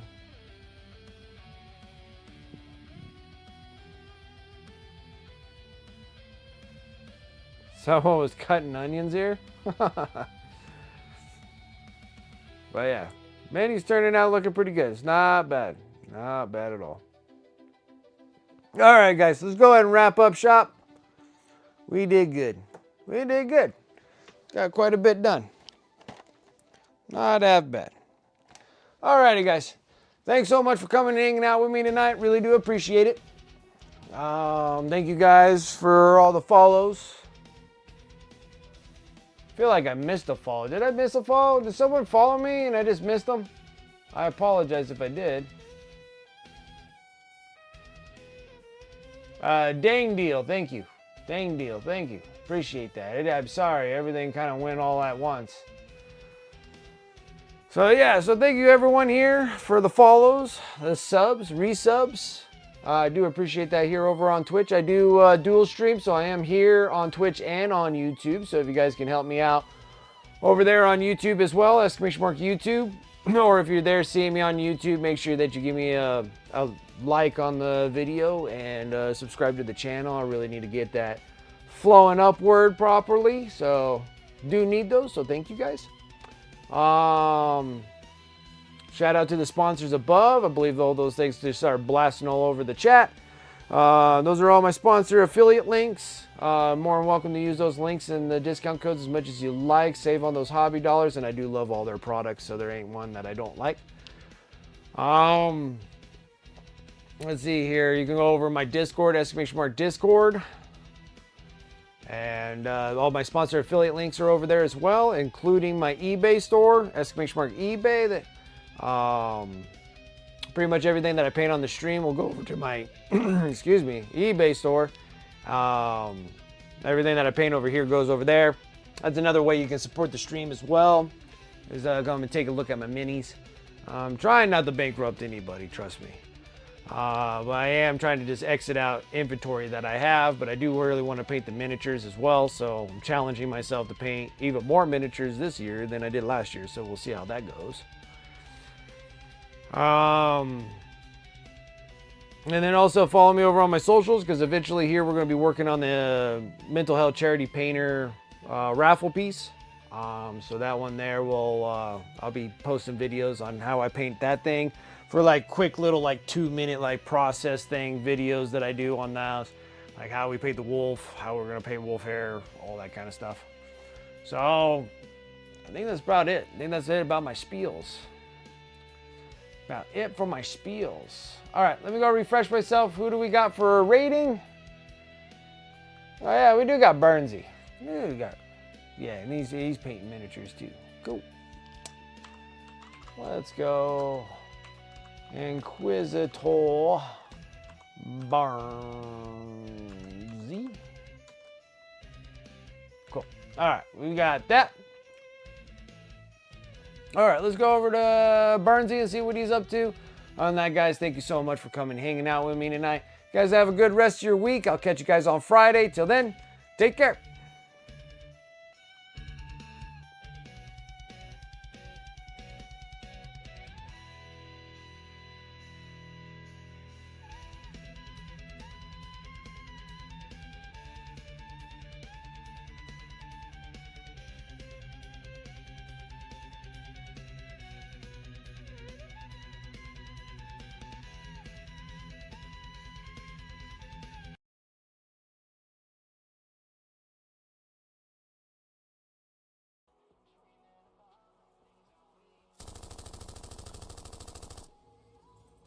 Wicked minis with that raid. Welcome in, Raiders.